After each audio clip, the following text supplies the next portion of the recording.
If everyone could please find a seat.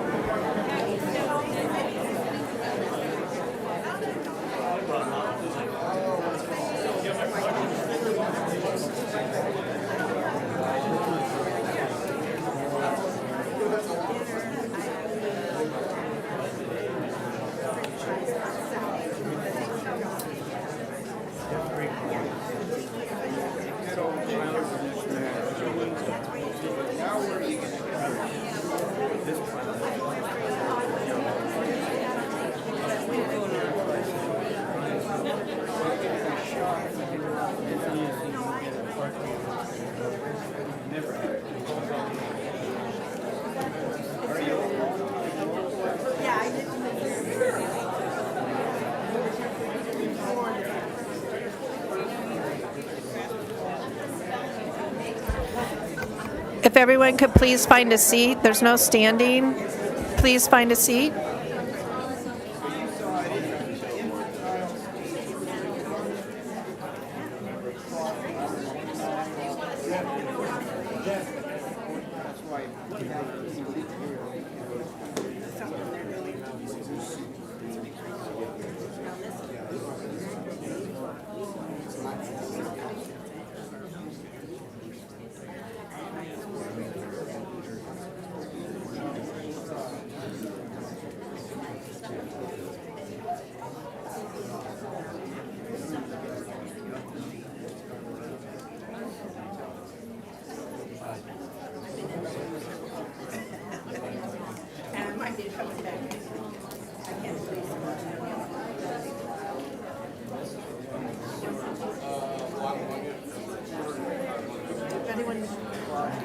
Ready when you are, Mayor.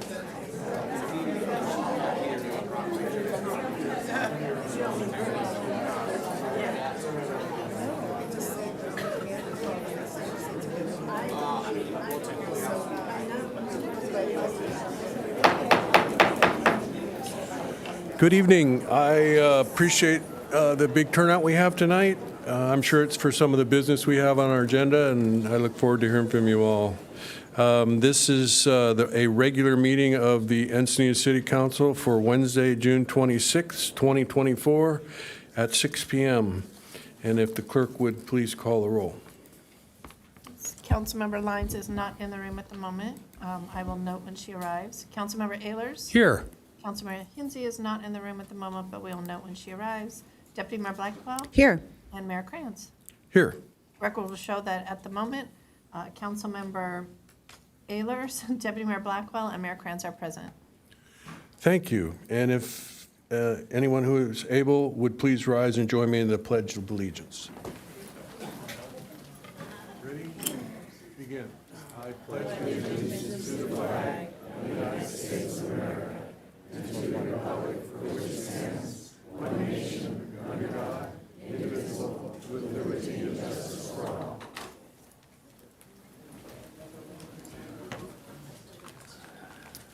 And Mayor, I'll just note that Councilmember Lyons and Councilmember Hinsey have arrived.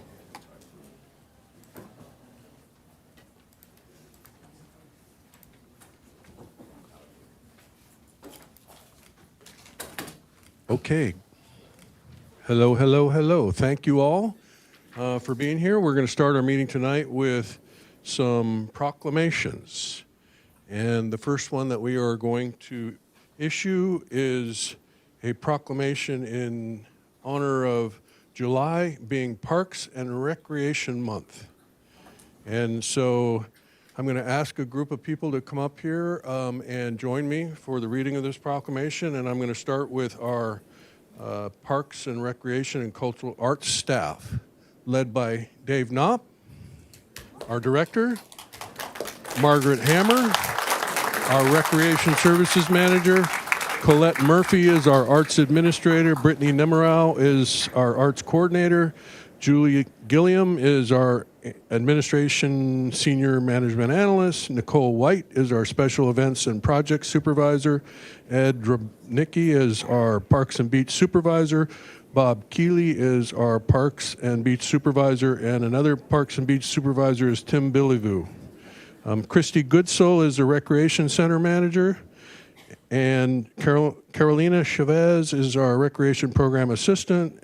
Nate Fisher is a Management Analyst, and Jaime Lewis is a Management Analyst.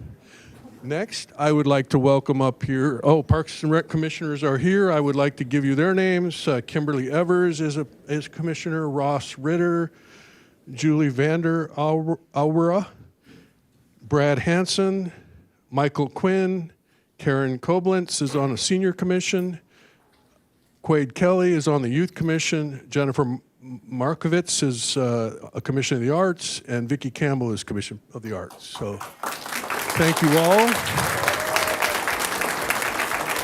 And I will now read the proclamation. Whereas since July of 1985, July has been celebrated across the nation as Parks and Recreation Month. And whereas Parks, Recreation, and Cultural Arts enhances community where everyone belongs by providing safe, vibrant, environmentally healthy, progressive communities that make life better through positive alternatives offered in recreational and artistic opportunities. And whereas Parks, Recreation, and Cultural Arts offer engagement and education for human development and endless learning opportunities that foster social, intellectual, physical, creative, and emotional growth in people of all ages and abilities. And whereas Parks, Recreation, and Cultural Arts provides a wealth of volunteer pathways, empowering residents to contribute their time and talents, fostering a sense of community while making a positive impact on people, parks, and programs.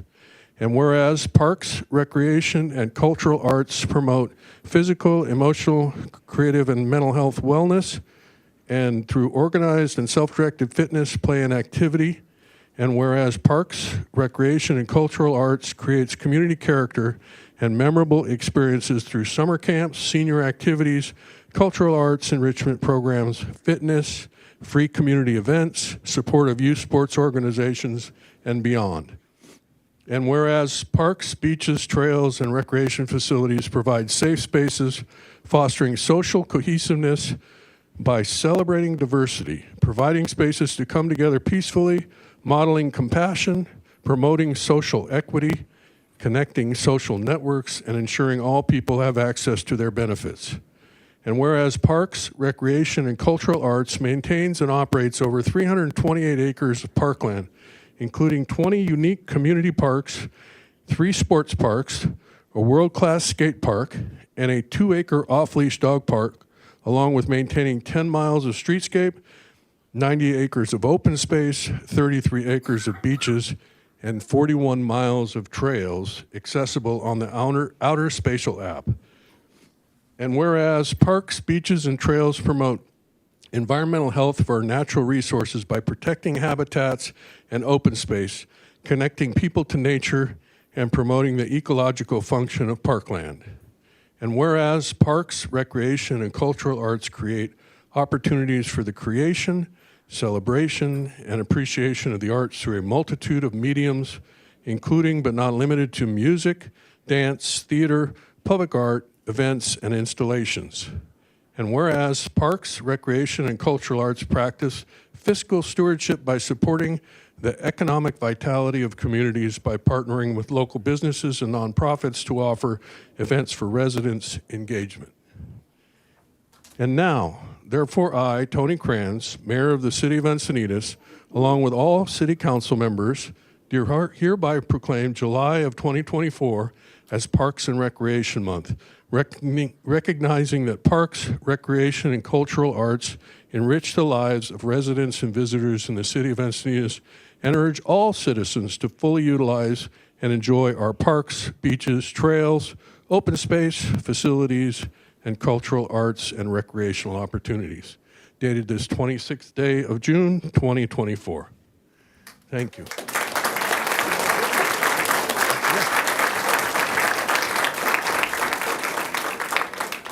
Thank you, Mayor and City Council, for this. Families that play together stay together. Arts and culture help people understand their neighbors, their history, and their environment. We work for the Encinitas residents, but more important, we work with them. Thanks to the commission volunteers that came tonight and all that participate for all they do as part of this. And we'd like to end with a video of our programs. Thanks to Kieran Parhar from IT for organizing our video, and Nick Buck, Mobility Manager, for being our video once again. Our video voice once again. Thank you.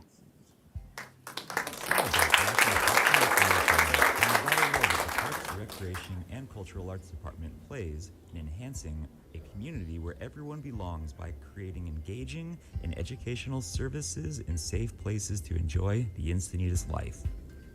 From the parks and beaches where you play, facilities where you learn, arts you create, trails that you hike, streets that you bike, and events you enjoy, the department delivers a dynamic and vibrant Encinitas to work, create, and play. To guide you to Encinitas' outdoor spaces, the department partners with the Outer Spatial mobile app to offer a unique Encinitas site accessible on your smartphone. The app allows you to explore dozens of trails using real-time GPS, along with information about parks, events, and is loaded with plenty of tools to make and share social connections. The Administrative Services Division permits hundreds of special events, ceremonies, and rentals, along with management of leases, operating agreements, grants, the Encinitas Ranch Golf Authority, and Animal Services, while providing administrative support for the Sister City program. Through the Sister City program, 3 Encinitas proud teenagers will be visiting Amakusa, Japan to learn about Japanese culture hands-on. The division also serves the Arts, Youth, Senior, and Parks and Recreation Commissions and facilitates the Community Grant Program that supports Encinitas art and civic projects. The Parks Division maintains and operates over 328 acres of parkland, including 20 unique neighborhood parks, 3 sports parks, a world-class skate park, and a 2-acre off-leash dog park, along with maintaining 10 miles of streetscape, 90 acres of open space, 33 acres of beaches, and 41 miles of trails.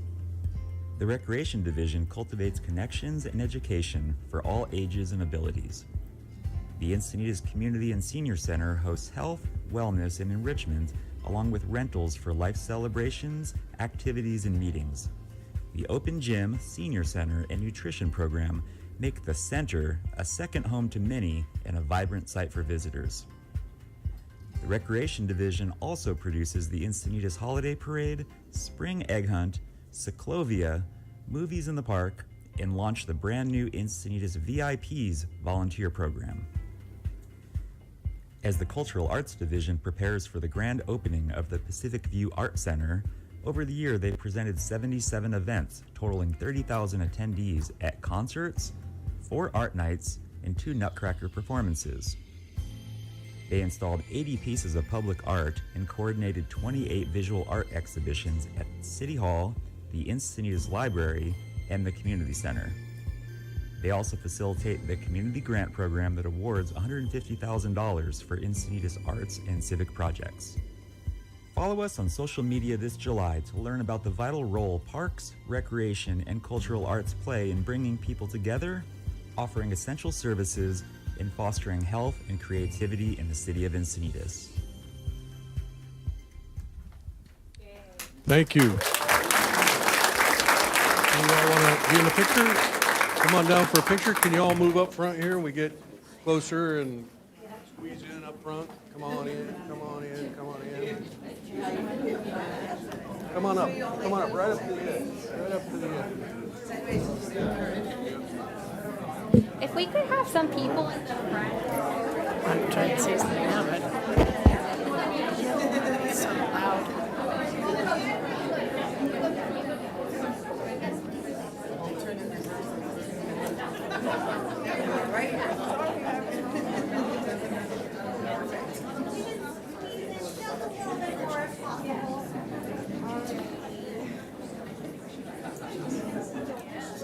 Okay, let's see. There's a couple of people being covered.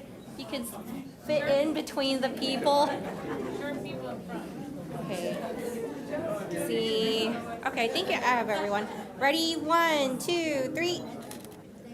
Gonna take a couple more. 1, 2, 3. Last one. 1, 2, 3. Thank you very much. Thank you.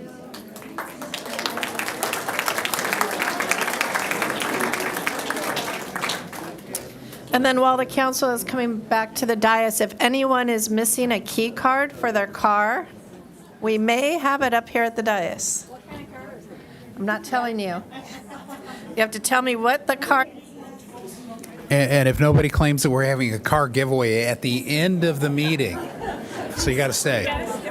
You got to stay. Okay. Winner must be present, correct. Our next proclamation is being presented to Lisa Nava, the Director of Operations of the North County LGBTQ Resource Center, and other staff members. And we are recognizing and declaring June as Pride Month in Encinitas. And we're a little late with the proclamation, but we did put the Pride flag up earlier in the month. So thank you, Lisa and team, for being here.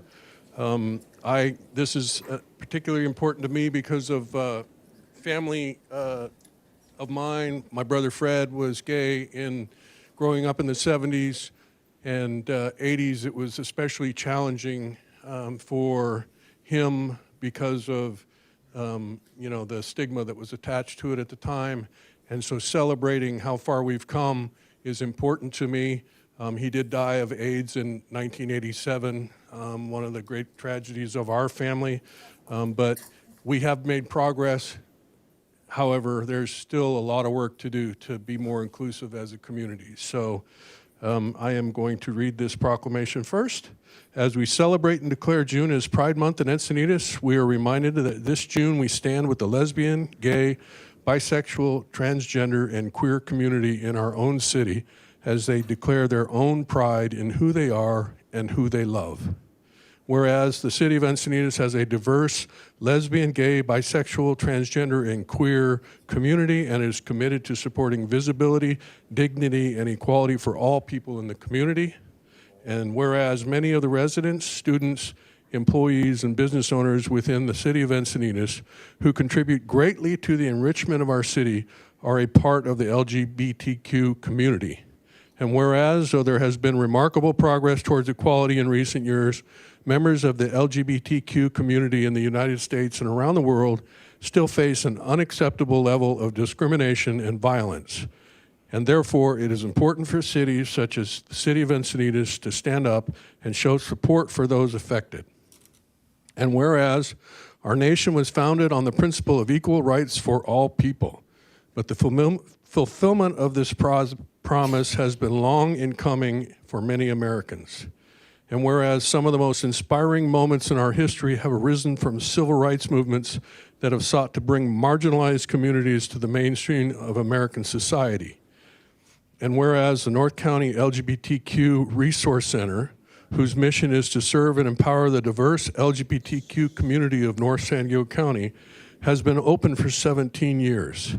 And whereas the annual Pride by the Beach Festival was celebrated on June 1st, 2024, and is recognized as a free community event.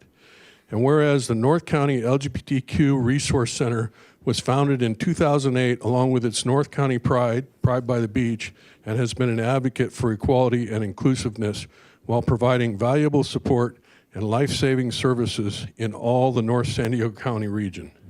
Now therefore, be it resolved that I, Tony Kranz, Mayor of the City of Encinitas, and the City Council of the City of Encinitas, on behalf of all residents of the City of Encinitas, do hereby proclaim the month of June as LGBTQ Pride Month in the City of Encinitas, and invite everyone to respect, honor, and celebrate our diverse community and to continue building a culture of inclusiveness and acceptance for the LGBTQ community.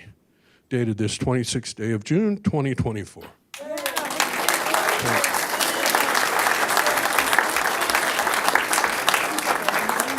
Thank you very much, Mayor Kranz and this council, for your long history of leading in this area of being inclusive. You are one of the very first cities that put the North County LGBTQ Resource Center's website on their website so that citizens of your community could find the resources that they need and the community that they love. I also want to just recognize that Tony and I, Mayor Kranz and I, share a thread. Not only do we love Encinitas and have been residents here for many, many years, and I know that you grew up here, but my brother too was gay in the 80s and died from AIDS. And that is why I am so committed and passionate about the work that needs to be done in the LGBTQ community. I want to say that Encinitas, with the flag and the proclamation, really sends a sign to not only the staff members that work here in the city, but all students that are struggling to find their way, and citizens that want to know that their community stands with them. So I appreciate local residents standing with me tonight, and I want everyone to know that the North County Center stands ready not only to serve the LGBTQ community, but all communities, and we transform communities when we come together. Thank you very much for this important proclamation.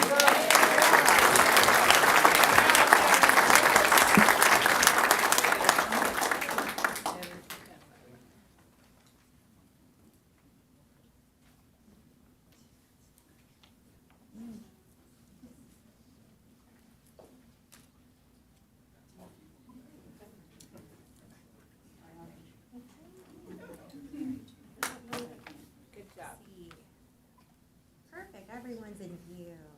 Ready? 1, 2, 3. Just a couple more. 1, 2, 3.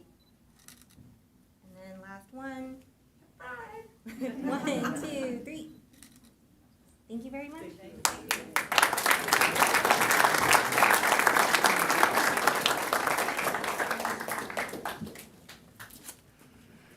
Okay, finally tonight, just give me a second.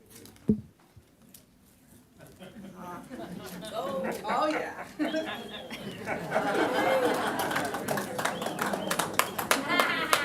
I came in uniform as well. You see a lot of shirts around here. My sister Trudy gave me this for Christmas. It's an autograph model. Jerry put his initials on here, so it makes it pretty special. And I am proud to be issuing a proclamation to Jerry Sova, the longtime owner of the Captain Kino's, a landmark here in Encinitas that unfortunately is going to be closing. And we were hoping to have Jerry here tonight, but he had an accident and broke his hip, and so he was unable to make it.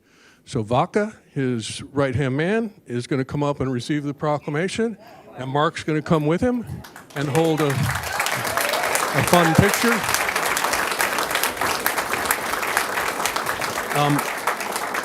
When we talk about community character in Encinitas, it is, to me, mostly about the characters who live here in our community. And Jerry Sova is one of the most unique individuals that we have. He's got a huge heart. His generosity is unmatched by anybody that I have met. It has been tremendous to have him as a businessman here in our community. He's clearly been very successful in his businesses and has invested wisely. He's been a big part of our community for a very long time. So it's with great pride that I issue this proclamation. As a young man in the 80s, early 80s, I was a regular at Kino's for breakfast, not for and I stayed out of the bar. But the ability to walk in and order my food, go sit down and serve myself some water or coffee was something that I very much enjoyed. I bought a Los Angeles Times newspaper because I preferred their editorial page to the San Diego Union at the time, still, frankly. But in the meantime, lots of breakfast there. You can tell that I ordered the big plates most often. So. I will now read the proclamation, and it says, whereas nearly 54 years ago, a cornerstone of our community was established with the founding of what would become a beloved local institution, Captain Kino's Restaurant. And whereas in 1970, Jerry Sova became the proud owner of this esteemed establishment. And whereas with only $550, Jerry embarked on an entrepreneurial journey, pouring his heart and soul into his restaurant by tending bar, cooking, and personally welcoming guests. And whereas Jerry Sova's creativity and dedication were evident from the beginning, as he strategically purchased old cars to park in front of his restaurant, creating the impression of a bustling and popular venue, thereby drawing in customers. And whereas in his decades of ownership, Jerry added to the colorful tales about the place, famously sporting a flowing mane of black hair in his early years as a restaurant owner, embodying the unique and vibrant spirit of the establishment. And whereas Jerry's contributions to the community extend beyond his restaurant, as he owned several other local businesses and demonstrated his unwavering commitment to our city's economic growth and community spirit. And whereas Jerry's generosity and community spirit shone brightly during the holiday seasons when he would host locally famous Thanksgiving and Christmas dinners for a $3 donation, with the assurance that anyone who couldn't pay would still receive a warm meal and festive company. And whereas Captain Keno's restaurant has not only served delicious meals, but also created countless memories and fostered a sense of community and belonging among residents and visitors alike. And whereas Jerry Sova was honored as the 2007 Grand Marshal of the Encinitas Holiday Parade, a testament to his enduring impact and cherished presence in our community. And whereas in 2023, reflecting on his years of dedication, Jerry Sova, now in his 80s, expressed, quote, "I wish it could stay the way it is, but of course, that's impossible. We must face the realities of life," close quote. Now, therefore, I, Tony Kranz, Mayor of the City of Encinitas, along with all the City Council members, do hereby proclaim our heartfelt appreciation and honor to Jerry Sova for his years of exceptional service, dedication, and contributions to our community. As we bid farewell to Captain Keno's, we celebrate the indelible mark that Jerry and his beloved establishment have made on our city. In honor of Jerry's birthday, which is today, we recognize his legacy and the profound impact he has had on Encinitas. Dated this 26th day of June, 2024. Thank you.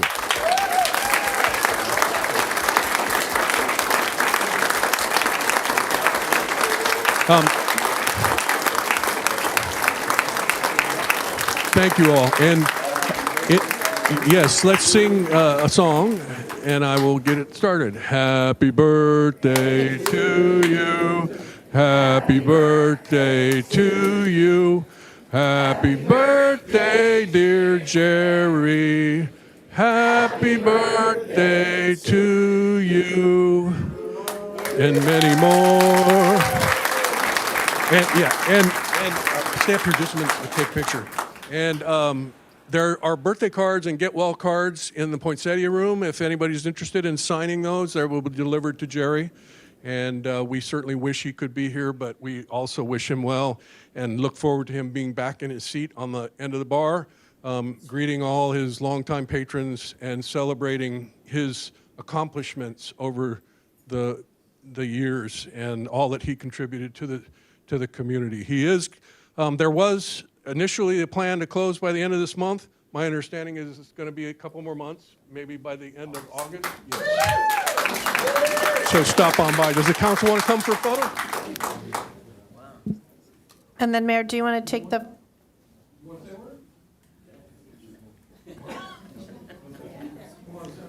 And then, Mayor, I do have the two speakers.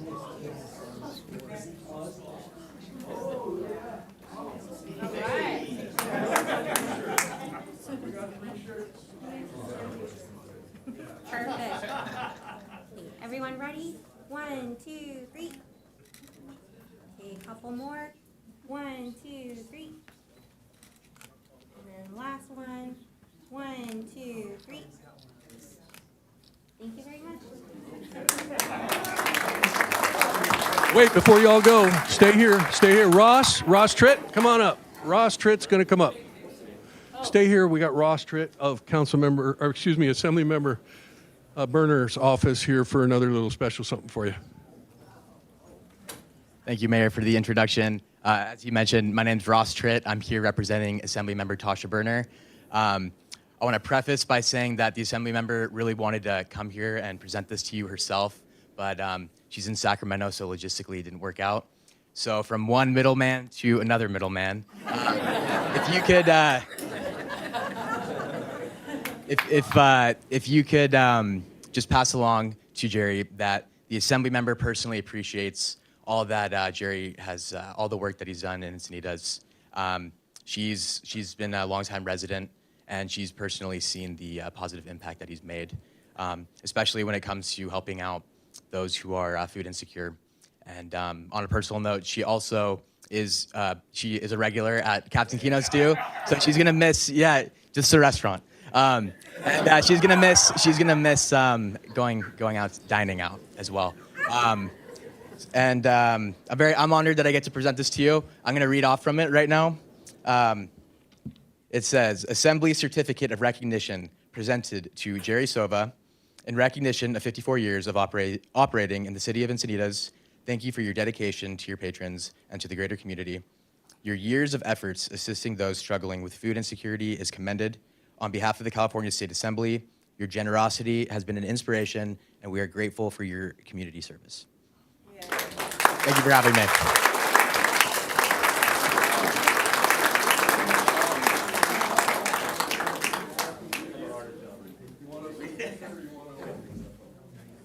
Oh yeah, I would appreciate a picture. Okay.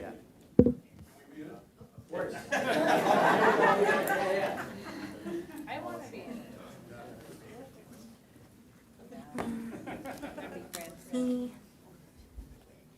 Okay, ready everyone? 1, 2, 3. Okay, one more. 1, 2, 3. That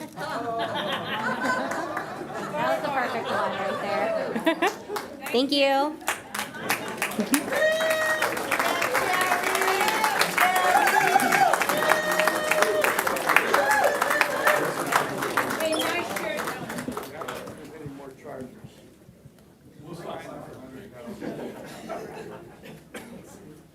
And then, Mayor, we do have one speaker, John Giada.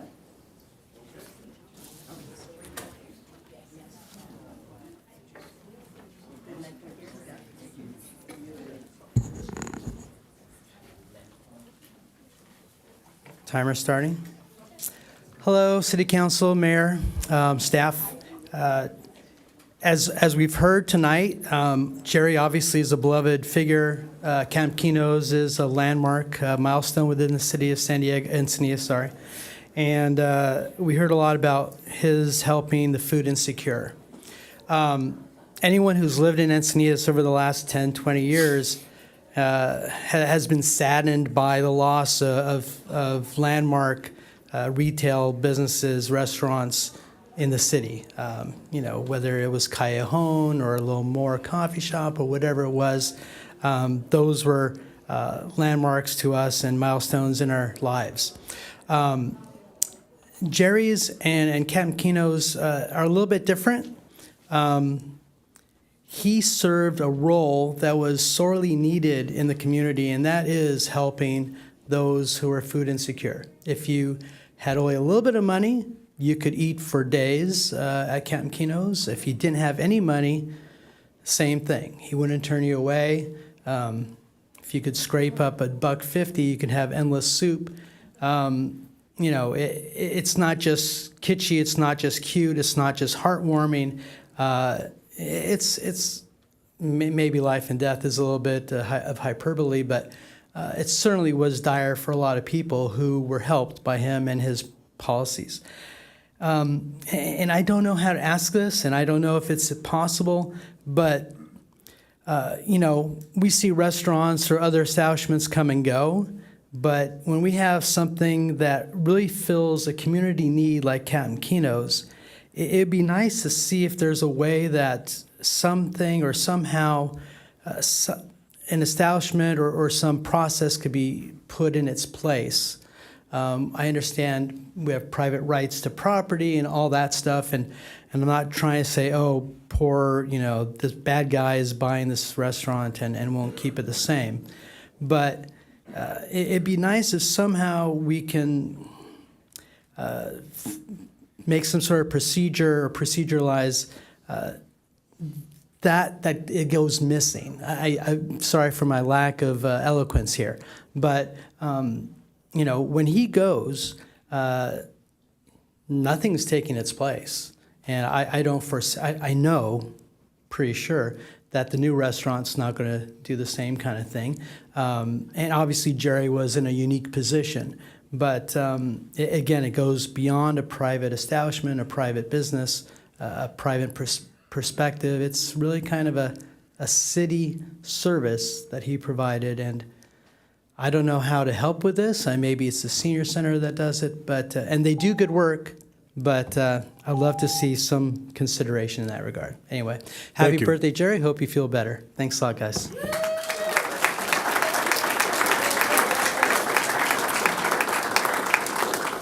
Okay, thank you all for being here to celebrate the Parks Month, Pride Month, and Captain Keno's.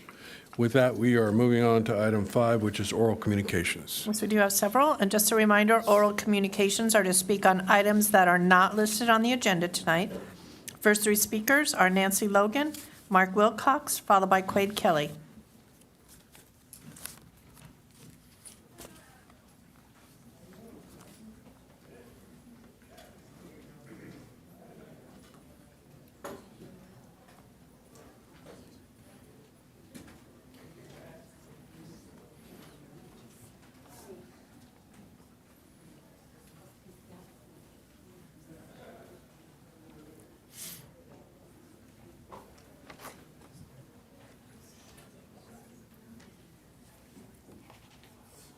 Ready? Whenever you're ready. Okay. Good evening, council. Nice to see all of you. What 3 joyous proclamations to start this meeting. They were wonderful. Thank you. I'm Nancy Logan with San Diego Alliance for Drug-Free Youth, and tonight, very importantly, my remarks are from me as a 38-year resident of Encinitas. And I'd like to bring your attention to Scott Wiener's proposed Senate Bill 969, which authorizes consumption of alcoholic beverages on public streets, sidewalks, and public rights-of-way. The bill raises significant concerns regarding public safety, health impacts, and the overall well-being of our community. Permitting on-street drinking introduces a host of public safety risks. Alcohol consumption in uncontrolled environments on streets increases the likelihood of accidents and altercations. This poses a direct threat to pedestrians, drivers, and residents, undermining the basic principle of public safety. The California Alcohol Policy quotes, SB 969 will increase the access and consumption of alcohol under conditions that compromise the public interest in community health and public safety. Alcohol Justice, formerly known as the Marine Institute, the oldest alcohol policy advocacy group in California and possibly the nation, also regarded highly with San Diego Alliance. They say that Senate Bill 969 will open the door to many potential harms, liability entanglements, and unwanted neighborhood disruptions. This is at odds with the best practices that we're up to, including the ideals of mixed-use neighborhoods. Alcohol Justice also quotes that nothing obligates the traffic to be separated from the consumers, creating a situation where people drive to the party zone, drink to excess, and then drive home on the very street where people are still drinking. At a time when alcohol-related harm is spiraling, SB 969 will just make it worse. Whenever you start relaxing laws, it always moves a little bit closer to a place we never want to be. There can never be too much enforcement to prevent excessive drinking. And perhaps, if many years ago stricter laws were in place, my husband would still be alive. I wouldn't have been widowed and critically injured at 27 years old. And my 1-year-old baby would have gotten to know her daddy, because the drunk driver who hit us would hopefully have made a different choice.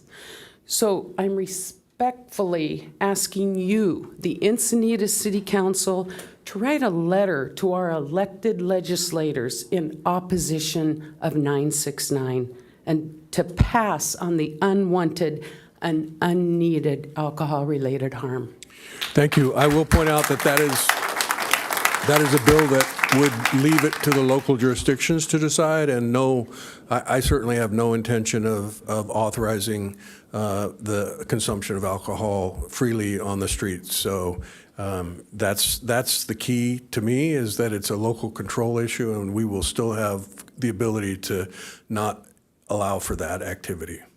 Thank you, Mayor. Yep. And I didn't even have time to talk about what it would do to our law enforcement and the Yes, strain it'll on keep them them. busy. Mm-hmm. Thank you.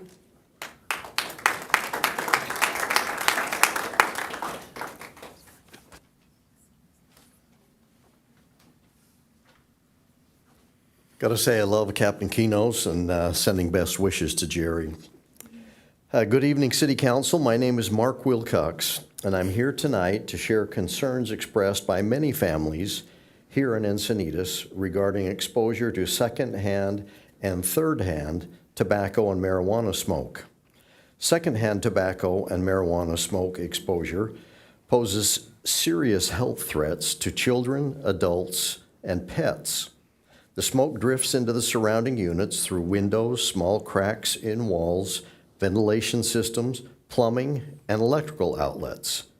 Third-hand smoke consists of the residue from tobacco or marijuana smoke left behind after smoking and builds up on all surfaces, and it's a key issue that they're dealing with. We all have the right to breathe clean, smoke-free air, especially in our homes.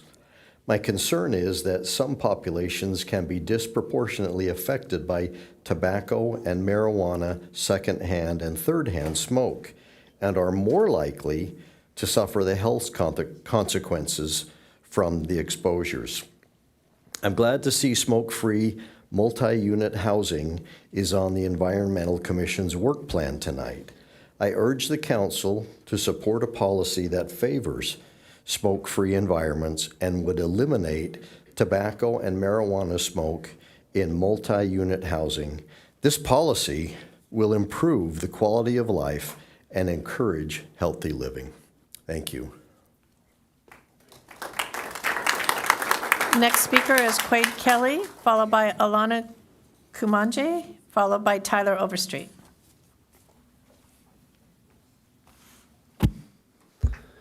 Hello, City Council. My name is Quig Kelly, and I'm a 15-year-old rising sophomore at Pacific Ridge School. I'm a dedicated student athlete and have been honored to serve on the Encinitas Youth Commission from 2023 to 2025. Let's talk about Encinitas. What an epic place to live. From the adventurous days with Encinitas junior lifeguards, all the way to activities ranging from athletics and art to civic engagement, our city provides kids and families with amazing opportunities to grow and learn. Thanks to the city of Encinitas and volunteer leaders, we have a community where potential thrives and dreams become a reality. Speaking of dreams, I'm beyond thrilled to say that I'll be joining a delegation for the Amakusa City Exchange program in less than a month. If I were any more excited, I'd probably sprout wings and fly to Japan myself. I'm eager to draw on my passion for learning and city service to represent Encinitas and forge lifelong connections. While the food and culture looks absolutely amazing, what excites me most is the opportunity to deepen our global partnership and bring new perspectives back to our community.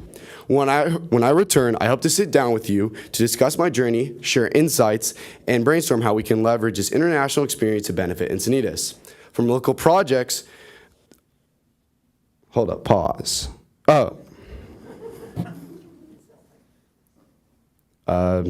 Okay. From local projects to future initiatives, I'm all in for finding ways to serve and uplift our community with the knowledge and connections I'll gain. I heard they love baseball cards in Japan. So do I. I made these special for the trip. Thank you for your time.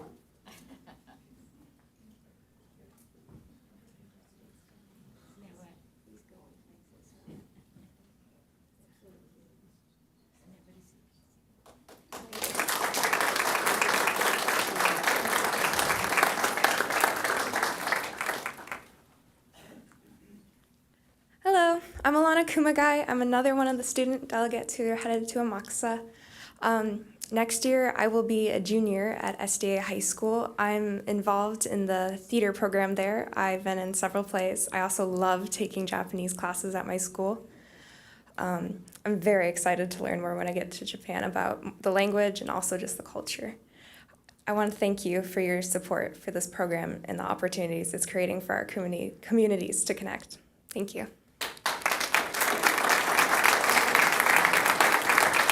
Next speaker is Tyler Overstreet, followed by Jesse Hanwitt, and then Nancy Perry Sheridan. Hi. Hello, I'm Tyler Overstreet. I'm the third and final representative of our city to Amakusa, Japan. And first off, I would like to thank all of our council members for maintaining the Sister City program. However, I would strongly encourage you guys to grow the program, as there are plenty of other children who were very close to getting this amazing opportunity and did not.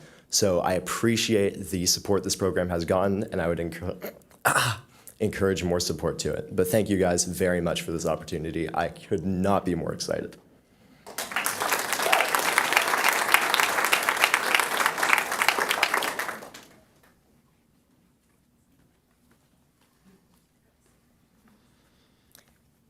Good evening, City Council members and Mayor Krantz. My name is Jesse Hanwitt, and I am on the Encinitas Senior Citizens Commission, but I'm here tonight as a private citizen and older adult from Encinitas. I want to take a few minutes to talk to you about the AARP Livable Communities and the Age-Friendly Network. In February, you should have received a letter from the Senior Citizen Commission asking you to consider helping Encinitas to become a part of this important network. I became aware of the AARP Livable Communities months ago when I met Israel Hernandez, the Associate Director for Advocacy and Community Engagement for the AARP. He was working actively with the cities of Vista and Oceanside at that time, and they have since joined Solana Beach and Carlsbad in creating a long-term plan to create livable communities. According to the 2022 census data release, there are approximately 21,000 residents in Encinitas who are 55 years or older. And in 2034, it's predicted that the people in this entire country who are over 65 will outnumber children aged 17 or younger. Preparing for these population changes requires a long-term vision and commitment, and often what's good for an 8-year-old will also serve somebody who's 80. I believe that communities should provide safe, walkable streets, age-friendly housing, transportation options, access to needed services, and opportunities for residents of all ages to participate in community life. Solana Beach became part of AARP's Livable Community Network in 2021, and during the initial stages, they received input from a diverse cross-section of their city. This helped the age-friendly Solana Beach project team prepare an action plan to make the city a more vibrant and livable community for all ages. I know that our city already has worked hard to put many plans in place to improve things such as safety and housing, and I know these plans are designed to improve the lives of Encinitas residents. What stood out to me about the AARP process and differentiates it from your traditional procedures is the fact that the first step would be to form an age-friendly team. This team could include not only interested city staff, but an AARP representative and representatives from the Senior Commission, the Youth Commission, Village Encinitas, city residents, the CRC, just to name a few. Funding, which is not promised but is possible from the San Diego Foundation, would allow the engagement of SDSU's Social Policy Institute. With the help of this institute, the second step of engaging the community would happen through online services and listening sessions. Israel and I have already spoken with council members Ehlers and Lyons, and we're hoping to talk to all the city council members and the mayor in the very near future to discuss the possibility of starting the Livable Communities process for Encinitas. I urge you to check out the 2023 Age-Friendly Solana Beach Action Plan. Thanks for your time, and I look forward to revisiting this amazing and worthwhile concept soon. Thank you. Next speaker is Nancy Perry Sheridan, followed by Maria Ardant, and then Scott Campbell.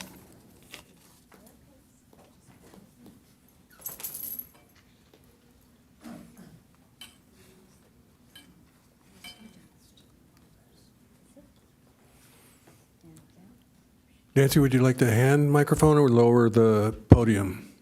I'm going to Okay, it's going down. Good job. Thanks. That way you won't see my hand shaking as I'm talking.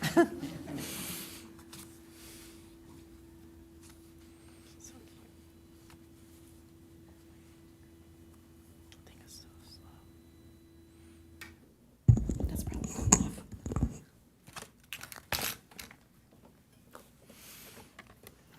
Good evening. I'm Nancy Perry Sheridan. I work with San Diego Alliance, leading youth groups and programs to address mental health in our middle and high schools. I've been following the conversation and staff proposals about the outdoor dining permits and parklets. Several questions come to mind, specifically, who's the target market for the staff recommendations? Which demographic is City Council appealing to? Is it bars and restaurants or local residents?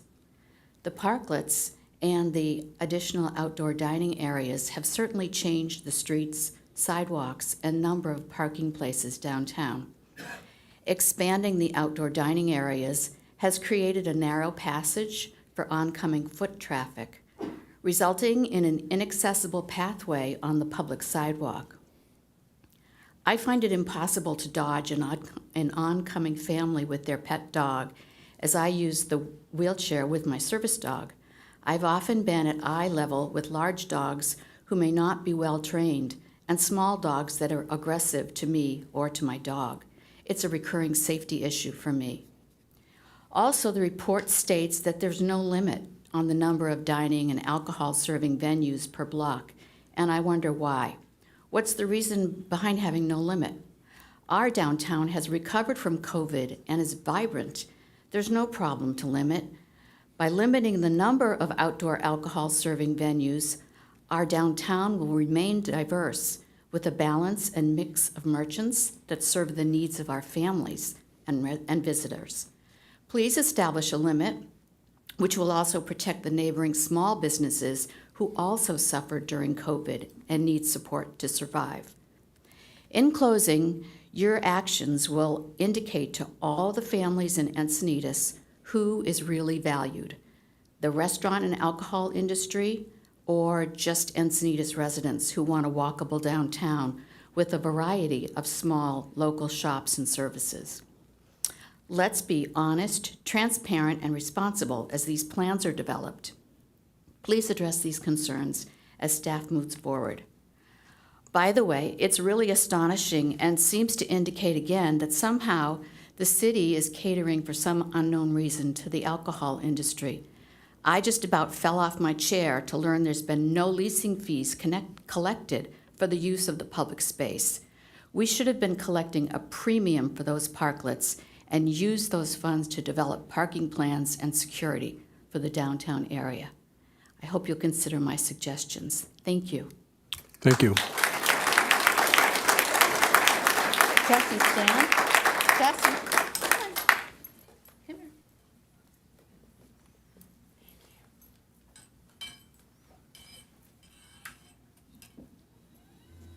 Hello. It's almost the right height for me.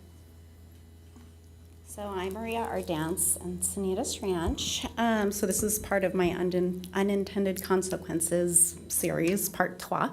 So Parkland's lost. The city of Encinitas states on its website that we have 150 acres of developed and undeveloped parkland, including 19 unique community parks. Now I think the video tonight actually said 328, so I don't know where the discrepancy is, because that's pretty big, but doesn't change my point. Anyway, based on our 2024 census data for Encinitas, it's projected that we have 60,750 residents. And that's actually even based on the incremental decrease that we've steadily had since 2018 census data. Even with the decrease in population, we're actually in fact woefully deficient in city parkland and open space, according to the National Recreation Parks Association. This was actually really weird timing with the whole presentation tonight. The typical park and recreation agency offers one park for every 2,386 residents served, with 10.6 acres of parkland per 1,000 resident. So we've got 19 square miles of land, so that's 640 640 acres per 1 square mile. So that's 12,160 acres of land in Encinitas. So with, doing a little math here, with 10.6 acres of parkland for 60,750 residents, we should have 644 acres of parkland. 644, not the 150 on the website or not even the 328 on the presentation tonight. So I'm not going to get into the rest of this because that kind of gets into agenda stuff. So I'll leave it at saying that we should be keeping our parkland, not eliminating parkland, because we are deficient in our city parkland. And then just because I've got a little extra time, I'm going to kind of second Mark's conversation regarding the second and third hand smoke. We're a smoke-free city. Allison, I think I actually emailed you, it was either late last month or early this month, walking in my neighborhood, right, with my dog. And there's these two young people, I don't think they're residents, never seen them. They're just puffing on their joint in the middle of the street on a Saturday, right? Just walking through the neighborhood, kids playing. They turn, puff it all in my face, like totally rude. Like, why would you even do that? And I'm pretty sure as a smoke-free city, they're not supposed to be smoking cigarette or pot, frankly. Is that even legal on the street? Like, I know it's legal in San Diego, but I don't think it's supposed to be on the street. That's supposed to be like private, right? Yeah. So we kind of need a little education in the community about what's allowed with pot specifically, especially around children. I mean, pot increases suicide rates in teens, and everyone is now just trying to teach kids that it's acceptable to smoke pot, and it's not. It affects their brain, especially before the age of 25. We need to be more responsible. Thank you. Thank you.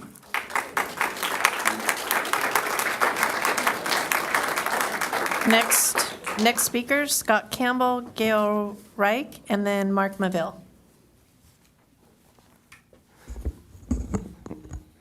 My favorite part. Okay, good evening, Council. My name is Scott Campbell, and I'm here actually representing Encinitas Citizen Review Panel. Glad to see our city manager is back in full health. And it was a good move that you guys made me wait for 2 weeks because we have a full house tonight. Encinitas Citizen Review Panel is dedicated to educating the citizens of Encinitas. We are not a single issue group. We do all sorts of issues. And so, here's the great announcement. This is a surprise to some people, not to everybody here. We are holding a debate. We have 7 of 8 candidates have agreed. We wrangled with dates, and we wrangled with moderators, and I think we have a consensus, and we're doing this. This is going down Tuesday, August 20th. We hope you're all there. And that's it. We'll keep it short. It's going to be a long thing. Any questions or any remarks? Thank you. Okay, great.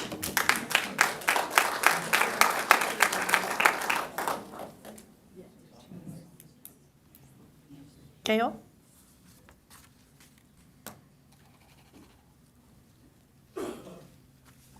Good evening, City Council members. I'm coming to you as I'm on the board of directors of my homeowners association, but this issue I think is something that all our homeowner associations, and there are many in the city of Encinitas, and the concern that I have relates to the corporate acquisition of single-family homes. That's one of the trends, also the fractional and co-ownership of homes, where multiple owners share rights and responsibilities of owning an asset. So in other words, several purchasers can buy a slice of a home. Like for instance, there was a home on Neptune Ave, and 1/8 of it was being sold at a time to different investors from who knows where, but all over. So they could stay in that home for portions of the year, kind of like a timeshare, but phrased a little bit differently. And the other concern I have is just in general, the corporate acquisition of foreclosed homes and of low-income homes. I saw a presentation actually here before the council where a 3-bedroom, brand-new home, three-bedroom, brand-new home was purchased by BlackRock for $138,000 in the city of Encinitas to be rented for low-income housing, but these are forever rentals that the corporate acquisitions are creating in our community. And I'm here because My community has encountered a 233% increase since 2022 of homes being acquired by corporate interests to become forever rentals. This is just my little community of 113 homes within Encinitas. And I know that there are other communities like Newport Beach and Palm Springs who have created a website called Stop Picasa Now to interfere with the trend in fractional or co-ownership of homes. That's stoppicasonow.com, where they have sample documents of cease and desist orders for these organizations that are coming in and purchasing and making our community just full of rentals, and some of them short-term rentals. So our HOA has gone to lawyers and asking about this, and the lawyers have pointed us to that there needs to be city ordinances, there needs to be city legislation to support changes being made in our community. And the fact is that we're almost at 1/3 corporate ownership in our community alone. I think many communities are being affected similarly. And what that means is we need a 2/3 majority to make any changes in our association, and soon homeowners' interests will be secondary to these corporate rentals. So please consider legislation, please consider doing the Stop Picasa Now. Please do anything you can to help our community. Thank you.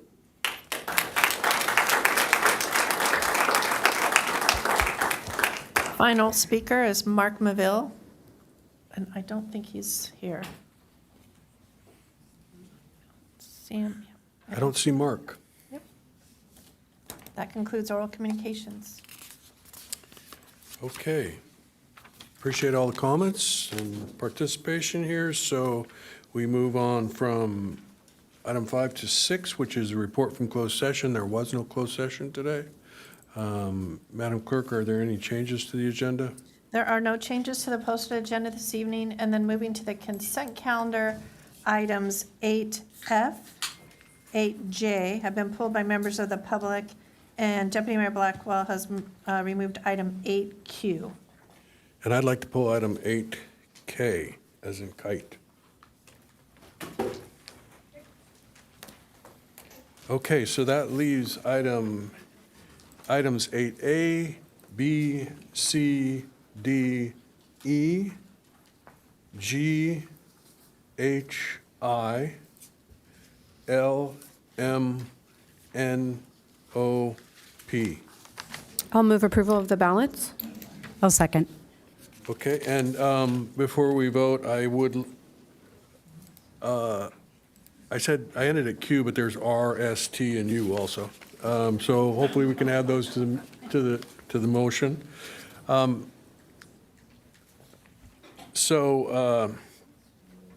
I wanted to point out that we have on our consent agenda tonight some memorandums of understanding for crossing guards and some bike safety. And the total on all those between the school districts that we've come to an agreement with, San Diego School District, Encinitas Union School District, there is a total of $207,273 for that very important public safety item. So I appreciate the support for that item, and I'm glad that we can be contributing to getting students to school safely. So we're ready to vote? Motion carries unanimously. Takes us to item 8F. And the speaker is Rachel White.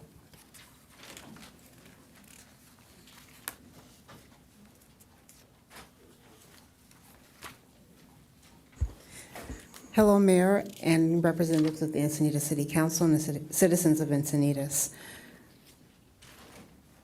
I support the Encinitas Friends of the Arts, and when I read this, I was very happy to see that you will be working with them or have the opportunity to vote to work with them and let them represent the arts in the community of Encinitas across the board in various different venues. So I hope that when you vote on this evening, understand that this Encinitas Friends of the Arts not only supports the Encinitas Lions Clubs in the past with our peace poster contest, they support the Day of the Dead.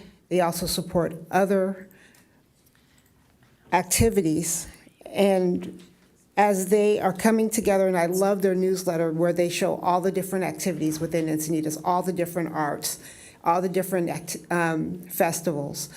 You guys are doing an excellent job, and I hope you continue to partner with them. Thank you. Thank you, Rachel. Councilmember Hinsey. Are there any other speakers on this item? There are not. Okay, I'll go ahead and move approval and thank Encinitas Friends of the Arts for all that you do to promote our vibrant community and communicate out to the public about what we have going on. I'll second. Deputy Mayor Blackwell.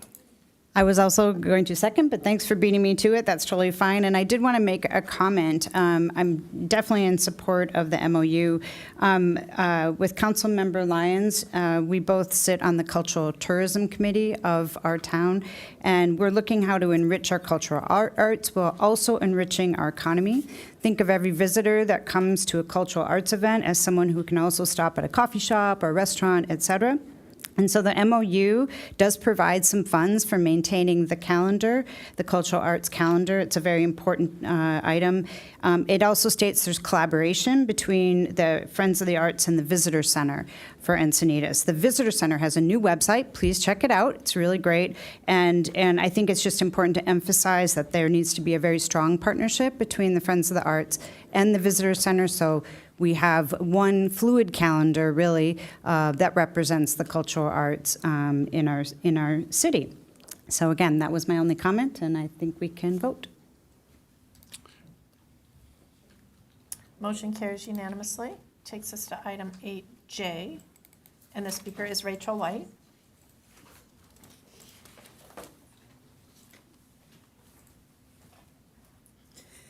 Mayor, distinguished council members and citizens of Encinitas. When I first learned of Pacific View in 2017, I was one of the many volunteers that show up with Mayor Kranz and at the time, Mayor Catherine Blakespeare, and we would clean the property, we would take out the trash, lots of broken glass. And when I went to my church and said, hey, can we get a couple of Bible study groups just to help us do the heavy lifting? My church chose that project that year as one of its giving projects, and over $2 million in labor and materials went in to build Pacific View and get it ready for you guys to take it to the next level. As I walk through Pacific View now, when I go by and I visit the old schoolhouse, because that's where we, again, the Encinitas Lions Club have annually held our student peace poster contest, to see the beauty of that building, to see the dedication that you guys have put behind it. I'm so happy to be just a small fraction of what makes Encinitas wonderful. My hope and prayer is that Pacific View Academy and Arts becomes a beacon for North County, and that there's so many organizations within your wonderful city that focuses on the arts for those who are well-to-do. My passion when it came to Pacific View was to focus on those who don't have, the children whose parents work 3 or 4 jobs and can't afford a $200 art class, but who have art potential. When you cut the ribbon on this, I will be there. Thank you. Thank you, Rachel. Your church made an important contribution to keeping that building standing until we could come up with the money to do the total rehab, which is now complete. We have a ribbon cutting scheduled for August, or early in August. I think it's the 10th, I believe, but look for that notice in the arts newsletter that the EFA will be putting out. So thank you, and I would move approval of this item. I will second.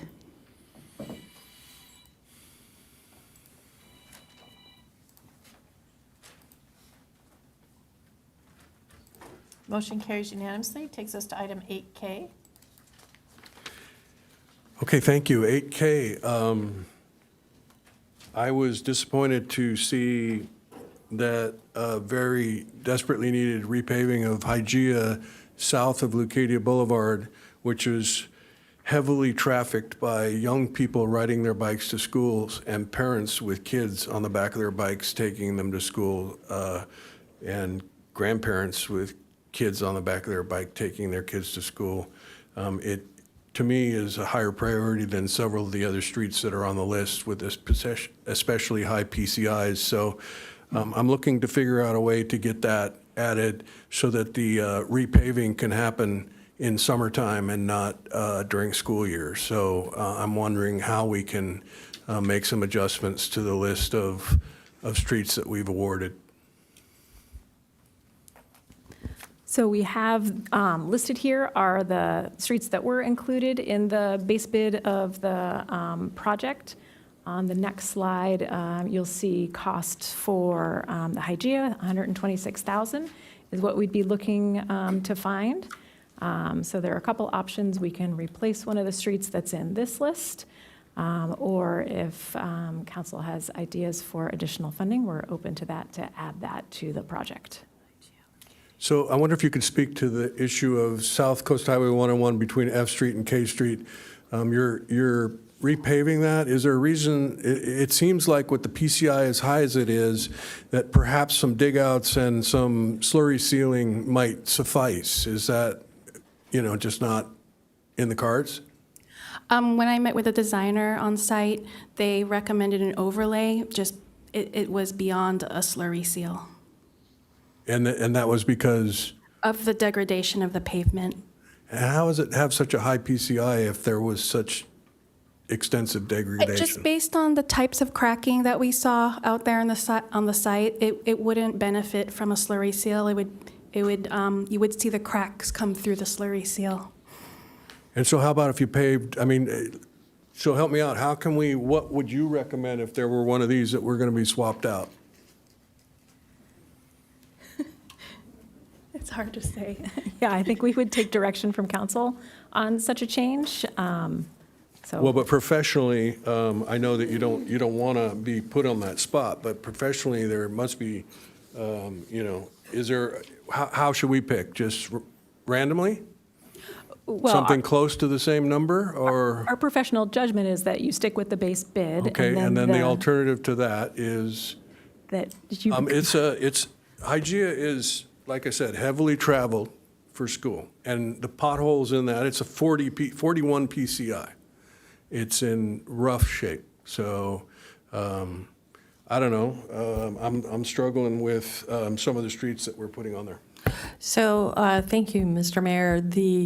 I seem to recall that the addition of Hygeia was about $126,000. Another option is you could see if there's interest from your colleagues to take that from the unfunded general fund balance.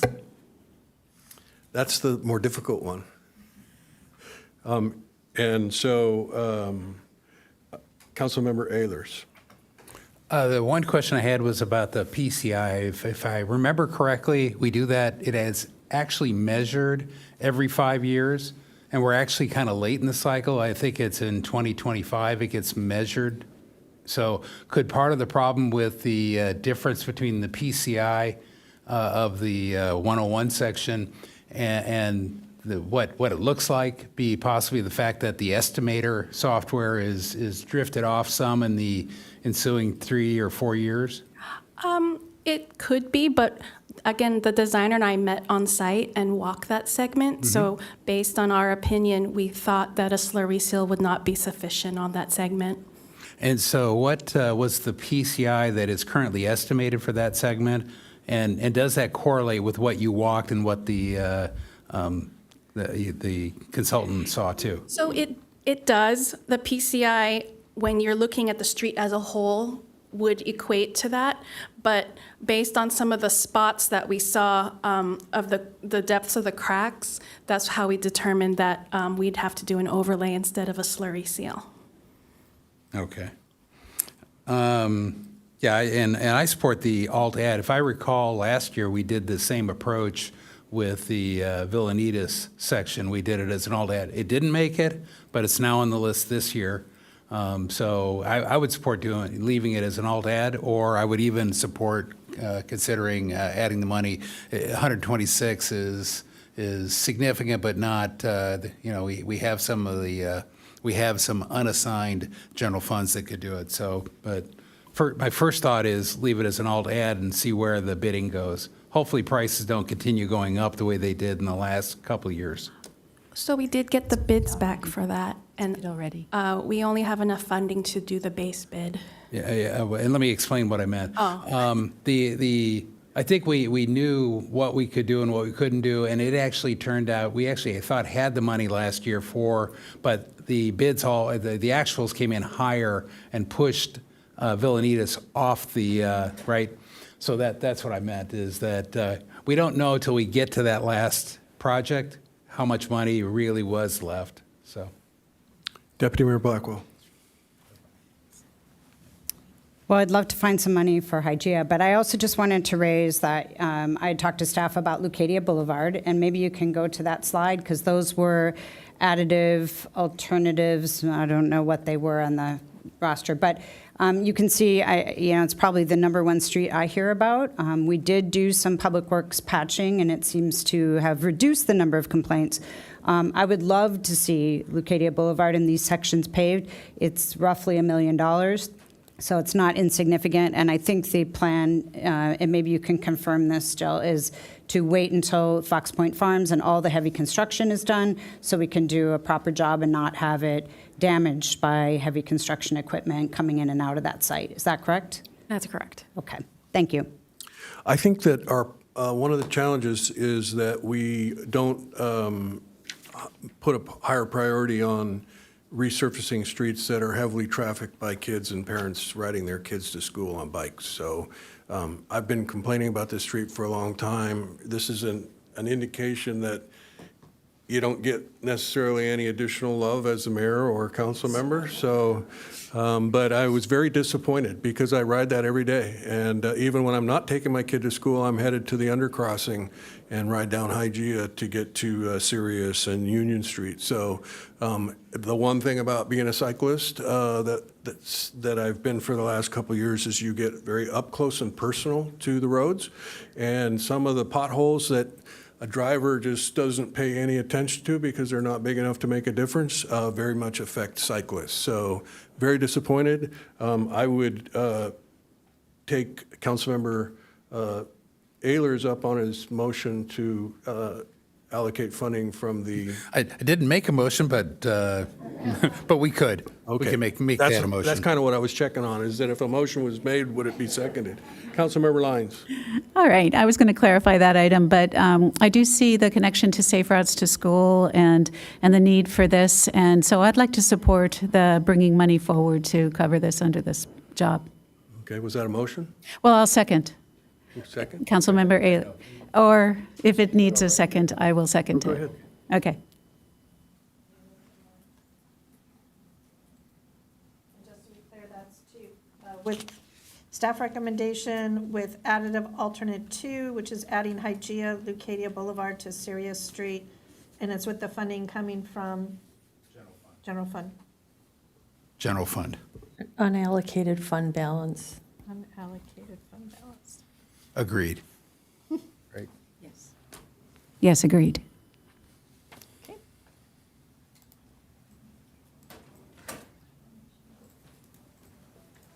Motion carries unanimously. That takes us to item. Thank you. 8. Yeah, 8Q. 8Q. 8Q. Do you need a staff report? Maybe we could just get a, well, no, I can take this one on. I think maybe you could just give a quick description of the project, and I can talk about a missing intersection, in my opinion. Good evening, Mayor, council members, members of public, Abe Bannigan, City Traffic Engineer. A few slides, as this was a consent calendar item we prepared for this. This is a citywide lead pedestrian interval project, a grant that we secured through Highway Safety Improvement Program through the state. Over $1.2 million, $1,234,000 were secured from the state with $0 match, with zero match from the city. All of this project is funded by the state. The idea was to do a sweep of our traffic signal infrastructure citywide We have about 50-some signals, but some of those we share with other jurisdictions. The majority are ours, obviously, about 50 of them are ours. We identified all the improvements needed with the controllers in the cabinets, with the communication, with the crosswalks, with our bike detection system at these signalized intersections. To enhance safety for pedestrians, we proposed to Caltrans that we would implement lead pedestrian intervals at all of these signalized intersections so that pedestrians, where vehicles get their green, pedestrians would get their walk time 3 to 7 seconds sooner. With this, we would be required to improve our signal systems with new controllers. Those are all funded. We are adding bike loop and bike detections with pavement markings for those. We are adding new ADA, the newest standard accessible push buttons, add high visibility crosswalks, continental crosswalks at all locations that are missing them, and also improve our pedestrian ramps. These locations were all identified. The consultant has designed 40-some pages for each intersection. We do have a sheet that says what improvements are needed. We are going to purchase all the equipment needed and then implement new optimized signal timing for these intersections. Thank you, and open to questions. Thank you. Oops, I didn't request to speak, but I can keep going, right? So I support this project very much, but I did notice, and maybe you can go to the map, Abe, if you would, there's really nothing north of Leucadia Boulevard, and that's because there aren't a lot of traffic signals north of Leucadia Boulevard, but there's one very important one, and that crosses the 101 at La Costa. And so is there a reason that was left out? Maybe you can talk about that, and then what would it take to include that one? Absolutely. Yeah, maybe we could have been a little bit more clear the way the map was drafted. So that signal was built by the hotel very recently. Because of that, all the Cadillac versions of the signal equipment is already in there. We really didn't need to improve that signal. That's built to our optimum character for a signal system that we need in the city. The only thing that we need to do is basically create a new signal timing plan and implement with the rest of the signals. So we will upgrade physically all of our traffic signals 3 to 6 months from now. We'll be looking at designing new timing for all of these signals and then implement. When we come back with the design immunity and new timing for all of our signal system, these other intersections that are already at 2070 controllers will be included. Okay, so we'll include it as you come back with it. Perfect, thank you very much. Sure. And with that, I would move to approve it. Second.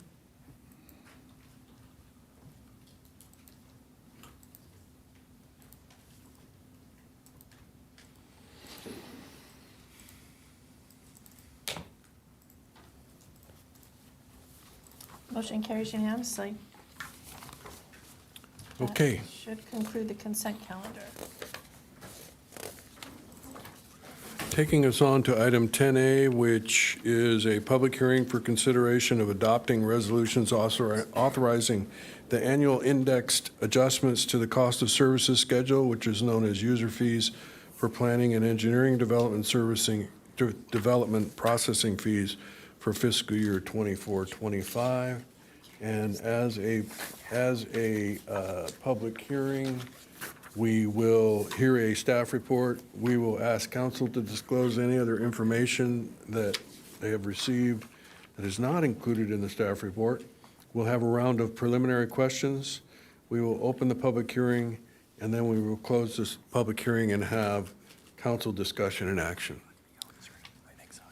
And it looks like Assistant Director of Finance Gallup is going to give us a presentation. Yes, that's correct. And with me tonight is Teresa McBroom, Director of Finance. Good evening, Honorable Mayor, Deputy Mayor, and City Council members. This item before you tonight is the public hearing for consideration of adopting resolutions authorizing the annual indexed adjustments to the cost of services schedule for planning and engineering development processing fees.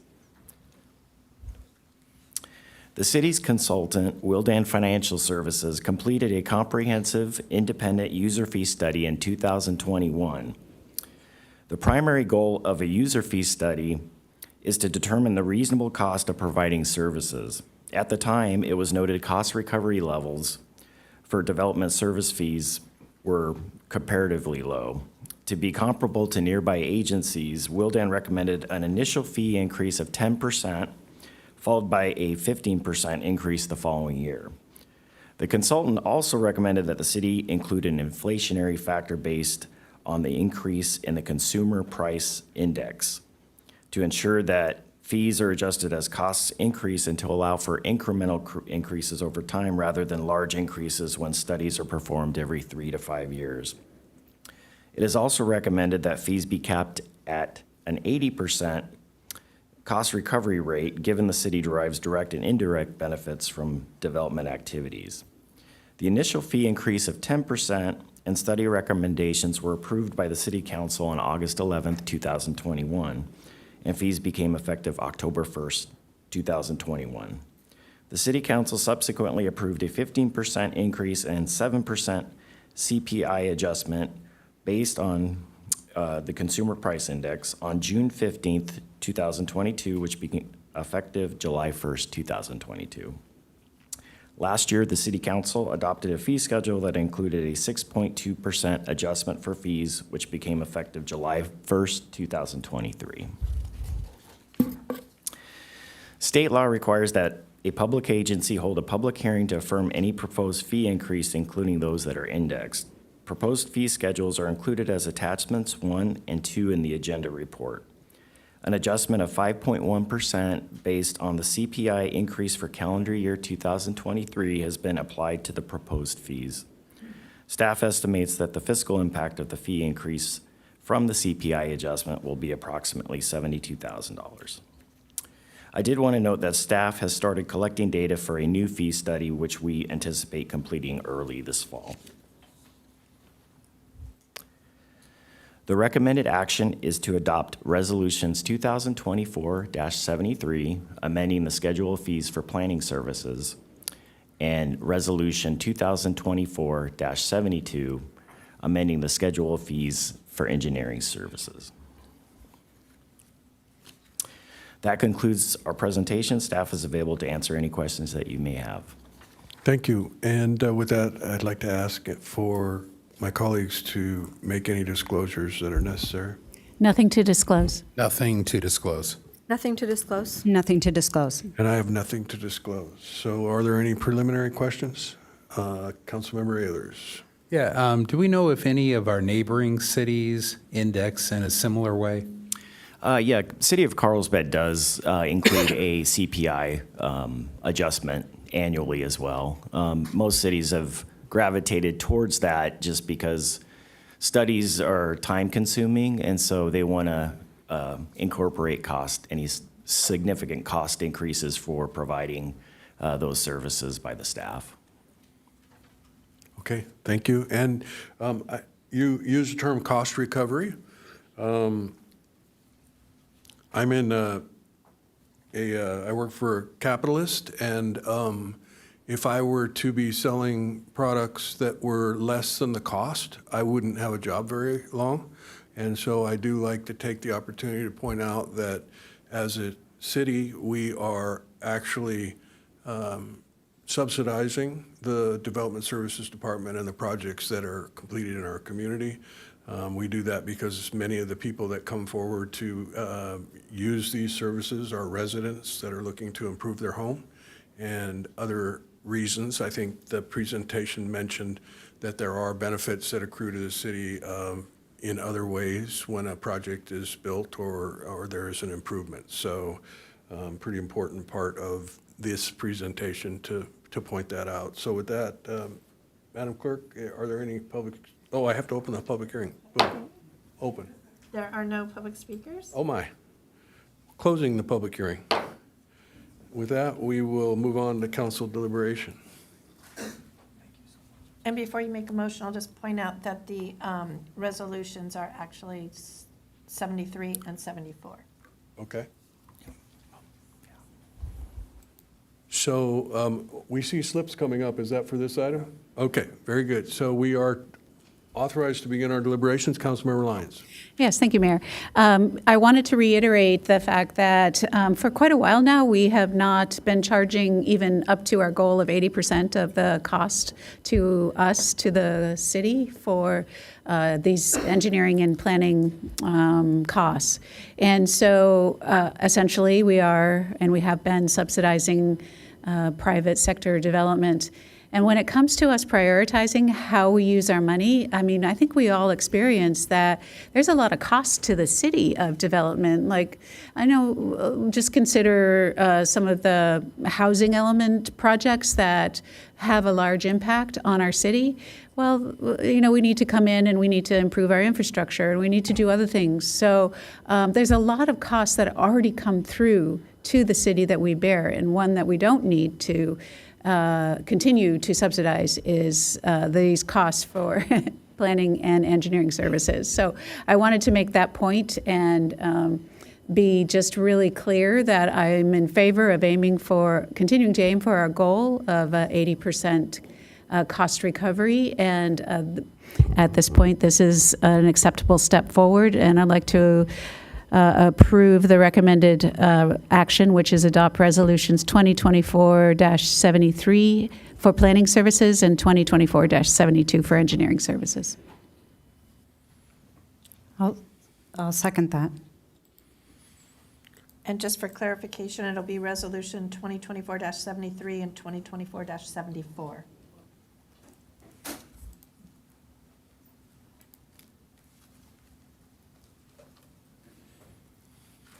Motion carries unanimously.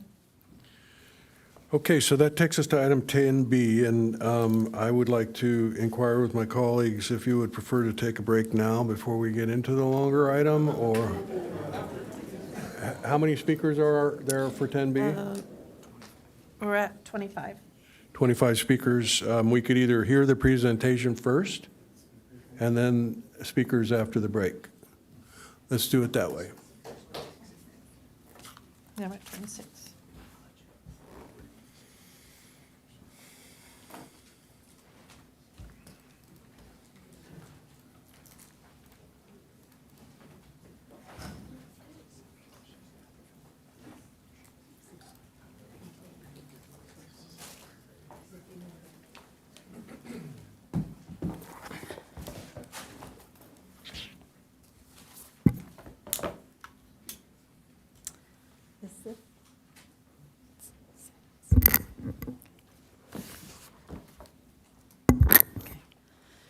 Good evening, Mayor and council members. I'm Patty Anders, Planning Manager.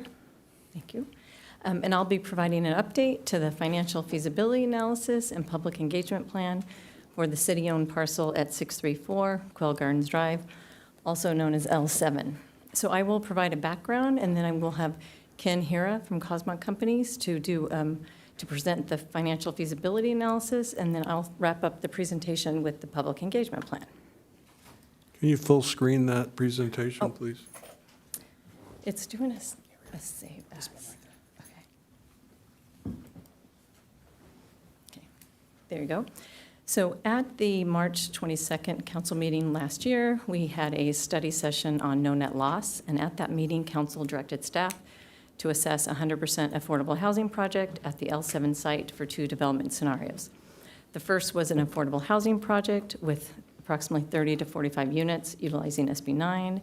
The second was a senior housing development of approximately 60 units that would require upzoning of the site.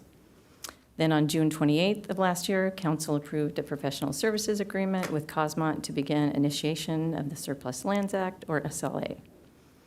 Staff then coordinated with HCD on the SLA process, and in August of last year, HCD determined the site could not be exempt from the SLA process due to it being located in the coastal zone. And then at the same time, HCD also confirmed that the city was required to go through a modified SLA process, and this process gave the city more control of the density, the type of housing, and design of the site. So the SLA process was initiated, and HCD approved the required notice of availability, or NOA, on October 8th of last year. And then on November 8th of last year, council approved the site as surplus. The NOA was sent to the required 3 entities per the government code. The NOA was released from November 21st last year to January 22nd of this year. No responses were received from the 3 required agencies, and this concluded the SLA process.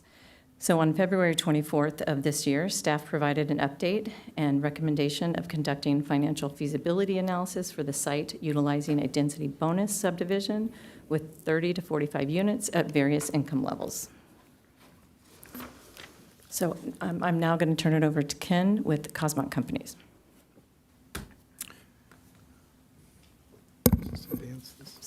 Okay, thank you. Mr. Mayor and members of the council, my name is Ken Hira with Cosmont Companies. We've been working with the city for some time now on trying to evaluate different opportunity sites and with the goal and objective of trying to achieve 100% affordable housing project. It's been a bit of a process, but we're now to the point where we were able to do a high-level financial feasibility analysis. And I'll talk a little bit about more of those assumptions. But we've been working with the city for, like I say, back in March of '23, I think I was here at City Council, and again, trying to achieve affordable housing on the L7 site. In February, earlier this year, we were directed to prepare a high-level financial pro forma analysis for 30 to 45 residential units on the L7 property with 4 different affordability levels. And it was assuming about a 15-lot subdivision. Scenarios included a combination of 1,500 square foot, single family for rent units, 15 accessory dwelling units of about 1,000 square feet each, and 15 junior ADUs at 500 square feet each. These are all high-level assumptions. The analysis examines operating revenues, development cost estimates, for each of the scenarios to solve for the estimated subsidy or grants that are needed, assuming $1 per square foot ground lease of the property. The assumption here is that the property wouldn't be sold, it would be ground leased effectively at a very low immaterial amount of $1. And in the discussion throughout this presentation, when we talk about subsidy, I just want to bring that up because that's a word that might have certain implications. The burden of that financial gap, which you'll see in the millions of dollars of range, needs to be filled. And it can be filled as a subsidy, as a grant, as a financial gap, and finding the creative ways to close that gap is a future exercise, if you will. But the site is here, L7, as folks know, on Quail Gardens Drive. The 4 different scenarios that we ran pro formas for. Number 1, it was assuming 60% of the units were moderate income, 20% at low income, 20% at very low income. And those are percentages of AMI, area median income. And both of those were run for 30 to 45 unit scenarios. The second set of pro formas assume a 50% moderate income level, 25% low, 25% very low. The third scenario is a third, a third, a third between moderate, low, and very low. And then the last scenario assumes no moderate income and 80% low and 20% very low. Okay. And so really, in summary, and there's supporting pro forma analyses behind this, but in summary, the pro formas estimate a development cost, a net operating income after completion, and essentially a return on investment. And there's different ways to finance these investments. Key cost components include site development, building costs, architectural permits and fees, and financing costs. The NOI includes gross rent, vacancy factor, operating expenses. These are relatively common aspects of a financial evaluation and a pro forma. At stabilized operations, we assumed a market capitalization of a 5.5% cap rate, and after deducting the development costs and a component that includes low-income housing tax credits, in most of these examples, we assumed 4% low-income housing tax credits. the pro forma does yield a negative residual land value or a funding gap, and that ranges from $4 to $6 million. As I said earlier, the gap is really the thing that needs to be figured out in terms of how do you close it. It can be closed by a variety of sources, frankly, federal, state, local. Examples of that include a city subsidy, the state multifamily housing program, county housing trust funds, et cetera. So you can see the ranges between 30 and 45 units of the different negative residual land values. Again, in scenario 1, it's 4.9 million to 4.2. In scenario 2, it's 5.1 to 4.5. Scenario 3, 5.7 to 5.3 million. And the last is 6.1 million to 6 million. These are high-level estimates. I think it's important to also understand we don't have a concept plan per se, which I think is a very important next step as well in terms of next steps, because I think layouts, architecture, formats, different construction aspects of these projects or an affordable housing project will have a significant impact on cost, frankly, and rents, and the underwriting of these various pro formas. And just so you can see, there's support of those different ranges that I just summarized per the various pro formas that we ran for the various scenarios. Again, 30 to 45 units, and at the different income levels. So I think I'll stop there. It's a high-level presentation and a discussion about the fact that we have a gap for affordable housing. That gap is not uncommon for many affordable housing projects today. Patty mentioned the process of Surplus Land Act and getting it cleared from HCD. Cosmont Companies is in the middle of numerous Surplus Land Act processes, vetting affordable housing, frankly, and how affordable housing can be brought to fruition through a process that HCD is requiring of cities and publicly owned lands. And in this case, you have publicly owned lands. So at this point, I'll stop and turn it back to Patty. Thanks. So at the February 14th meeting of this year, council also directed staff to retain a outreach specialist to develop a comprehensive public engagement plan, or a PEP, that included robust community outreach and had an educational component on affordable housing. And we were also directed to hire a professional site designer to assist with conceptual designs and public engagement. So Kearns and West was retained to develop the public engagement plan in consultation with staff. To ensure all stakeholders have an opportunity to participate, Kearns and West is proposing to reach a wide range of stakeholders. Some are shown on this slide. And they will utilize a variety of engagement activities, including in-person and virtual techniques, such as focused discussion groups of diverse stakeholders, interactive design workshops, and an online input form that will be available throughout all public outreach activities in both English and Spanish. So the outreach activities would be conducted in 3 phases and will include a total of 16 meetings to ensure all stakeholders have the opportunity to be involved and participate in all 3 phases of community engagement. Education of affordable housing will be part of all 3 phases. So phase 1 is anticipated to begin in the fall of this year and consist of 6 focused discussion groups to share ideas and comments in a smaller environment. And this phase also includes 1 citywide meeting. After all the community input is received in phase 1, the design consultant would prepare very preliminary site design concepts based on the community input received and the SLA site requirements. Then the input from phase 1 would be presented in phase 2. Phase 2 is anticipated to begin in the winter of next year and would include 6 focused discussion meetings and the first design workshop. The design workshops provide more of an interactive, hands-on, creative opportunity for stakeholders to explore design options for the site and to receive more community input.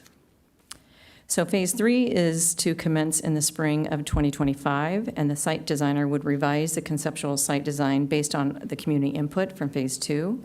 Phase 3 also includes the second interactive design workshop, and the public input received from Phase 3 would then be incorporated to develop a final conceptual site plan and design that would then be presented to council for review and feedback. So to help facilitate community input throughout the robust outreach process in all phases, the Public Engagement Plan recommends utilizing educational and informational materials, including a project website, fact sheets, and an educational video on why affordable housing must be provided and who qualifies for affordable housing. Project updates, notifications, and announcements would be disseminated through a variety of sources throughout all phases of community engagement to reach as many people as possible, and those methods are listed on the slide. So this concludes staff's presentation, and staff is requesting the council provide feedback and direction on the financial feasibility analysis and the public engagement plan for 100% affordable housing project on the city-owned L7 site. Staff and consultants from Kearns and West and Cosmont are available to answer questions. Okay, thank you. I know we're all anxious to get to this, but it's going to be along with 25 speakers. It's going to be long, and it's necessary that we take a quick break. So we'll be back in 10 minutes.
Must be over here, and I'm like,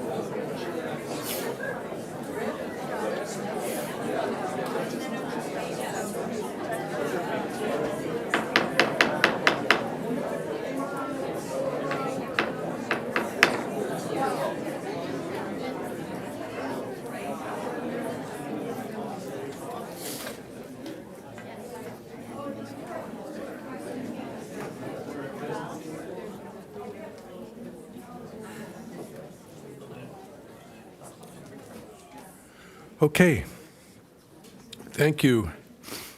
And before we get started again, or I should say, I would like to start by expressing my appreciation for people turning out tonight. I wanted to point out that the presentation that we received tonight has a fairly abbreviated history of the site, that there has actually been kind of an ongoing discussion about the site. It started, well, with the purchase, but then in about 2003, the Ecke family, the Ecke Ranch, was looking to develop more housing, and so there was this plan to swap the 10 acres of the Ecke Ranch property on Saxony to build a public works yard for the city, and it would be swapped for this land that the city owned. And so there was a map drawn using the existing zoning of our R1, and then the ballot measure failed, so that went nowhere. The next activity on this site that I know of was when we were updating the housing element, starting in around 2015. This site showed up on the initial list of potential properties for upzoning, but it was eliminated fairly quickly. It showed up again in 2018 or so, 17. Measure T failed in 2016. We went right back to trying to come up with a housing element update that would pass with the voters, and this site was in the mix, and it was knockdown, drag-out fight over whether it should be included, and it was left off the inventory list for Measure U. And we are here today talking about the housing element, the possibility of developing the site for affordable housing, and that's where the history picked up with this particular report. But the discussion around this parcel of land has been very lengthy, and always a lot of passionate opinions on both sides. So with that, I'd like to ask if any of my colleagues have preliminary questions before we hear from the public. Nope. All right. 25 of you have signed up. We have normally a three, pardon me? 29 now. We normally have a 3-minute opportunity to speak, and I know that there are, people, you want to express yourself, and I want to give you the full 3 minutes if it takes 3 minutes to say what you want to say. But it would be great if it's possible to abbreviate your comments, that you would do that. So with that, Madam Clerk, please call the speakers. first 3 speakers, John Van Cleve, Rachel White, and then Patty Stoudemire with a time donation from Carol Main. Carol, are you here? I'm here. Okay, thank you. Ladies and gentlemen of the City Council, my name is John Van Cleef. I'm the CEO of Community Resource Center. I appreciate the city looking at and moving forward with affordable housing on L7. And I have to say, I'm definitely here to advocate for option 4 because of its value to the city. The need for affordable housing in San Diego County and in our city is dire. San Diegans are facing a housing crisis with nearly 50% of San Diego County residents spending more than 30% of their income on housing, which is well beyond the threshold for housing affordability. The burden is particularly heavy on low-earning families who are often forced to make difficult decisions between paying for housing and other essentials such as food, health care, and education. By supporting 100% affordable housing for an option 4, Encinitas is taking a meaningful step to support those who are economically vulnerable in our communities. The affordable housing is within walking distance of businesses, all of which create a positive economic impact whose employees will qualify to live in these homes. Employees of Community Resource Center, Smart and Final, Petco, the Y, Lazy Acres, the businesses we frequent along the 101s, and the list of employees who would benefit from this housing goes on and on. Affordable housing is also an asset to the community, not a deficit. Studies have constantly shown that affordable housing developments create jobs both during and after the building. Residents of affordable housing have more disposable income in which to spend on local businesses, which also stimulates the economy and growth. Moreover, affordable housing has been linked to improved educational outcomes for children, better health for residents, and greater overall community stability.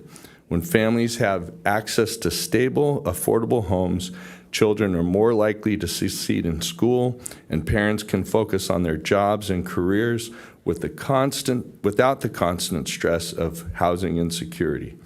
The benefits extend to the entire community, creating a more prosperous and harmonious environment for all. By investing in this housing now, we're investing in the future of Encinitas, and we're ensuring that our city remains diverse, vibrant, and welcoming to all. Thank you for your support of this.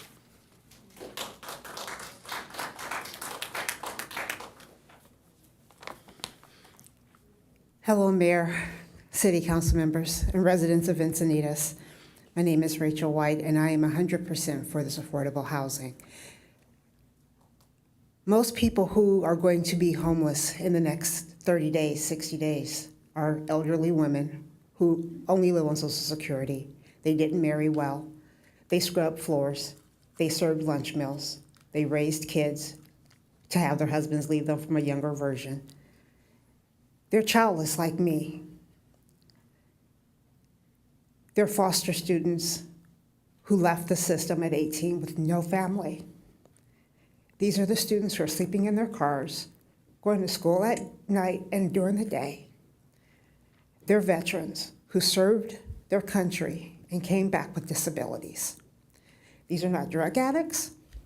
These are not ne'er-do-wells. They're people like me. I'm 51 years old. I make $75,000 to $80,000 a year. I'm a civil servant. I sit on 4 nonprofits. I mentor young girls whose families live in hotels, who are going to school, hoping to go to college. This housing, you have to understand, when you build a community, you're building on a foundation. If you sandblast the base level of the foundation, which are the working poor, the elderly, the orphans, the very people Christ told us to care about, what do the building blocks go on? What does the foundation of the house go on? What is the house going to stand on? It's going to fail. When you don't take care of the least of mine, you haven't taken care of me. I am begging you to build this, and I'm begging those who have all legitimate concerns not to give in to the fear-mongering of poor people, of people who look like me. My grandmother scrubbed the floors for a judge in South Bend, Indiana, her whole life, and was able to buy a little tiny house And because of my grandmother, we had shoes every day. Because of my grandmother, we had coats in the winter. People dropped their babies off on her doorstep because they knew that she would feed them and provide a home for them and make sure that they were educated. She had a third-grade education. Poor people are not our enemies. They're our neighbors. Thank you.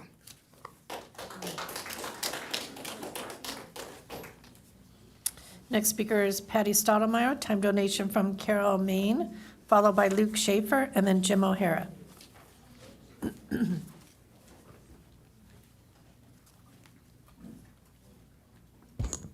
Mayor, council, members.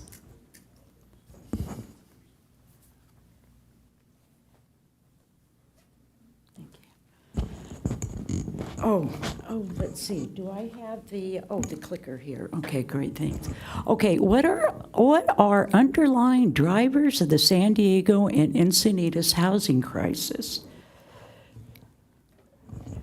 Apartmentfinder.com, short-term rentals in San Diego County. Now, apartmentfinder.com is a Blackstone website. They have 2,788 short-term rentals in San Diego County. Now, this is not all of the short-term rentals, but wow, maybe the biggest bulk. Who are the top property owners of short-term rentals in San Diego County? This is right off of Google. Blackstone offers short-term rentals and corporate housing through its website, apartmentfinder.com. They have a significant presence in San Diego County with focus on purchasing and managing short-term rentals. Large-scale purchases also include affordable housing units.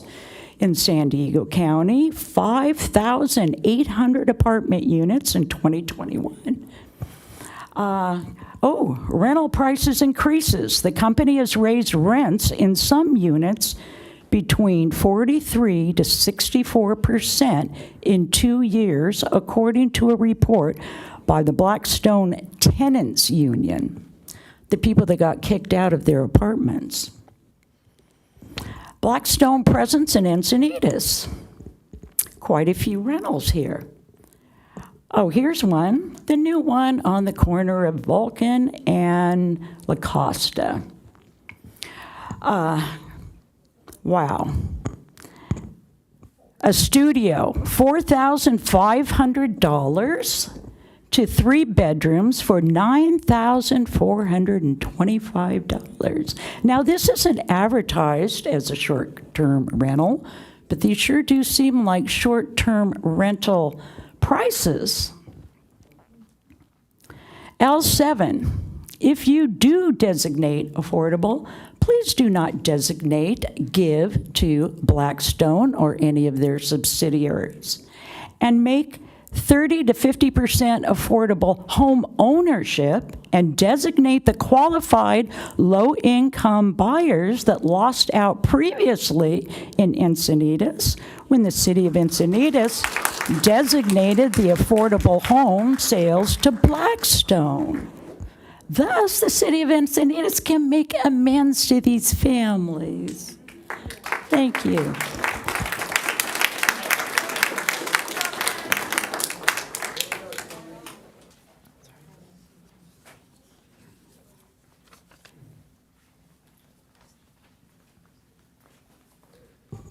All right. Good evening, Mayor, Council. I'm here tonight just as a concerned citizen. My name is Luke Schaefer, and we talked about some of these things here during Pyre's Point, but the fact of the matter is there's already 1,000 units going in on Quail Gardens, right? We redesignated this property with very little transparency to us, the people, right? The accountability that you guys up there sit is to us in the crowd. If you could be more accountable.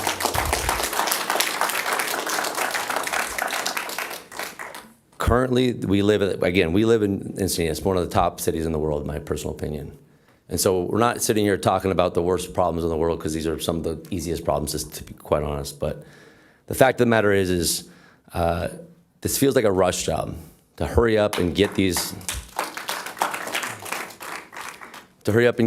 projects in before, I don't know what the time limit is, but and the rush is, but we're putting people's lives at risk. We've gotten rid of vehicle lanes for bikes, or worse, we've put the two together. We're putting our kids, which is predominantly the number one people riding bikes. I know you ride your bike, Mr. Grans, but fact is it's mostly kids. And the amount of teeth, heads, arms that have been smashed, whatever that is, and Quail Gardens is a 2-lane road at 40 miles an hour.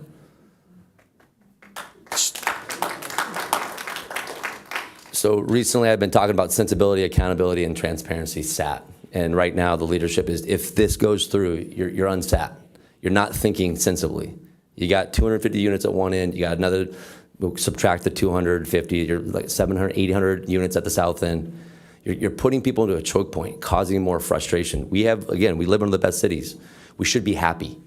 We should be able to get from one point to the other and not be frustrated. A drive from my house at the northwest portion of Encinitas to the southeast portion of where I grew up should take 8 minutes. It takes 25, 30, 40 minutes at times sometimes. It's not accountable. So long story short, it's sensibility, accountability, and transparency. And we're not seeing it right now. So please be accountable to us, just like you are to the state. And obey us, the residents, like you do the state, please. Thank you.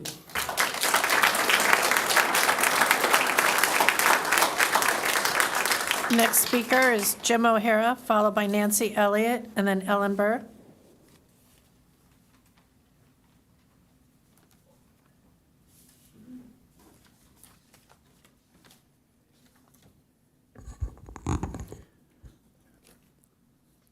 Good evening, Council. My name is Jim O'Hara. I'm currently a candidate for City Council here at District 2. And this is my position on L7, or as it says in the general plan, Quail Gardens Park. The challenge in opposition to the L7 isn't a question of whether residents in Encinitas want affordable or low-income housing. It's that we don't want this project in this location because it's flawed and it goes against the residents' wishes and the council's promise to the residents. The support is going to roll out a laundry list of out-of-town nonprofits, special interest groups, and resident lobbyists from several organizations. All of them have ulterior motives. I ask you to listen to the multitude of citizens who have practical and reasonable disputes with this project, ranging from public safety, financing, and quality of life. All three of those issues are exactly what we look for our public officials to place at the forefront of their decisions. Quail Gardens is slated to have over 1,100 units built in a very close proximity, and this addition will only add to that density. Additionally, Quail Gardens is about to undergo traffic calming measures. As we increase the number of occupants, drivers, and cyclists due to increased density in Quail Gardens, it puts a stress on our first responders who are likely to see an increase in call times and higher frequency of calls as a result. This will overstretch our resources. With projects requiring between $4 to $6 million for this to finance this, plus the value of the land being around $15 million, we're looking at a cost of $20 million. We have a 1% sales tax upcoming on the ballot because the city's out of money. Where is the money going to come from? You heard it from Cosmont just now. If we magically find the money, the project checks no boxes. L7's layout won't allow the project to cover the required lot usage of surplus land, so we have to have a special permit put together for it. Due to Quail Gardens splitting the lot in the additional wetlands portion of the lot, we can't cover the required 80% that we normally would have to cover. Nor will this project move the needle in our no net loss requirement. Additionally, it doesn't fit the HCD's suggestion, which is good for us in some places, but not in others, that the affordable and lower income development should be spread throughout the city and not in concentrated areas. A good location would have more walkable, public transportation, proximity to freeways and jobs, as well as a central location near, ironically, parks. Check the aforementioned boxes with the state mandate. L7 simply does not match any of those criteria for a good location. Meanwhile, a park does not have to meet those criteria. Simply meeting the needs of a park means providing a safe, successful area for people to meet that saves us millions of dollars. There were better locations and options for this project. For example, the public works lots or RCP, and some of your associates have mentioned that, and maybe we'll mention it. So why this location? I'm going to round this out here. Common sense tells us that spending money that you don't have on a project that could be better accomplished elsewhere and will not accomplish the statement requirements is a bad decision. Lastly, Thank you. Lastly, and maybe even more importantly, Thank you, sir. parks are centerpieces and hubs for our neighbors in our cities. Sir. Why don't you take That's the the end of opportunity? your speaking time. Thank you. Thank you. Please take the opportunity to help people to be the heroes and get us a park back, please. Thank you.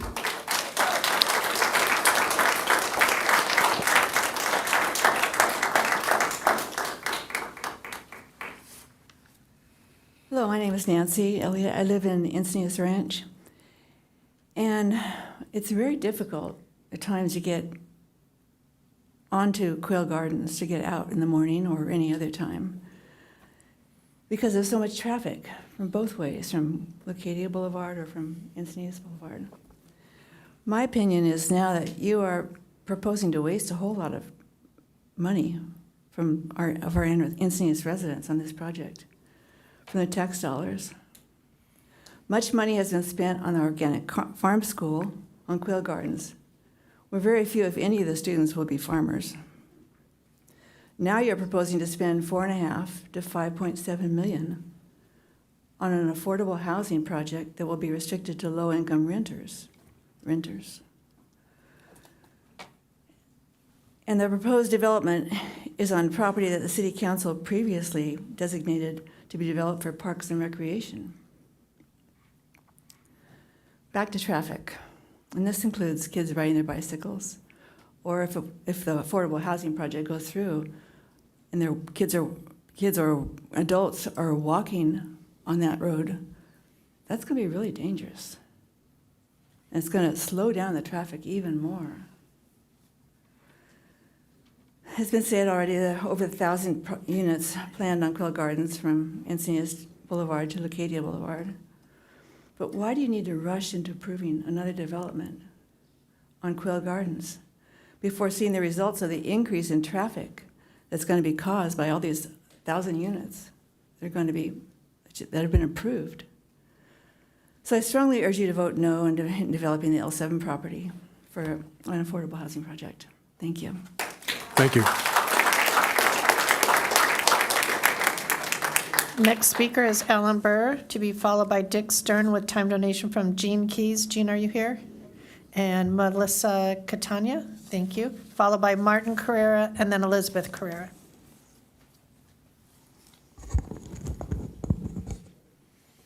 Good evening, Council. I hope I'm not the only one that could appreciate the irony and hypocrisy of L7 being on the agenda tonight, along with this wonderful accolades to the Parks and Rec Department. I'm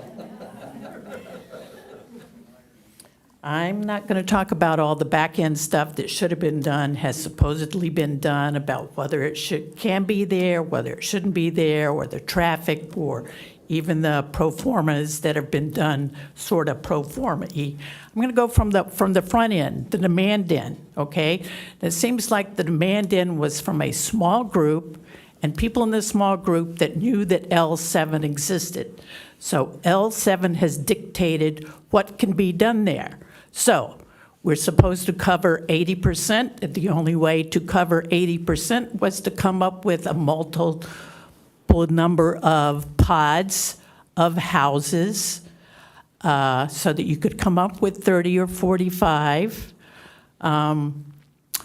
So there's that. But the other thing that was a demand is that we actually do need affordable housing. So what has been proposed here is 15 three-bedroom, 15 two-bedroom, and 15 one-bedroom. If you look throughout San Diego County and the places in the housing element that have been proposed, you will find very, very few three-bedroom units. The most you will find will be two-bedroom units, followed in about an equal amount one-bedroom units and occasionally three-bedroom units and some studios. I don't think we have any SROs here yet. We probably need them.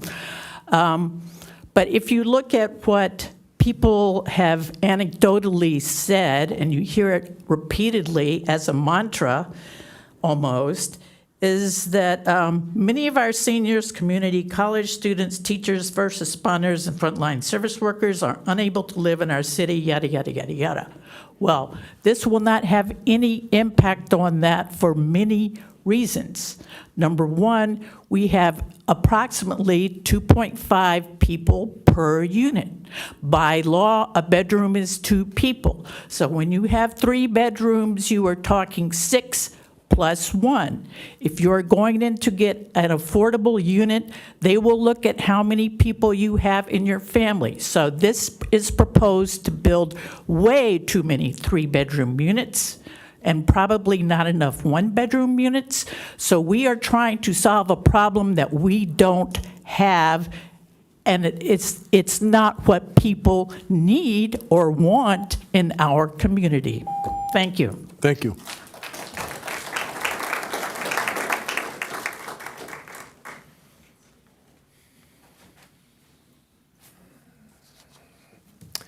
Good evening, Honorable Mayor and council members. My name is Dick Stern. I'm the president of the Encinitas Ranch Community Association, but I'm here tonight as a private citizen. I had the chance, I should say, to read and study the city staff report on developing L7 for affordable housing and have a number of very serious concerns that I would like to share with you.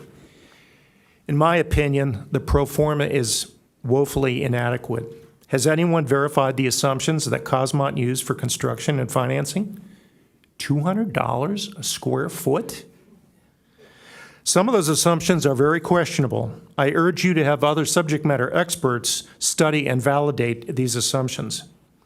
It fails to address the opportunity cost to citizens of Encinitas and the real cost of the project. The pro forma does not include the single largest cost, the approximate $15 million in land value that the City Council is giving away. This very important fact is only briefly mentioned in the feasibility study. This takes the project cost to $20 million, or another way to look at it is $450,000 a unit at 45 units, or $667,000 a unit at 30 units. And those are just the preliminary costs.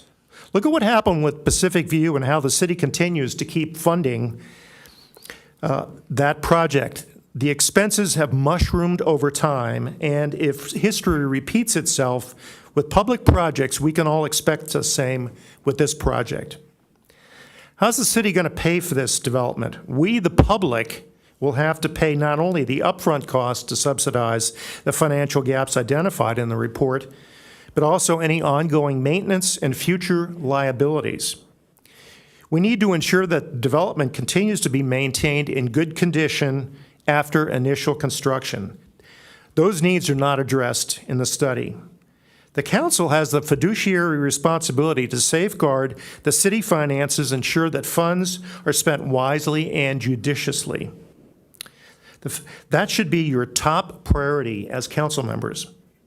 There is no denying that affordable housing is important, but the decision to move ahead with this project is fiscally irresponsible. You were in the process of asking voters in Encinitas to approve a 1% increase in our local sales tax with the intent to use that for much-needed infrastructure.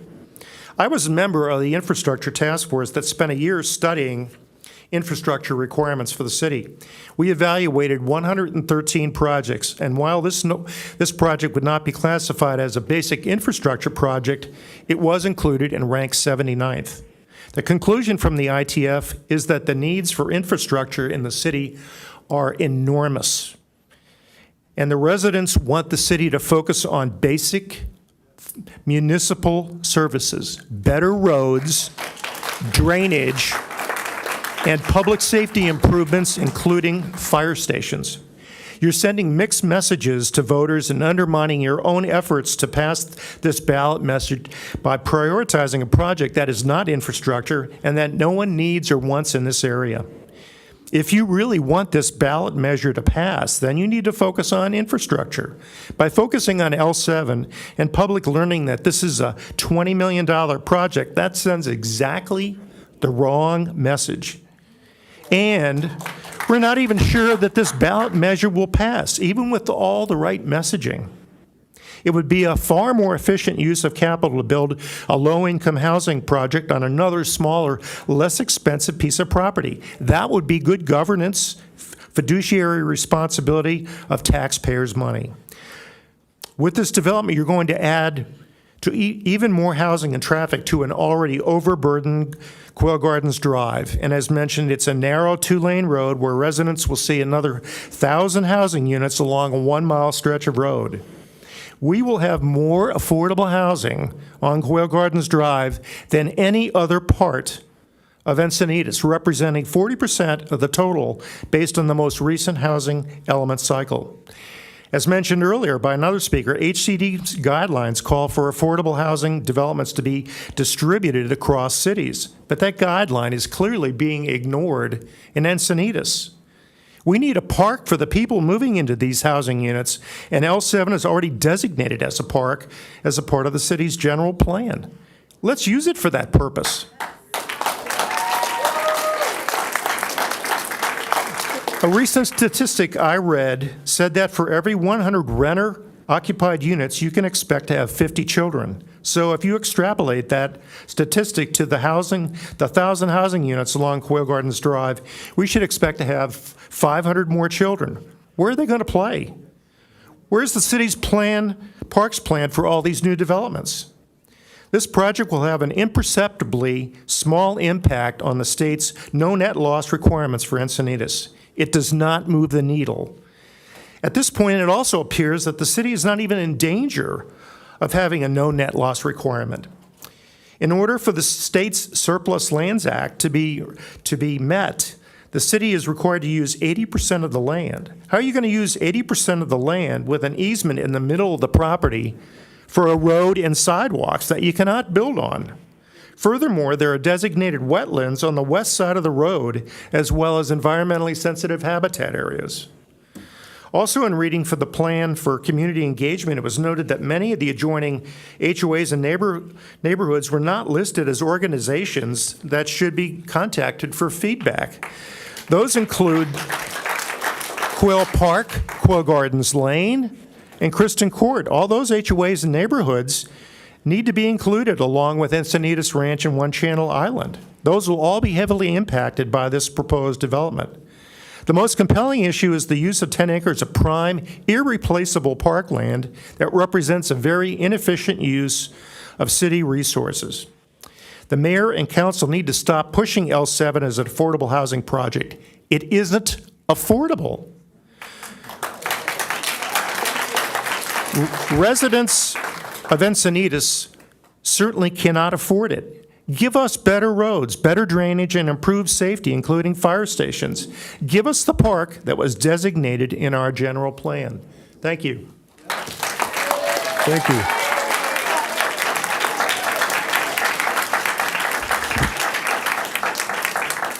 Martin Carrera, followed by Elizabeth Carrera, Glenn Johnson, and then Bob Kent. Yeah. Hello, my name is Martin Carrera, and I came to Encinitas Ranch 9 years ago. I don't have to live here. I chose to live here. I chose this place for many reasons. I was transferred from a major multinational corporation to be a science advisor in La Jolla, and I chose this place for many reasons. It had good highway access. I chose Encinitas Ranch because of Quail Gardens Road particularly. It's a bucolic road. It reminded me of Connecticut, some place like that. We had the botanical garden. We had the children playing at the school. We had a garden. There was a field full of flowers that bees were producing honey that I could get in my garden up. And then the golf course. Encinitas Ranch, as I understood when it was made, gave to the city that the trail was like part of becoming, of earning to be a citizen. I asked myself, what are these other communities giving us? They're taking. And the take is on the basis of that we need to have people with low income here. The reason is we don't pay them enough. If we pay them enough, they could afford to live here. We're filling the city with all kinds of businesses that pay minimum wage or very low wages and want people to be in our midst when they should be paying for good wages. Maybe we should be bringing in, high-tech companies in here instead. I don't know, but that was my feeling. I just wanted to talk to you, not after 34 years of being a scientist, I don't want to talk about facts and numbers. I want to talk about feelings. The feeling is this is a wonderful place to live. I just retired. I like to play, to go fishing and running. And all of these amenities that we have are going to be gone. And I don't know if I'll want to stay here or not if this happens. Because, yeah. Because going out on Quail Gardens is becoming difficult.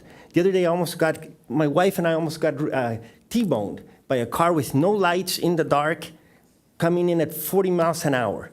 And I've seen children with bikes. It's very dangerous. It's going to become worse. So I just wanted you to think of what's the give and the take, because after all, that's what a community does. That's all I wanted to say. Thank you. Thank you.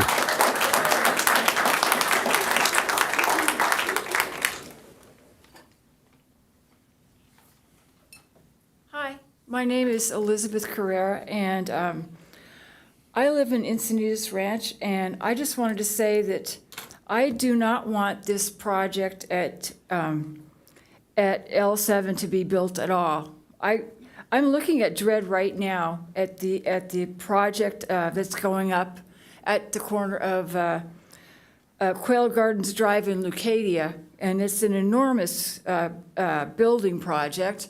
And I'm just thinking about the enormous number of cars that's going to add to Quail Gardens Drive already. I'm worried about that.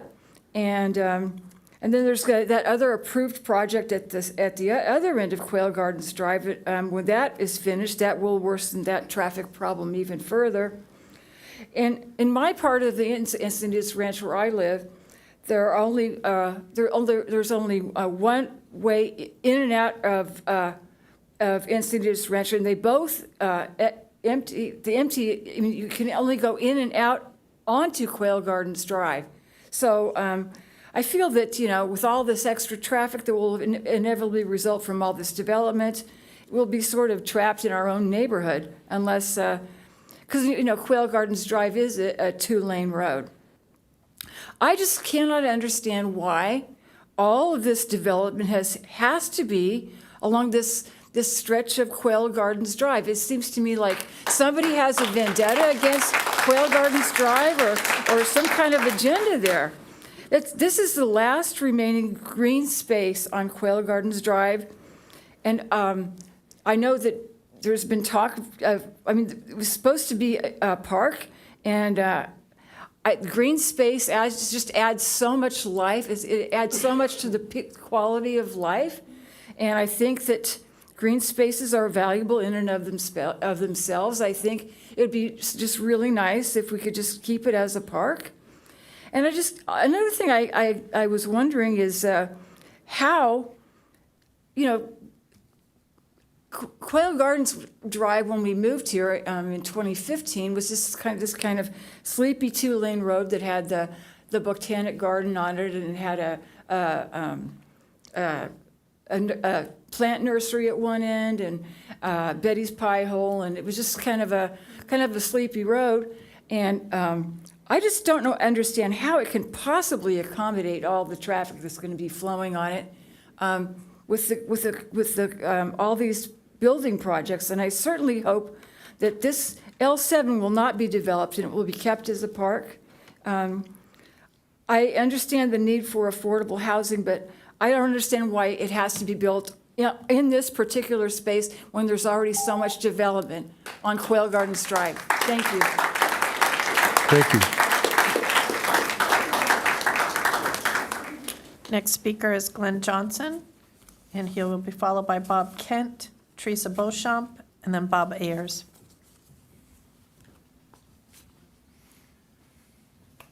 Okay, members of the council, mayor, staff, and the public. Thank you, Mayor, for giving us a bit of history. I'd like to give you a little more history. I moved to Encinitas in 1986, which was the year the city was incorporated. I lived in the east side of Sidonia Street. when the Encinitas Ranch was put through, I moved to Quail Gardens Drive, and it was a dead end. Quail Gardens Drive was a dead end street at the time. I'm in a house on Kristen Court. I came to Encinitas because it was an open space area. There was nature. This is much better than a house in Los Angeles that I came from.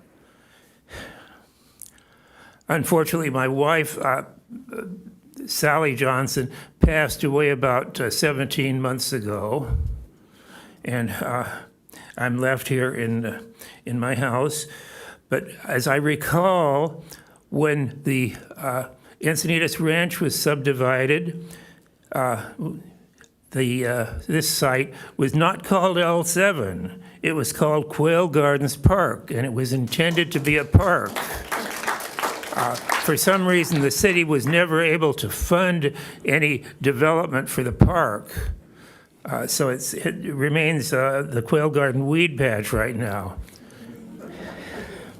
But it has potential still as being a park. With the increased density that's coming into the area, we need open space, and there's not enough open space even now. I think that park should remain open space and should be developed. In memory of my wife, Sally Johnson, I'd like to contribute $100,000 to developing this site as a park to be named after her. And I expect I have some neighbors who would contribute. We might want to leave the site in the title of the city and take a 20-year lease for it. I'll offer, how about $12 a year for a ground lease for a park. It's a public park that would be funded by myself and anyone who cares to contribute.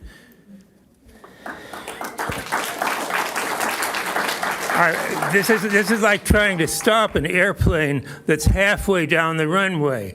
But let's stop it before we waste more money. Thank you, Glenn.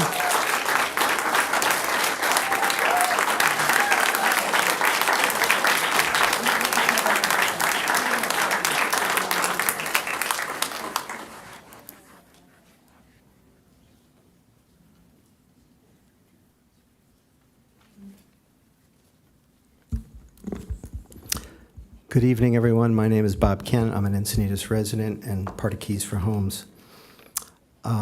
I support proceeding with the public engagement plan as the next step to build a 45-unit affordable community on L7 using the current existing residential zoning. I think this strikes the proper balance to build much-needed affordable housing, a well-designed affordable community.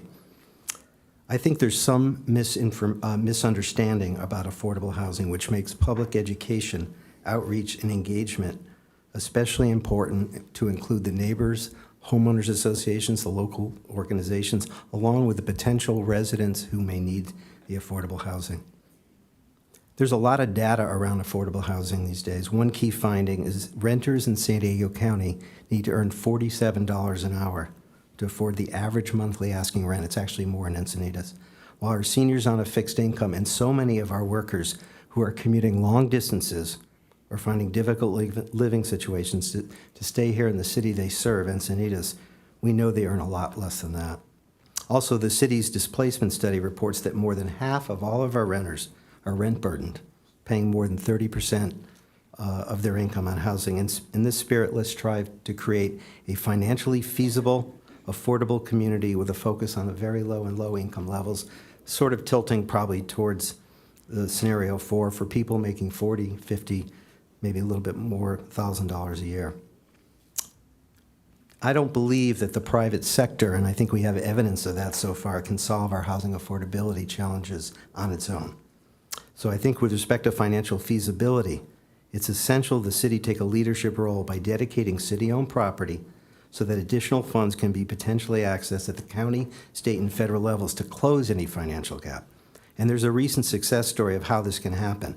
A 100% affordable community was recently completed in San Diego using available San Diego County land for the first time ever, along with multiple funding sources, including federal, state, and local funds. So there are successful real-life models to follow here. It is a long and lengthy process.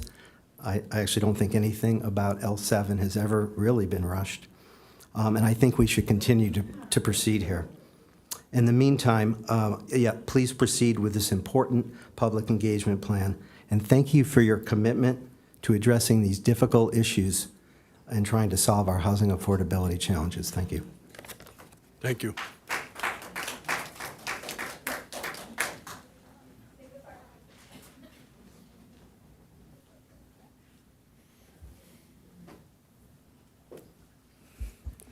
Honorable Mayor and council members, I support proceeding with this public engagement plan. Encinitas has many talented, solution-oriented residents and city staff who together can create an innovative design of an affordable housing neighborhood well-suited to this parcel of land.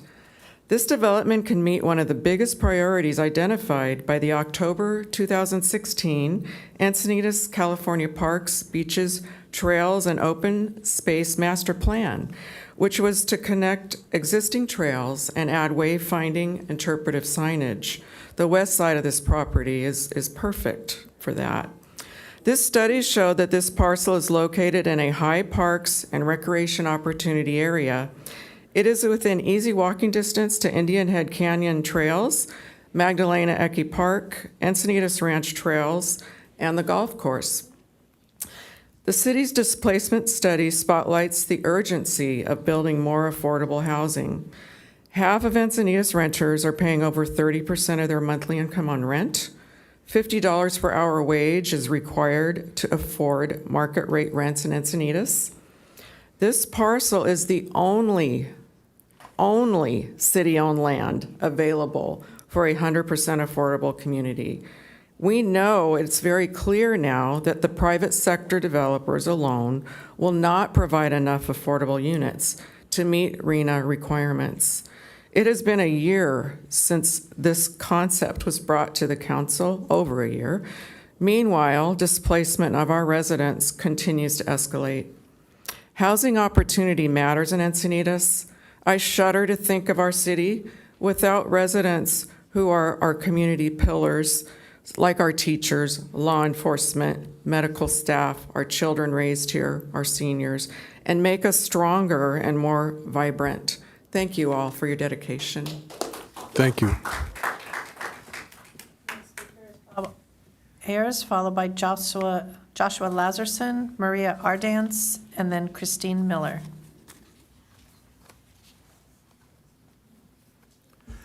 Good evening. Bob Ayers, Encinitas resident since 1963. Housing has been and always will be a big issue in Encinitas and in every growing coastal town. I am not an expert in housing, but I am something of an expert in being an Encinitan.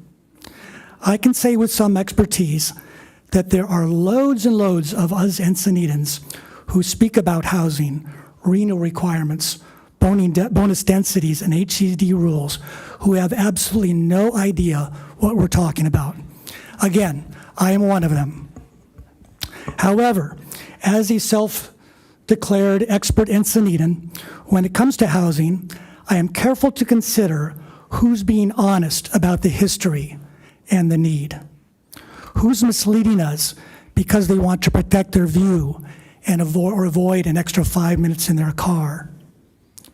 Who is only trying to protect what we have, and who is looking for ways to share what we have? I support moving this project forward. If it can be done, we don't know if it can. If it can be done, it will bring great pride to our city. But I fully recognize the obstacles. One, a $5 million or even a $10 million gap that the city does not have to fill. We need to find ways to fill it. Two, although this is a project we would probably all want somewhere else, There is no somewhere else. 3, finally, of course, this is an election year. Deputy Mayor Blackwell, you've been a great city council person, and you're in a unique position with this vote. Fortunately, you possess the one skill that every voter begs for, and that is the skill of voting for what you believe in, regardless of the political consequences. Every voter adores that. Mayor Kranz, you have every quality informed residents seek in a mayor. You work hard, you form relationships, you listen deeply, you know everyone. You work to educate Encinitas rather than stoke their fears for political gain. You've complied with all of the ethical rules to which you have vowed, and you display none of the privileged tendencies other elected officials and candidates do. I support moving this forward, and I vow my support to both of you, regardless of your vote tonight. Thank you. Thank you.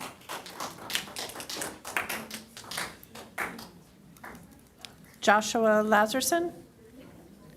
Joshua to be followed by Marie Ardance, Christine Miller, and then Lois Sunrich. Good evening, Mr. Mayor, City Council members.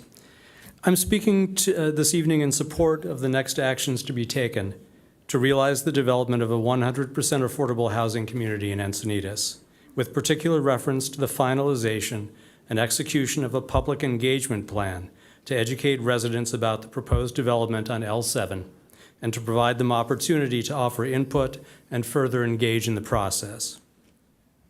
The proposed development addresses a need that is starkly evident. That is the lack of housing stock for individuals and families whose incomes place them in or below those of the middle class.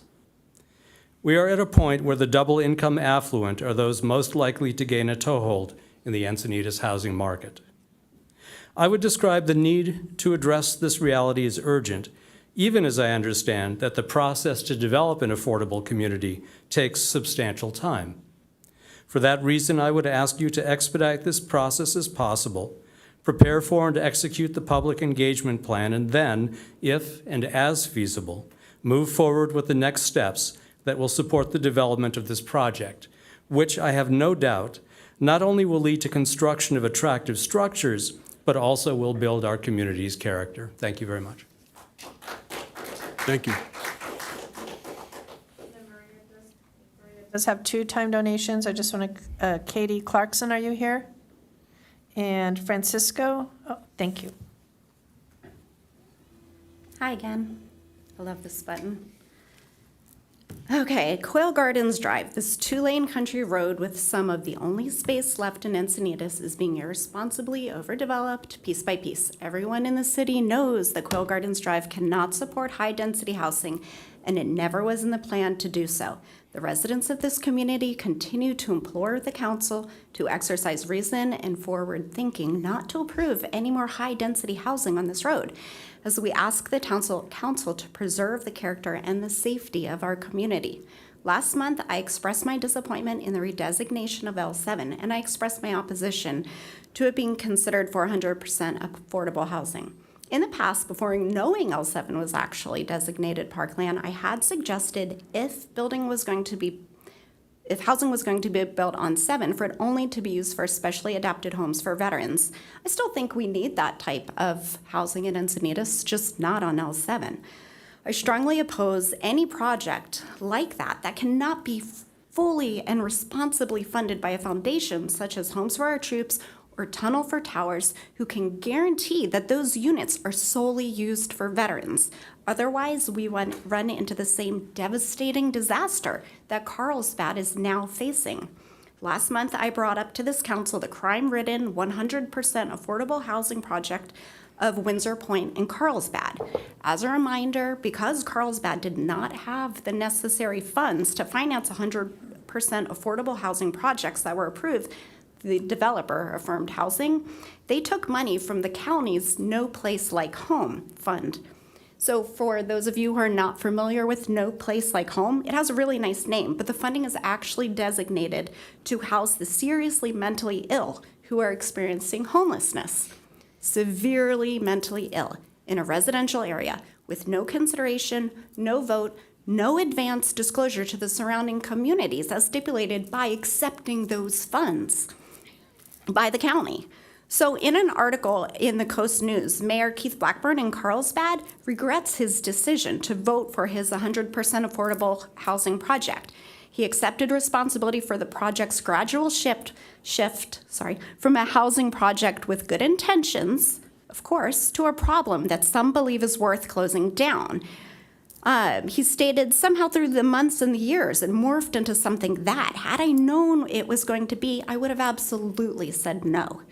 So now my job's to ensure to protect the quality of life for the residents who are now adversely affected by this project. Good intentions, bad outcomes, because it wasn't funded properly. This community will not allow such a disaster to be built here. Let's learn from Carlsbad's mistake of not having proper funding for developing and also for ongoing cost. Any project like this needs to be responsibly and fully funded, regardless of where it's placed in the city. But L7's not that location. This road can't support any more abuse, certainly not the monstrosity of Quail Meadows, and not development on L7. L7 should be restored as Parkland. Based on data from the Urban Institute, even with low-income housing tax credits, building even 20% affordable housing is rarely possible in the United States, let alone a high-income place like Encinitas, even with those tax credits. So how will the council finance the debt to build such a project, right? Are you going to quietly accept money from no place like home and shatter the safety and the character of our community? How are you going to responsibly guarantee that we can even afford this type of project when we have so many truly urgent infrastructure projects that the city can't afford? You have a responsibility to the citizens to spend our money appropriately. 100% affordable housing cannot pay for itself. And you also have a responsibility to this community and this city to preserve the character and its safety. This is something we all know is currently slipping away year after year. So based on Cosmont's financial analysis for this proposed 100% affordable housing project, the financing gap for the 4 different scenarios is anywhere between 4.9 and 6.1 million. Based on the city's past projects and budget shortfalls, I'm sorry, but that deficit is really understated. So where are you going to get the money to pay for this? What stipulations would be tied to the grants that will negatively impact this community? Are you going to pass the accountability buck by blaming the developer for accepting the grant money from funds such as No Place Like Home instead of protecting our community? According to a recent analysis by Patrick McEnany, who's the Director of Development at Somerset Development Company, who actually specializes in building and preserving affordable and mixed income housing, he says the shortage of affordable housing is not the result of speculation or greed. It's a function of the cost of building new affordable housing. Affordable apartments are not getting built because the cost to build them is greater than the funding source available. While the precise funding shortfall per unit varies over time, primarily due to construction costs, interest rates, rents, which all fluctuate based on macroeconomics, the overall challenge remains. Affordable housing cannot pay for itself. So how does the City Council plan to fill the financing gap? We won't accept that disaster like Windsor Point just so you can check off, the feel-good box and say we did affordable housing. As I recall, someone even on this council recently said, if we just do this, we won't have to worry about it anymore. Thanks. But what about the actual residents who have to deal with this disastrous consequence of that type of short-term thinking? No offense. I would question this also. Aside from the fact that I think you would get it from the grants, which could honestly screw us over. I don't know if I'm allowed to say that, sorry. Is this really even affordable housing that we'd be getting built? Who would benefit from the development? Is it those of you that you say you want to help? If you're not getting the funding from a grant like No Place Like Home, where are you getting it from?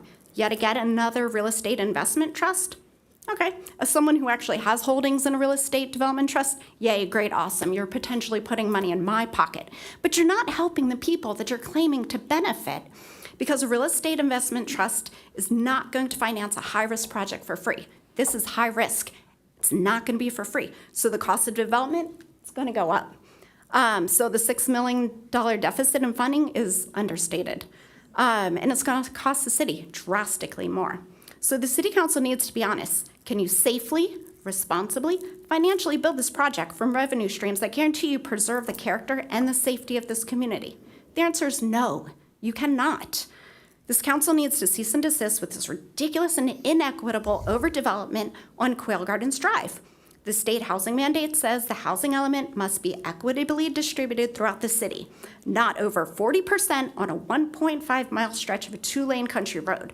Also, California state law AB 2345 states that the housing density bonus law for new housing, which includes a 15% low-income housing, is allowed as long as the development does not negatively affect the public health, safety, or the environment.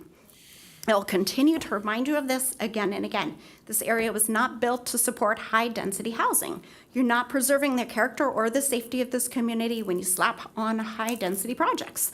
Stop doing a disservice to your community. Your job as elected officials or appointed ones is to serve your community, not special interest groups, no one else. And that wasn't a dig, I'm just saying. So like I mentioned, and that wasn't a dig, that's just fact. Anyway, like I mentioned in open comments, based on the National Recreation of Parks and Associations, we're woefully deficient in parkland. Also kind of question the NOA being released during the holiday season. I am going to say that. I still have more time, so I'm going to keep talking. And I've lost my place. What else am I going to say? Anyway, I think you guys got the point. It's not the right project. It's not the right place. The overdevelopment in Quail Gardens needs to stop. We can't support it. It's not financially responsible. It's not safe. We need our parkland. There we go. Yay. Thank you.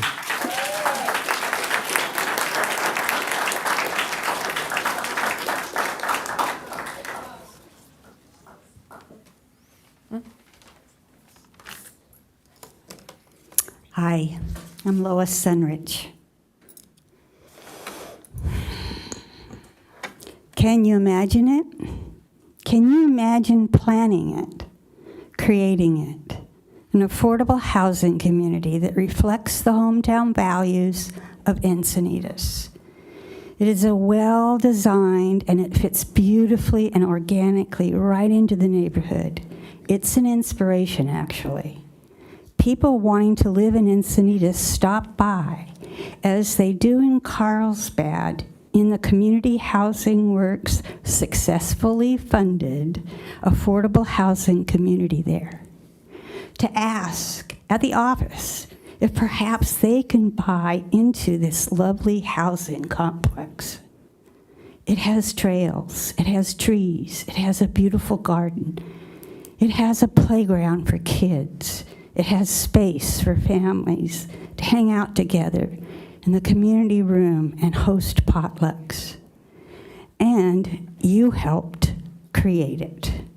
You sponsored the workshops that brought together the community to envision it, to dream about a small model visionary community that highlights the DNA of our town's pioneers. Your decision to become a leader to your city now allows you to help develop an innovative workshops that can become master think tanks for a unique, one-of-a-kind, affordable community from the ground up. It is here that you can leave your imprint by helping bring residents and experts together to conceive of a state-of-the-art legacy for Encinitas. Have you ever walked the grounds of the affordable community in Carlsbad? I have. It was a Sunday. They held an open house. I got a cup of coffee and spent the morning in their courtyard with my newspaper. We were right next to one of the many communal laundromats throughout the complex. I watched as children played with each other on the spacious lawns while mothers did their laundry together. It was inspiring. Yes, after being there, I was even more sorrowful when we lost our opportunity to have that kind of affordable community life here in Encinitas where I could live. Your leadership could now make that happen. You could see the opportunity. You could be the guiding force to help us collaboratively come together and design our very own affordable community. I can already see it. And for decades to come, it could be your name associated with it. I hope you heed the call. Thank you. Next speaker is Christine Miller. Christine Miller will be followed by Janet and Neil Stan, and then Stephanie Wheeler. Hi. I'm going to actually keep it short because a lot of people have brought up some of the financial traffic concerns and livability of that community. I am a long-term resident of Encinitas, way over 30 years. And my house, was built in that area far before Quail Gardens Road came in. And I know about affordability in Encinitas because my neighbor lived in a trailer at Brown's house, Jeff Brown. And the mom, and they would live there and they would barbecue out there. And guess what? Not one neighbor came, get them out of here. We don't like poor people.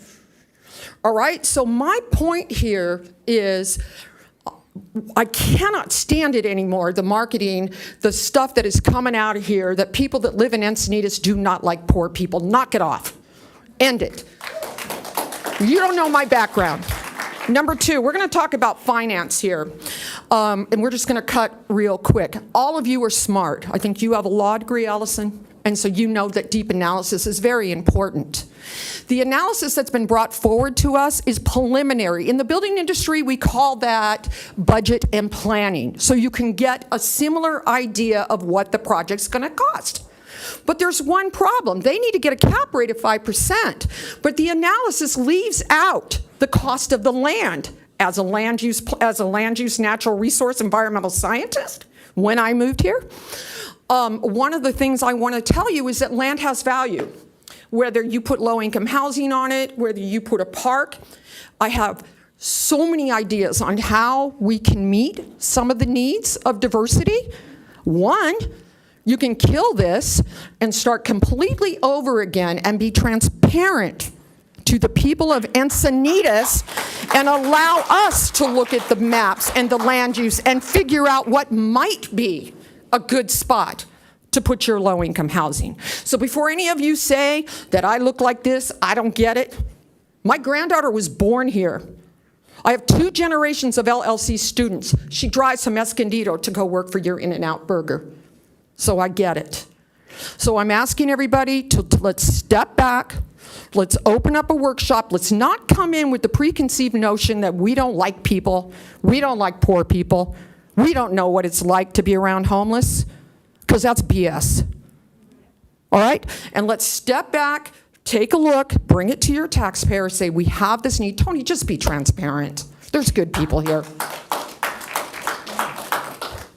Because I'm not against low-income housing, but I'm against it being right there. Because I was there when that was a rural area. That's why I moved there. I came from Northern California working in the woods, literally, to here. And so to see it get like this is very sad. So can we just step back and kill this, open it up to the community? Thank you.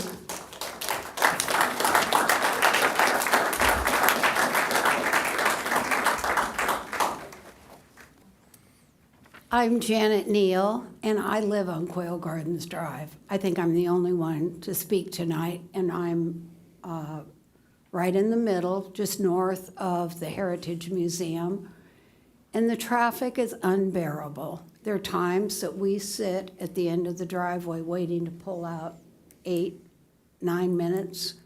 I've had somebody pulling out of my driveway, a friend, get in an accident. Cars drive very fast along there. And I think that it was bought to be parkland. It should go back to be a park. And I'm not opposed to affordable housing, but that is certainly not the area for it. That's valuable property. The lot across the street from us sold 2.5 years ago, 1 acre for $2 million. There was nothing, everything was tear down. So it's a valuable piece of land, and it should not be, and we are just too dense in that area. I also want to bring up that they keep talking about firemen, policemen, teachers. There's no place for them to live in our community. But if there's low-income housing, is there a guarantee that they will be able to live in those places? I don't think so. We haven't seen that happen so far. So I'm totally opposed. Thank you.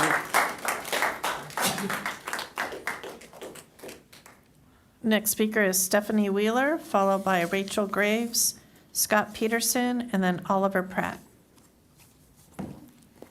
Hello, I'm Stephanie Wheeler. I live in One Channel Island. Half of our community enters and exits off Quail Gardens, the other half on Saxony. So we're affected by the new apartments going on Saxony and on Quail Gardens. So this is important to our community that you understand that this is just fiscally irresponsible. It's not safe. And I hope, like plenty of people have said before, you're intelligent people and that you'll make the right decision here to make this a park, build up our community, build up the good things about Encinitas, and call it a day. Kill it, please. Just make it a park. Let's move on.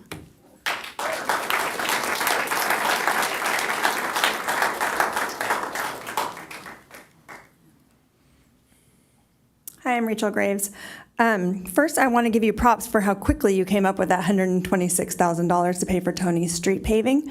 For comparison, a special election costs about $150,000. Ehlers accepted from this conversation 3 of you were appointed by the others of you because you didn't think we had $150,000 to carry out democracy in Encinitas. We couldn't find $150,000 when you were handpicked, Kelly. We couldn't find $150,000 when you were handpicked, Joy. And we couldn't find $150,000 when you were handpicked, Allison. So props to that. Anyway, on to the agenda topic. I know this won't be a popular opinion, but it is insulting to say residents here don't understand low-income housing. Most of us who live here experienced many years of low-income living. Some of us more than others, myself included. I was in college for 12 years. I'll let you know what it looked like. I went to school. I worked 2 jobs. I lived with numerous roommates. We didn't live at the beach, and we didn't live in new homes. The L7 property was purchased as Parkland. The property is called Quail Gardens Park. Look at all the people who live in this neighborhood begging you to save Quail Gardens Park. You're already infamous for stealing agriculture land here. Don't be infamous for stealing parkland or open space from your city. It is not yours to steal. It belongs to Encinitans.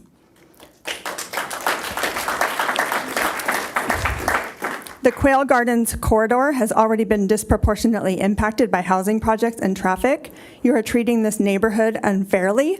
Admittedly, I don't live in that neighborhood.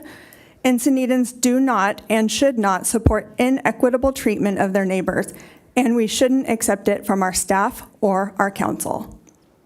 Your duty is to protect the city. You have no way of knowing whether or not this project is safe.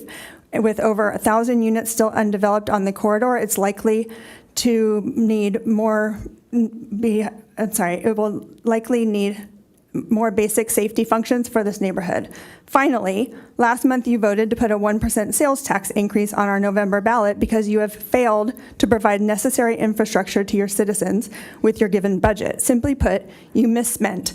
You've run out of money, and you want us to make up for your shortcomings over the next 10 years. If last month you were short $154 million, how on earth do you justify burdening the citizens with many millions of additional dollars with a project that violates the general plan's intention for this property? Shame on you. I will end with this. I loved Ross Ritter's acknowledgement tonight. He said, quote, "Families who play together, stay together." In recognition of Parks, Recreation, and Cultural Arts Month, please vote no on the progression of L7 development. Save Quail Gardens Park.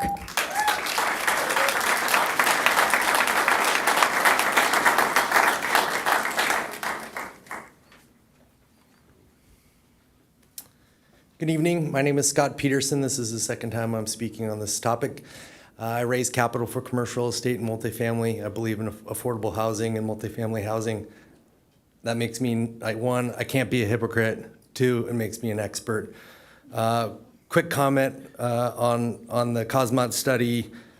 One, land does have value. I've heard 15 million, certainly a dollar a year. There is an alternative cost for that has to be included in this. Two is the $200 a square foot of cost. I just renewed my insurance of my home. It was $550 per square foot in replacement cost, not $200. Alternatively, too, a market cap rate today has very much changed in the last 6 to 12 months. It's about 6.5%, not 5.5%.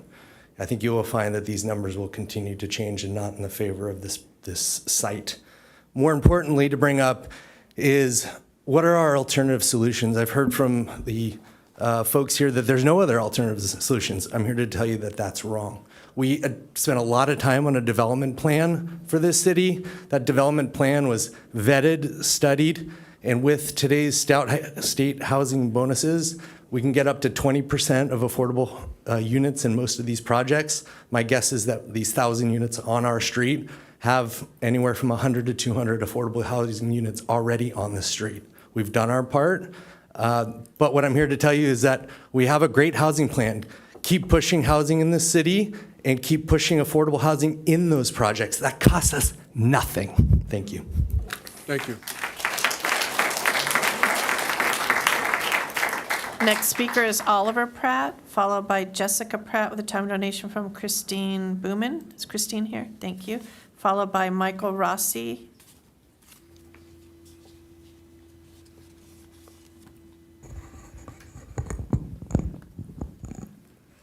Good evening, Mayor and City Council members.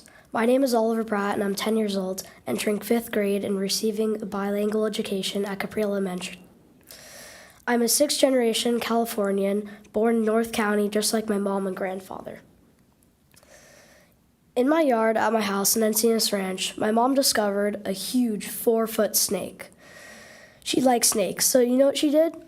She grabbed it, she caught it with her bare hands, and together we decided to relocate it. The first place that came to mind was the big, beautiful open field by my house. There are no buildings and plenty of mice, a perfect home for a snake. I recently learned about the changes that might be happening on the open land. I am very disappointed that people are trying to build more houses, especially in addition to all the other new developments. I think we should leave the land untouched. Local wildlife, including that snake, needs a place to live. We should not be building houses on every available piece of land in this.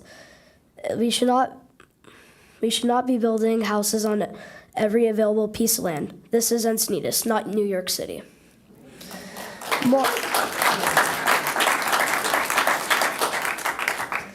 More housing equals more cars. I love riding my bicycle to my family garden plot at the Encinitas Community Garden and my grandparents' house right off of Quail Gardens Drive. Cramming more cars on the road is going to make it more dangerous for kids on their bikes. Even after the speed bumps and stop signs are put in place, after all the apartments are built, I'm still afraid I won't be safe to ride my bike anymore. Plus, my drive to school in awful traffic is about to get significantly longer. But if things must be changed, then why not build a park? We need more parks, not more houses. I want somewhere safe to play with my friends, maybe even a dog park too. I have a dog named Rosie. Parks are where people enjoy and gather and connect, where we meet new people and enjoy the beautiful city together. Please either leave the L7 land untouched or build a park for our community, not more houses. Para las personas que hablan español, gracias para escucharme y necesitamos más parques, no más casas. Thank you. Gracias.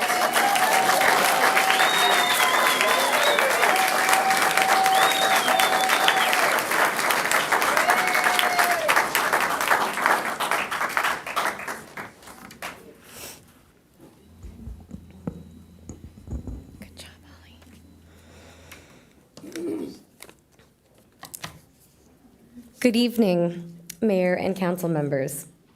My name is Jessica Mahoney Pratt, and I'm a proud multi-generational Encinitas local and resident of Encinitas Ranch. I'm also the mom to Oliver Pratt and unofficial snake wrangler. First, may I kindly ask everyone in this room who supports this development of a park rather than more apartments on the L7 plot to please stand? Thank you. This is a powerful testament to what the people of Encinitas truly want. The people who also live in this particular area. Allow me to share some important facts.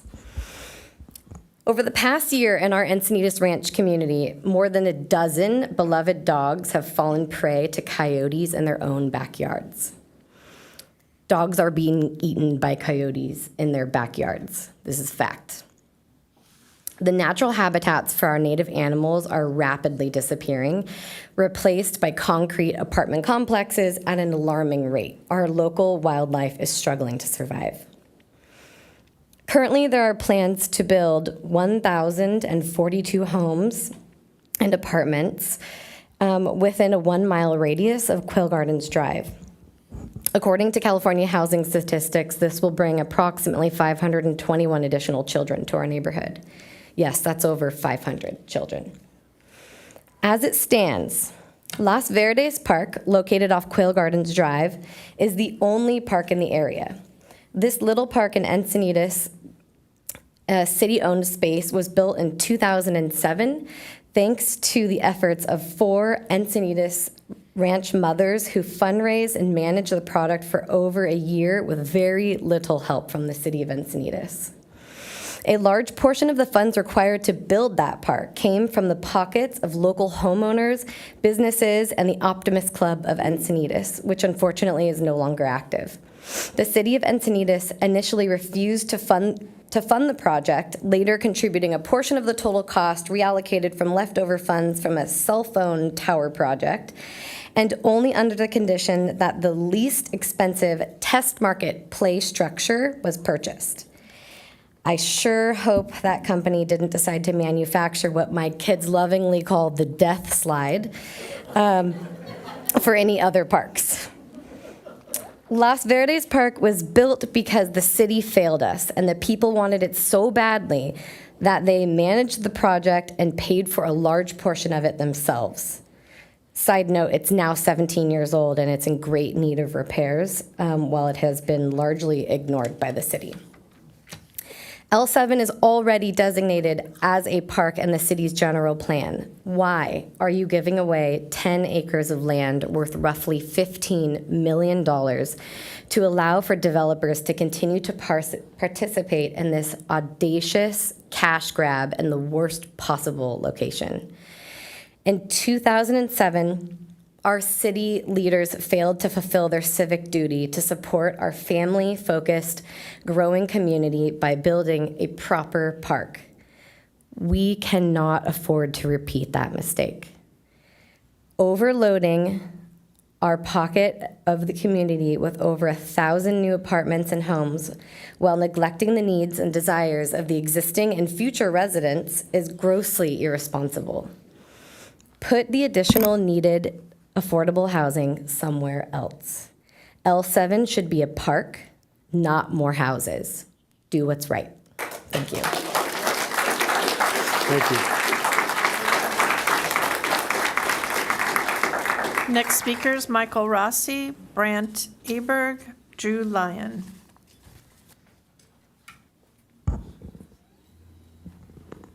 Good evening. This is my first appearance here before you all. I've been an Encinitas Ranch citizen for approximately 3 years. I moved my family, wife and 3 children here from Texas when I finished training 6 years ago. We chose Encinitas Ranch upon the suggestion of a good friend of mine who's here with me tonight, who lives in the community as well, for the purpose of a few simple facts: the safety of the community, the parks, the recreation, the ease of walking and the trails, and the safety. First and foremost, I'm here simply to not advocate for myself the potential depreciation of property value that projects like this can bring. None of that matters to me as much as, or even the gross over expenditure that will occur with this, as we all know. I'm here to advocate for guys like Oliver, for my son Gavin, for my daughter Gia, for my daughter Liv. This street, Quail Gardens, you've heard it tonight, from a physician who used to do trauma surgery and has seen countless kids hit in accidents on bikes, walking, in car accidents.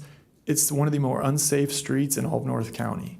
And Tony, you say you ride your bike and you're worried about some bumps on a road on Hygeia. I understand that. That's a problem. How about worrying about children getting hit on their e-bikes on a weekly basis in the summers? We hear it all the time in Encinitas. I see it on the neighborhood app. My dog was taken out of our backyard by coyotes. Totally agree with it. Our Yorkie was killed 9 months ago out of our own backyard pool area in Encinitas Ranch. We are building too many homes in areas that Encinitas was supposed to be known for, which is parks, recreation, free space for community members to congregate. It is no question that everybody deserves to have a place to live in this country. I'm a huge advocate of that. I've gone to El Salvador. I've done mission trips fixing cleft lip and palates on kids. I've donated countless hours of time and money. I'd be willing to put my money where my mouth is and also donate money to make sure that this is personal money to make sure this is developed into a park so that the children that we have like Oliver and then the countless children that will come in with this community project at the end of Encinitas Boulevard and Quail Gardens, as well as all the traffic that's added with the Fox Point Farms being brought in on Leucadia, have access to free space to congregate and feel safe. My children do not feel safe. I will not let my children drive their bike on Quail Gardens Drive because of the amount of traffic there is right now. And it is true, if I don't leave before 7:30 a.m., I'm not getting out to get to work within 30, 40 minutes. And that's not about that. It's not, those are first world problems. What I'm concerned about is our children. This is a real safety issue. Tony, I invite you to ride your bike with me, 7:30 in the morning to noon, any day of the week, down that main street. And you tell me that it makes sense to add more homes to a space that is completely congested by all the communities that feed into one country road that was developed there for the purpose of families to live and enjoy life. It makes no sense. So again, this is not a has versus have-nots. This is an idea of common sense. It's not the right space. Thank you. Thank you.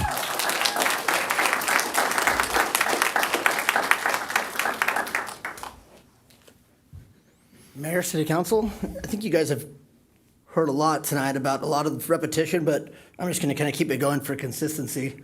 And I grew up in Encinitas my entire life.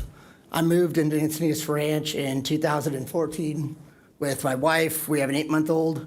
And we literally, with the new developments that have been coming into play over the last couple of years, talked about moving out and just getting out of Encinitas entirely. Just with the plans, it didn't seem like they aligned with the community. But that being said, we love the area. We love our neighbors, we love our friends, our family that live here. So we made the commitment to stay. You know, but looking at what's going on in that immediate epicenter and impact zone with Quail Gardens it's concerning. You know, I'm in the commercial real estate sector, so I'm not naive to thinking that raw land's just gonna sit there. Obviously, you guys need to do something with it, but it was already slated for parks. Looking at the project of adding congestion, and like what everybody else has said about parking, safety for children, riding bikes, you know, the traffic alone really is concerning today. It's just gonna get significantly worse. But it's clear that that location, that area needs to remain a park as it's designated. We're significantly deficient in that. And then more so from my professional side on the commercial real estate side, there is a mountain of work that needs to be done if this analysis is serious for that location. Just hearing the performance that were put together, I mean, in my professional opinion, all of it was inadequate. From a cost perspective, the $200 a square foot at a 5 or 5.5% cap rate, you're 100 basis points wide from that. I mean, there wasn't one element of that, aside from leaving a free land value, that was contemplated for this. And we've talked about, you know, infrastructure needs for the community that we're addressing. But this is all just going to come at a cost ultimately to the city, which all goes back to the community here. And from a tax perspective, I'm not as concerned about that personally, but it's really going back to the kids, to the community, and what our park and what our city ends up looking like at the end of the day. Thank you. Thank you.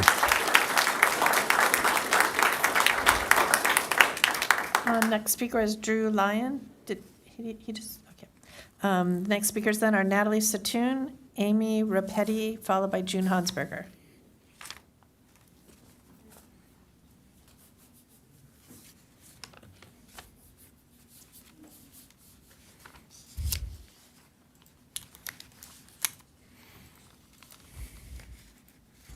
Hi, Natalie Satoon. This is some audio.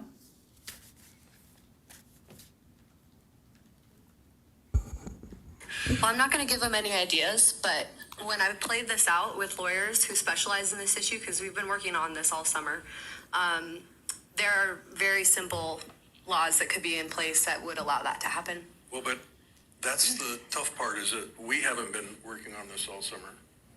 You may have been, but let's bring it. Who's telling us that?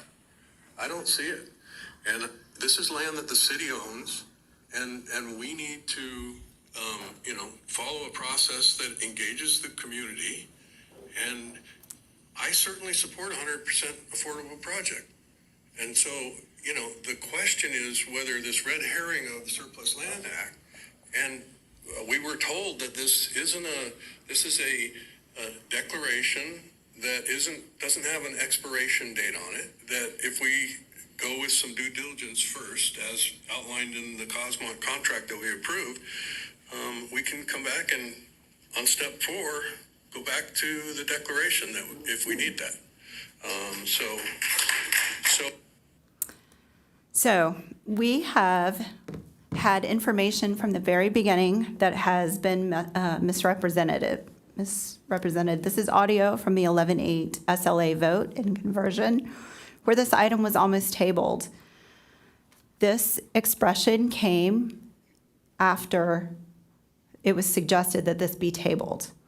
Councilman Hensy reported that she had worked with an attorney, not Attorney Preziosi, and that pending legislation would be introduced prior to 2024, which would negatively impact or possibly penalize the city if this perhaps was tabled. However, it's interesting to note that this vote was converting the L7 parcel into SLA was made on November 8, subsequent to legislature closing for the 2023 year. So indeed, pending legislation was non-existent. There was no legislation. There was nothing. Attorney Preziosi confirmed that. However, Allison and Joy, you fell for this, both of you, and yet here we are. Moving forward, it would be advantageous for both of you to know the date that legislative session convenes, so your colleagues don't snow you on these items and cause these issues for your constituents. Ironically, my CPRA revealed no communications with Kelly on any attorney with this matter. We don't know where this came from. This summer attorney, we can't find any evidence of it. I oppose any development based on this misrepresentation. Thank you.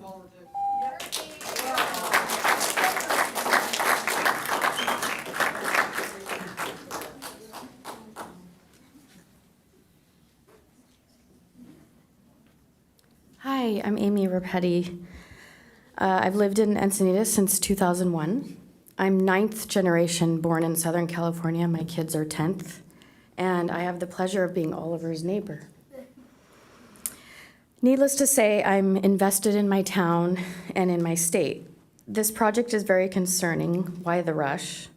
My main concern is congestion and safety, as it's been repeated over and over and over. I hope you're getting the point. Safety for our neighborhood in the sense that there's so much development going on now, Fox Point Farms and Quail Meadows project. We haven't even adjusted yet to the current projects that are already happening. They aren't even finished. It's a narrow one-lane road going each direction. If there was a disaster like a fire or a need to evacuate, where do we go? How do we get out? With thousands of new residents already coming in before this. Just because there's some empty land doesn't mean you squeeze something in. We were promised a park. We deserve a park. I thought Encinitas was supposed to be an environmentally friendly town. Aren't we going green? We are on our way to being a concrete jungle. Thank you.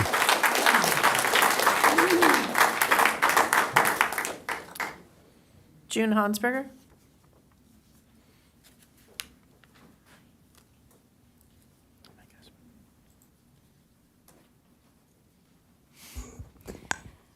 Good evening, Mayor and council members. I'm just here to offer my support of the development of the Quail Gardens property as a 100% affordable community. I think it would be a bonus to the community, and we have so many members that cannot find affordable housing, and this is an opportunity to remedy that.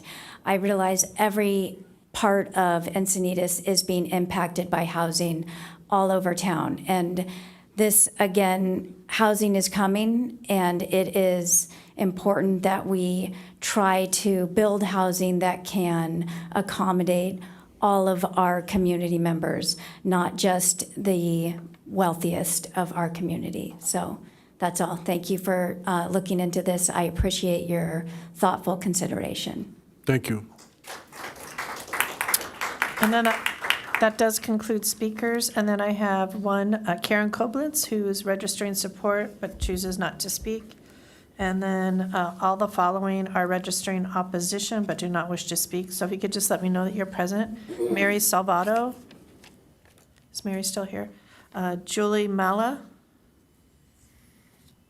Joseph Malin. Don't see that. Matt Hedman.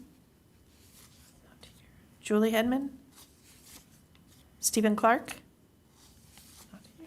Tony Kulik. Zach Hafner. Thank you. Mary Stern. Thank you. Jean Keys. Melissa Catania. Kate Fuller. Do you see Kate Fuller? Nicole Granada. Annette Gregg. Matthew Delaney. Teresa, looks like Delaney or Dealing. How about Drew, and then Drew Lyon? Thank you. Okay, thank you. A couple things before we get into deliberations. I want to just point out, first of all, I thank you all for coming and speaking. There is clearly passion on this issue on both sides of it. And it's clear that it's something that's very important to all of you, and the comments reflected that. The one thing, couple things that came up that I would like to clarify. One is that this notion that we haven't been transparent about this. Here's the presentation we got in April of 2021 on affordable housing, and Cosmont did this study. And as part of this presentation, we looked at L7 and every other city-owned parcel and learned at that meeting the pros and cons for each and the challenges that each would present. And this is our third meeting discussing L7, and it is the best attended meeting, and that doesn't surprise me at all. It's becoming a bit more of an issue. It's political season as well, so there's going to be a lot of dialogue about this. The other thing is that several of the speakers suggested that this is not the right location for high-density development, and I agree wholeheartedly. And I want you to know that the project that's being proposed is at the current zoning of RR1. So the number of units that will be on this land are actually quite, they're not dense at all. And frankly, for me, that's one of the reasons why, it seems not a great idea if we're taking our obligations as fiduciary, looking out for taxpayer resources. So there is that. So those two very important things. Just to be clear, we've been talking about this for quite some time. This is not rushed. And number two, it's not a high-density project that we're proposing. With that, Councilmember Lyons. Thank you, Mayor Kranz, and thanks for that summary. So there were a lot of good comments today, as there always are, on both sides of the affordable housing question. And I want to start out by kind of looking to my council members and saying, I want to refocus what we're here for tonight. And a couple of the speakers mentioned it, so I'm going to call them out because what the agenda item is tonight is not a question about whether we want to assess affordable housing on L7. That came before us a year ago, and we voted to move forward on assessing affordable housing on L7, and that is not what's in front of us today. So I do want to start with that, and I think it was good that some of the speakers actually called that out. And another speaker also said, why don't we just workshop this? Let's just open it up to a workshop. That is what's on the agenda tonight. What's on the agenda tonight is to give staff feedback and direction on both the feasibility analysis and the public engagement plan. And the public engagement plan is the workshop, and that's what I think we're all so desperate to have. We need to sit down and go, what do we think about this? Let's talk about it in a venue that's more collaborative than what we have to deal with here in this public venue. And so we agree with you. That's the next step. And that's what's on our agenda tonight, not from the perspective of we're voting on that. We've agreed that that's the right step. We're only here to give our staff direction on what they're presenting. Is it a good way forward? Is it a good public engagement plan? Does City Council support that next step of moving to a public workshop? And is this the right outline for how to do that plan? And then give comments on the feasibility analysis. So I do want to focus on that by complimenting some of you for calling that out. With that, I do want to say a couple things, and then I'll hand over.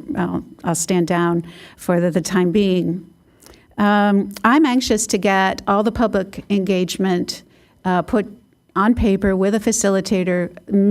This outline here talks about many public outreach opportunities in many different ways over quite a long period of time. I have a lot of experience with public outreach and public engagement, as many people in the audience probably also do. I would like to keep my comments on what is being presented before us for our input to staff tonight and offer some constructive feedback to staff on what's presented. I would like to offer staff the feedback that I think we could expand our stakeholders groups. And I think we can expand the description of who is engaged in the workshops and who's outreach to, and let's challenge ourselves to integrate some of the comments we heard tonight about others who need to also be engaged. I'm complimentary of the approach because it hits many different ways of people giving input, whether it's in person or whether it's digital or whether it's in pop-up displays that you go around to different events and get public input. There's multiple involvement opportunities, and I think this topic deserves that level of input and engagement and good ideas coming forward. And so I'm leaning in the direction of being very favorable to the phase 1, phase 2, and phase 3 of the public engagement process, which includes phase 1 is project background and community ideas, and there's a schedule associated with that that's quite extensive. And then the next phase is exploring design elements, and there's also a schedule associated with that. And the third phase is draft design concepts. So this is all in the process of what are your ideas? How do we move forward in getting your ideas, workshopping this? And then as far as the staff direction I'd like to give on the financing, the feasibility, I agree with a lot of people who said it's not quite there yet, but I'm wondering if I could get staff's feedback on, or our consultants' feedback on, I don't think we're that far along in our thought process on understanding, is this a project?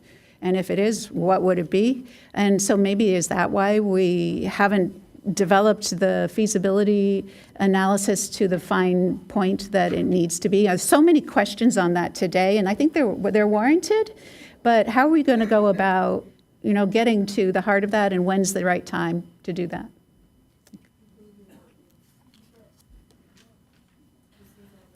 Thank you, Councilmember Lyons.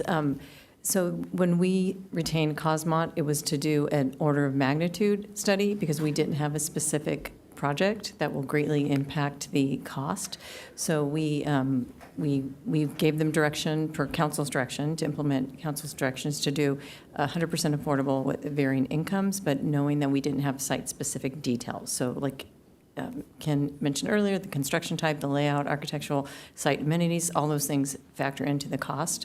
So that was an order of magnitude, and we look forward to community input from some of our experts that have, experience in that. And also want to note that the economics has changed quite a bit since this was done in the fall of last year. So that's a factor as well. Okay. What I do want to leave you with also then is when the term city subsidy was used, and you touched on this in your presentation right up front, I would like to just call that out as not the right language, or it could be interpreted in many ways, because we don't, it's just my view, and I'm only one of several people, and I have to hear more from the public, but I don't see this being the financial aspects of this being a burden on our city, but I need to learn more. So I don't know that city subsidy is where we're at yet. We don't know that. And I would probably lean in the direction of saying we need to see how we can use other people's money without strings tied to be able to achieve something, and we don't even know what that something is yet. So I think it's premature, but I want us to be careful with the language we use, because I don't think we are declaring that the city's going to subsidize this. That's correct. This report didn't intend to analyze all the various sources of funding, because what was available back then may not even be available now, and there may be additional sources that may be available when a partner would be developed. And so we would look at all levels of funding, local, state, federal, as well as grant opportunities. And I'll just conclude by saying there's no action to be taken on this tonight. It's feedback to our staff on the workshop and on the feasibility study. And so with that, I'll stand down. Thank you. And she used a term here that I just want to make sure everybody's aware. Other people's money means grant money, federal money. It's a euphemism. It's a euphemism. No, it's not your money. It's other people's money that comes from other tax sources. So, but in the meantime, Deputy Mayor Blackwell. Excuse me, I think it's, I'm going to take some time here and address it, so appreciate your attention. I do want to thank you, Councilmember Lyons. You asked a bunch of the questions I was going to ask, so that's helpful. So I'm going to go into my comments. I thank the staff for putting this together, for Cosmont for doing some of the very preliminary work. We know it's not a true pro forma on a specific project, but it was good to see those numbers. Thanks to the public speakers and for all those who sent in comments. Thanks, Oliver, for hanging in there to 9:45 with us so far. So I talked to a lot of people heading into this meeting. I represent District 1. This property, known as L7, is in District 1. And there are people who like this project, and there are people who don't like this project. I think you heard both tonight, and probably more tonight, that don't like the project. But that's not necessarily representative of the 16,000 people that live in District 1. So one thing, though, that all of the people I talked to have in common is they agree we need more affordable housing in this city.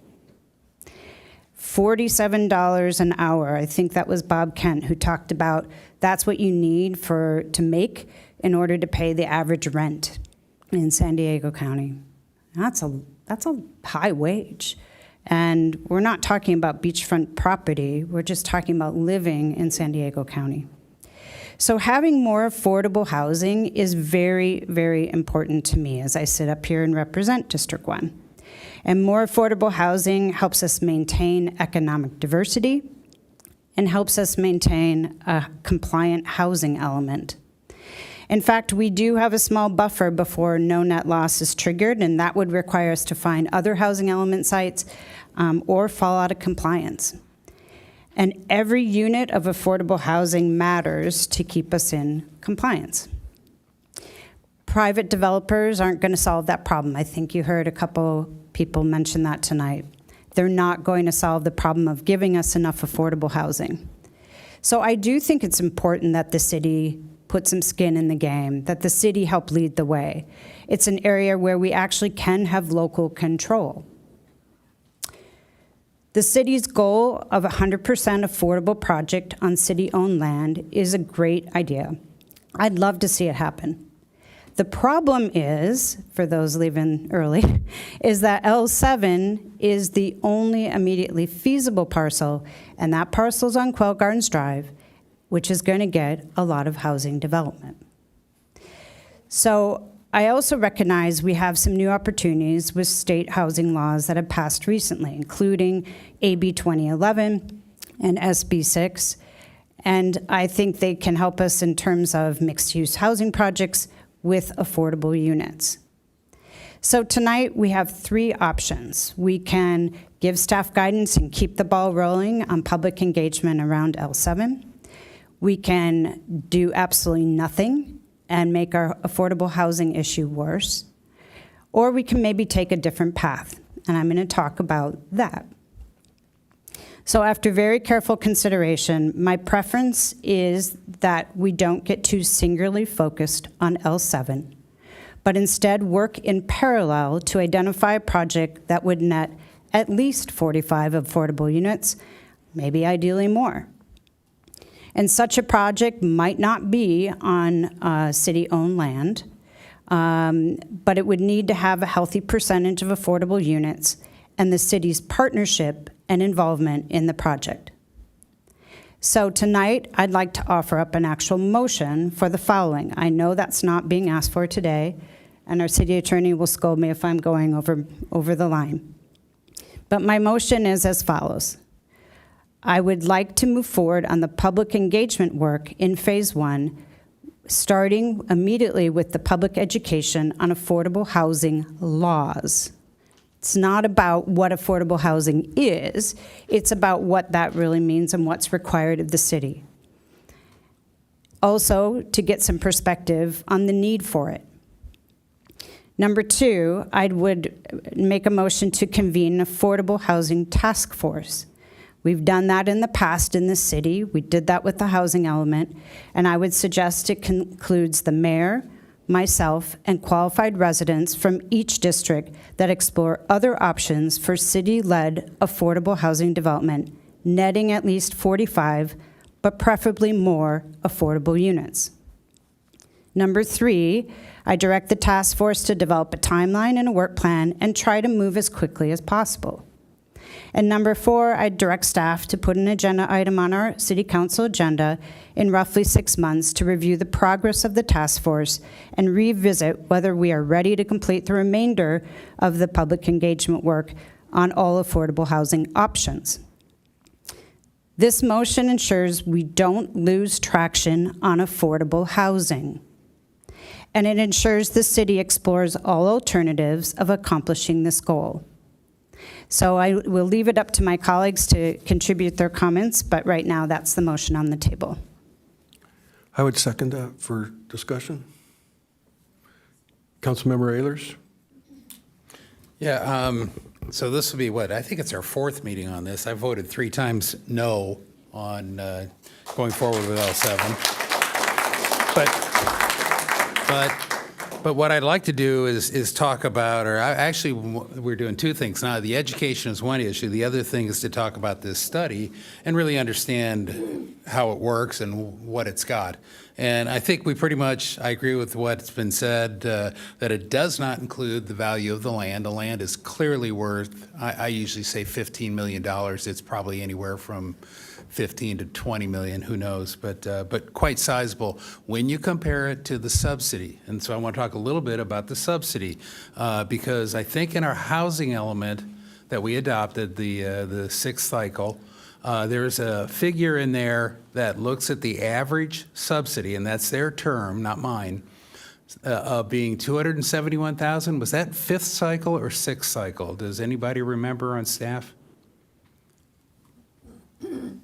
I'd have to go back and check. I don't have that off the top of my head. Whether it was 4 or 5 years ago, 271,000 was the subsidy. If we asked our legal expert, Barbara Couts, she usually said 400,000 to 500,000 was the typical required subsidy per unit for a lower income. In other words, the difference between the reduced rent over the life of the project, if you look at the present value of that stream, it'll be about almost $500,000. So how we got to a subsidy here, when I go through the numbers here, of 6 million, 4 to 6 million, divided by the, depends whether you use just the lower cost, but let's take the case where all 45, and you're down in the $100 and some odd $1,000 subsidy for that cost, and I don't understand. So I would immediately, it was Scott Peterson and I think Dick Stern, immediately questioned the discount rate, market rate, not discount rate, market rate cap, or the cap rate, I'm sorry, being about a point low. And also the cost per square foot for the construction seemed low to me. And I think we already know, I think we've already admitted that that subsidy that's calculated here is months old, if not a year old, and that it's going to be much higher. So suddenly our 4 to 6 million could be much higher. I would argue it's probably double that. And it's high enough that it's pretty significant. We don't have 6 extra million lying around in capital that we can throw at this. Secondarily, it does completely ignore the value of the property that is 9.5 acres. So I want to go down a path here. And I want to go, well, what if we tried building on a 1 acre lot somewhere? And we had R30 with density bonus for 45 units. 1 acre, I could put 45 units. Would your cost estimate per unit be much different, Ken? I'm trying to get an understanding of, for a multifamily unit, 1,000 square feet average per unit, mixed just like you got here, where would the numbers come out? Would they come out 4 to 6 million, assuming everything's the same, or would they be lower and cheaper? Costs would be much higher. The assumption on $200 a square foot is for a wood-framed, low-density product. Okay. And costs have done nothing but gone up. And so comparatively speaking, what would a multifamily be? $300 to $400 a square foot. And so can you Now remember, these are direct construction costs. So let's also keep in mind the total cost that's in these pro formas is over $400 a square foot, total, without land. Okay. When you include land, and the land was Without land. appraised Yeah. from $4 to $8 million bucks. I don't know where 15 comes from, but I'm just telling you that's the appraisal. $4 to $8 million bucks. So whenever that appraisal was done, when you add land value back in at $5 million, you're probably at $530 a square foot. Yeah, I think part of the problem is when you look at land in this area, trying to find a park site of 10 acres, where the heck would you find that? It's irreplaceable, is really. So I think I could argue that the land costs could easily go up. And I'm going to use a quick analogy. Many years ago, our city declared surplus land in Levenheim for a fire station. We find ourselves right now looking for land in the same exact vicinity, and what a mistake that was 20 years ago. And I feel like we're doing the same mistake right now. So, and I still question the cost. Your 2X seems ridiculous, especially in light of the insurance replacement costs, building costs for low-density houses like my own, like every one of the houses most of these people live in, are in the $400, $350, $400 range. So I don't see why it's so different. Obviously, you got a lot more exterior walls, a lot more roof. When you put a multifamily up, all my experience on Planning Commission was it is not that much more expensive. I guess I don't buy it. So for a multitude of reasons, I am against this, and I'm not going to belabor them. But the Parkland argument, I mean, I personally looked at the minutes from the original meeting. I believe it was in '98. It was bought with park funds, park use. It's contrary to the general plan. We've lost sight of our general plan. We need to get back to that. It's contrary to the purpose. It's also about priorities. I look at it and go, what is our priority? I understand the need for affordable housing. I really do. But we are right now taking away a park and putting a park at a lower priority than affordable housing. And for, quite frankly, a paltry number of affordable units. I mean, if you took scenario one, it's 18 affordable units. It's 40% affordable, not 100% affordable, like we keep hearing. The only scenario that is 100% affordable, of course, is the most expensive, and it only came out at $6 million. Unless you flip it and make it more very low income, then it adds another $2 million and goes somewhere near $8 million. I could go on for all the reasons I gave last time. I won't belabor it, but I'm voting no. I continue to think this is a complete mistake. Councilmember Hinsey. Thank you. Yeah, lots of important things were brought up tonight, and the resounding message that I heard over and over again was this high density along Quail Gardens Drive that's already slated as part of our housing element seems to be the biggest problem that we're all facing. And to me, when you look back through the history of our housing element struggles and our ability to comply with what is legally required from us as a city, which is to provide affordable housing, all of these overdevelopment projects from the private market are a result of that failure for us to be able to plan proactively. So where I see us right now is in a moment of time where we can be proactive and we can say, yes, we want a low density development that's consistent with the surrounding homes. Yes, we want to have a park on the west side of this property. Yes, we want to have trail connections. Yes, we want to be able to decide who lives here and the scenario that we are planning through. So I think because we're not under the duress of a no net loss declaration, it's easy for us to say, oh, let's push this responsibility down the road a little ways. We'll wait, we'll slow walk it, and when that time comes and we are under the duress of facing a no net loss circumstance, then we'll make that decision. And if that's what feels best to us as a council, and we only have maybe the 2 votes needed tonight to accelerate the process that staff has put before us tonight, then I see my colleague Blackwell's motion as a good compromise. I think where that puts us is it still allows us to go forward with an aspect of planning, which would get us into a discussion phase, which does get us into figuring out who some of our partners might be for the funding gap that we are going to face, undoubtedly. And it allows us to vision in a way that we can make progress without fully committing to this. So and I echo what my colleague, Councilmember Lyons, brings up, is that having already gone through the Surplus Lands Act, we will be in a position of being able to list this site as one of the options that we have when we are facing no net loss. So I think the value of keeping this site open for consideration for 45 units, and I will say that I do support option 4, which gets us the most amount of affordable units that will help us to count towards our RHNA. It is the most expensive option, but with the 45 units and inclusion of the JADUs instead of just the 30 base units, it's actually a cheaper project than if we go for 30 units. So that's my goal, is to go for the 4th. I don't know if anybody else up here wants to weigh in on that part tonight, but basically your strife, those neighbors that live on Quail Gardens Drive, is because we've outsourced the responsibility of planning affordable housing to the the private developers. That's why we've lost control in a lot of these sites.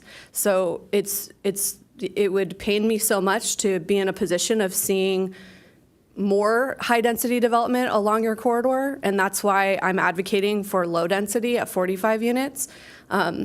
As many of us know, I will be leaving this role in December, and it will be up to a different person to make some really hard decisions.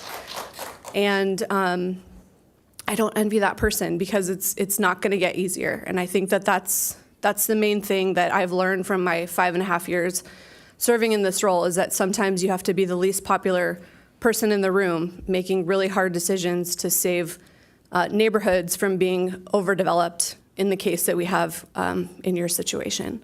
So I do support the motion my colleague has made, and I think those are all the comments that I needed to make. Thank you. I appreciate that. And I really want to applaud the deputy mayor for her motion.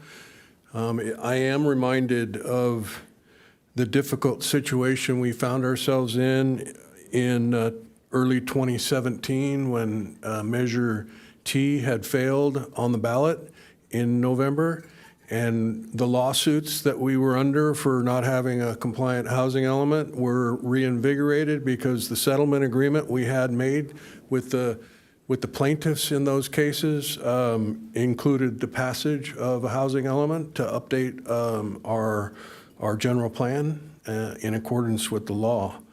And so we had special meetings. We had community members come speak. Councilmember Ehlers was one of the speakers.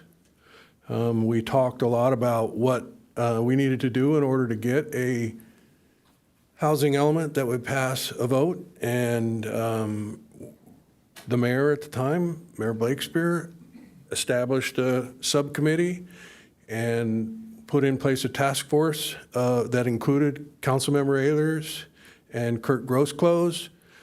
And we spent, I think, 20-plus meetings talking about new laws and going through the requirements. We went up to Sacramento and met with HCD. It was an educational opportunity that many people in the community took advantage of. Some obviously were, not interested in all that wonkishness. So, but ultimately, I think that what Deputy Mayor Blackwell has proposed would really be very useful, because since we started this process focusing on L7, we've had some new laws passed, and I think we would all benefit, the community included, by having a conversation and taking a deep dive into these new laws and see if there's a way to achieve 45-plus affordable units in some other way than developing this site. That doesn't necessarily mean this site is going to go away as a potential housing site. This is one of the things that we have seen year over year, is that site is one way that the city could participate more robustly in the development of affordable housing. And I know that I fought what was being proposed in 2017/18 when there was the potential for I think it was 320 units as an affordable housing project on that site. And it was about 30% affordable. And it was just too much given the other sites that were on our housing element. So I had committed at that point, in opposition to adding the site to the housing element, that the completion of the projects that are on both ends of Quail Gardens Drive, it was important to get an assessment of what that was going to do to that stretch of road. So I think that what has been proposed is the perfect solution here. When we did the task force in 2017, we handpicked. We didn't take applications. That would be the one difference that I would propose, that we accept applications from residents in each district.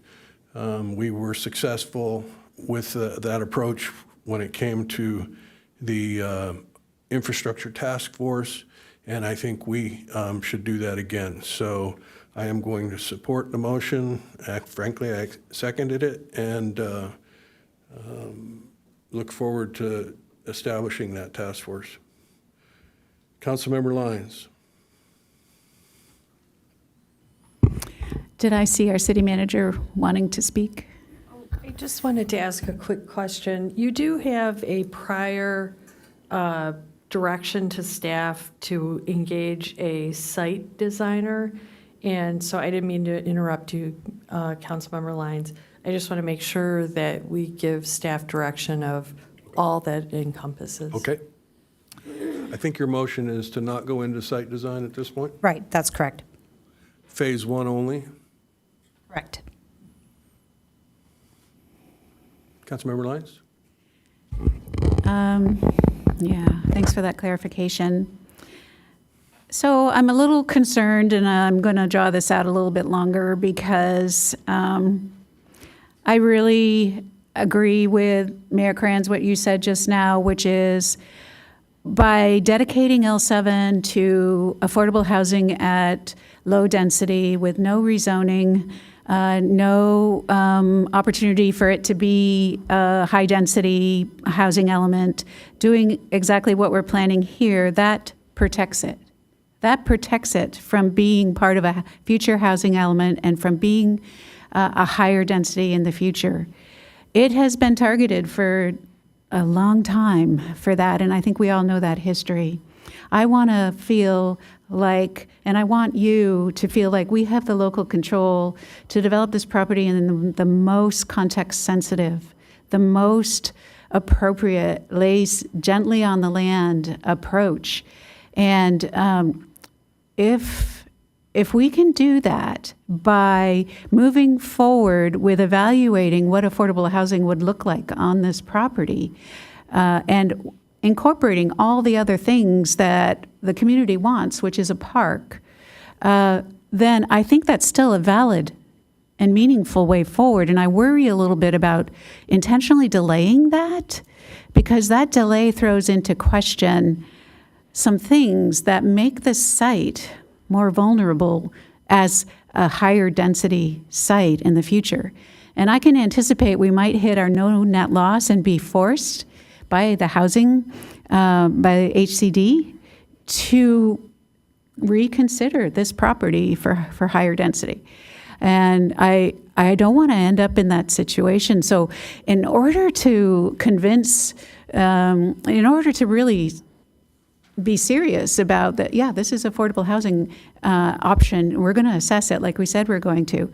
That kind of marks, it places our flag, and it says, we're still doing this, we're doing this, we're going to consider it for affordable housing, which protects it from becoming a high-density development.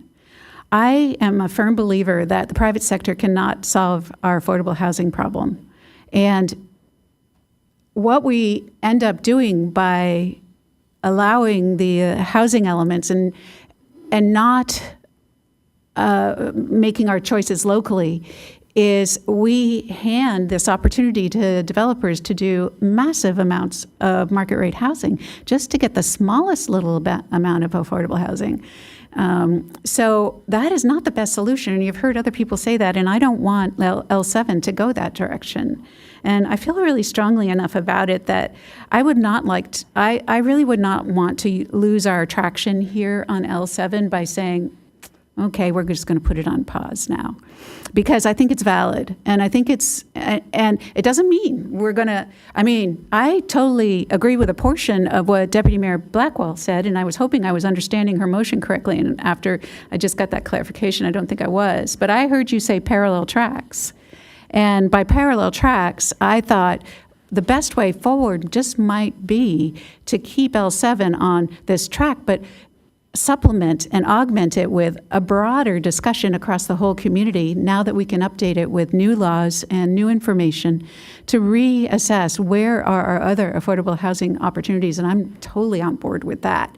I think that's a brilliant idea. But I really am reluctant to support it if it also then pauses how we move forward on L7. Thank you. And your comments, I would like to ask the city attorney if he knows of any situation where the Housing and Community Development Department has forced high-density upzone requirements on a jurisdiction on their land versus any other land use decision that might have come from the need to address no net loss. Thank you, Mr. Mayor. If you're discussing about land that's actually owned by a municipality or a district, I'm not aware of any such action by HCD. Doesn't mean it doesn't exist, but I'm not aware of it. Okay, thank you. Yeah, and I think that's important that we, as we're making these decisions, that we do so with a clearer understanding of just it may seem that their powers are unlimited, but they are limited. Councilmember Ehlers. Yeah, I wanted a clarification on the motion, the move forward with education. I guess first question is how much money is that of the contract we talked about previously? How much money are we putting out there for that?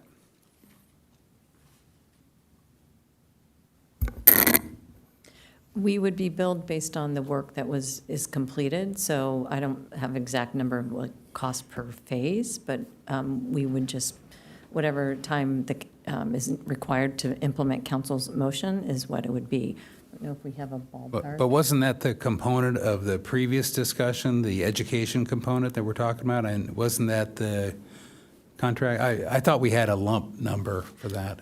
Correct, there is a lump number of $99,900, but we just get billed based on the work that is completed. Okay, understood, but roughly 99K that, and I would prefer that if we're going to put the site design on hold, every time I hear the educate the public, I'm like, wow, I feel like a re-education campaign. I think everybody else does too. I see the nodding in the audience.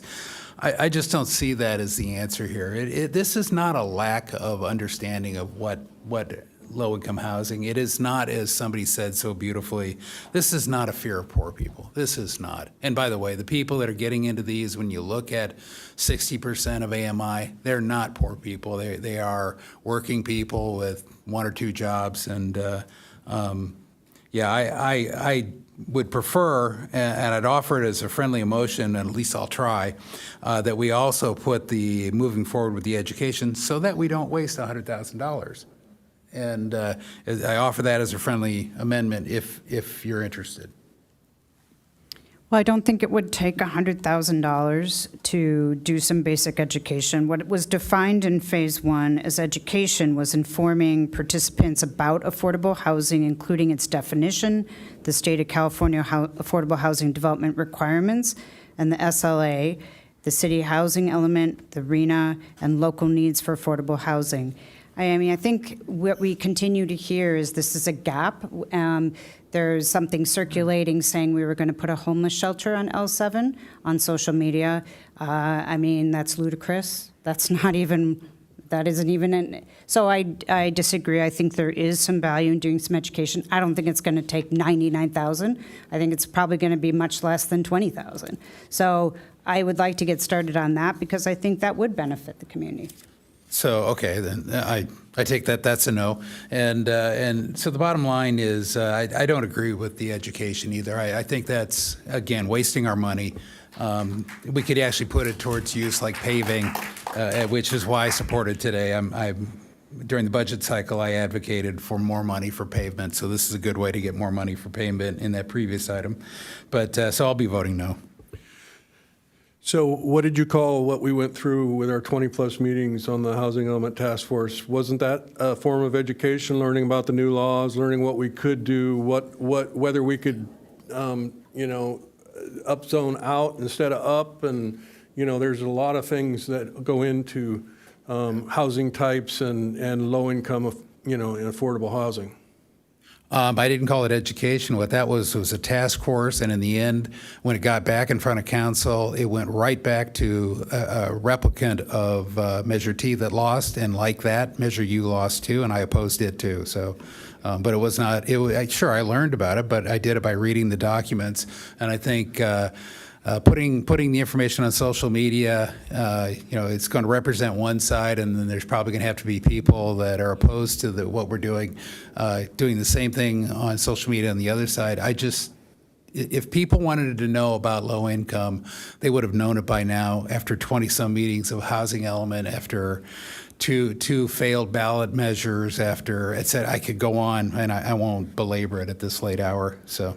Yeah, you could go on, but the truth is that you participated in that, and you understood exactly the commitments that we had under the law. And I will say that I got a good education out of that. I have no problem admitting that I learned a lot. And I had a conversation with Dan Vaughn a while ago, and he was talking about housing types and affordable, what level of affordability and the mix of housing that we should focus on. And what I took away from that conversation is that there is, in fact, a lot more to learn about affordable housing, and especially when it comes to investing city resources in it. And so you can call it whatever you want, but I think offering the opportunity for the community to engage is important.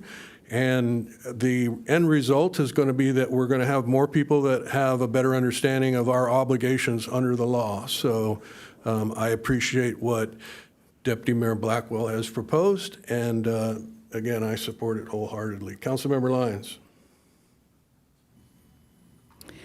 Well, the way that the state laws are going, I know we continue to be surprised by what comes forward as far as providing developers with opportunities to build high density on what we used to think were protected lands. School property are now in play. There's a lot of properties that are in play. I feel that it's up to us to help protect our lands. And so I do feel very strongly about L7 moving forward. So what I'd like to do first is propose a substitute motion to see if there is some support. And that is, I love the idea about the task force being formed and moving forward, but I think that by its very nature, it is going to take more time and will delay our thinking on L7. So I'd like to move to accept that portion of Deputy Mayor's proposal without changing our direction that's presented today in our report, where we're giving input to our staff. So without changing this direction. However, before we move any further on L7, I would think what would be appropriate is to have a time when the two activities merge, where we then look at vetting of L7 and see, we're assessing it. Is it even viable? And then we're also looking at broader properties around the whole city. And by the time we get through phase 2 or phase 3, I think the two activities could merge, and then there's a very important decision point to be made. But then we have enough information. What's happening elsewhere in the city, and where are other opportunities? And how does that weigh against the opportunity at L7? So my substitute motion is slightly different, trying to capture the value and benefit of what's being brought forward and the community concerns. I want to go to workshops. I want to see, we're going to learn so much. There's so much that came forward today, so many questions. I'm just so anxious to move into the all three phases of this work that's here. So I'll put that forward. I'll go ahead and second the motion for sake of discussion. Councilmember Hinsey? So the motion is to move forward with the task force, as Deputy Mayor Blackwell recommended, to study, to look into other properties for affordable housing. I think that's the most concise way to say it. But to not take any explicit action today on what's before us, because it doesn't need action. It is just presented today for input to city staff.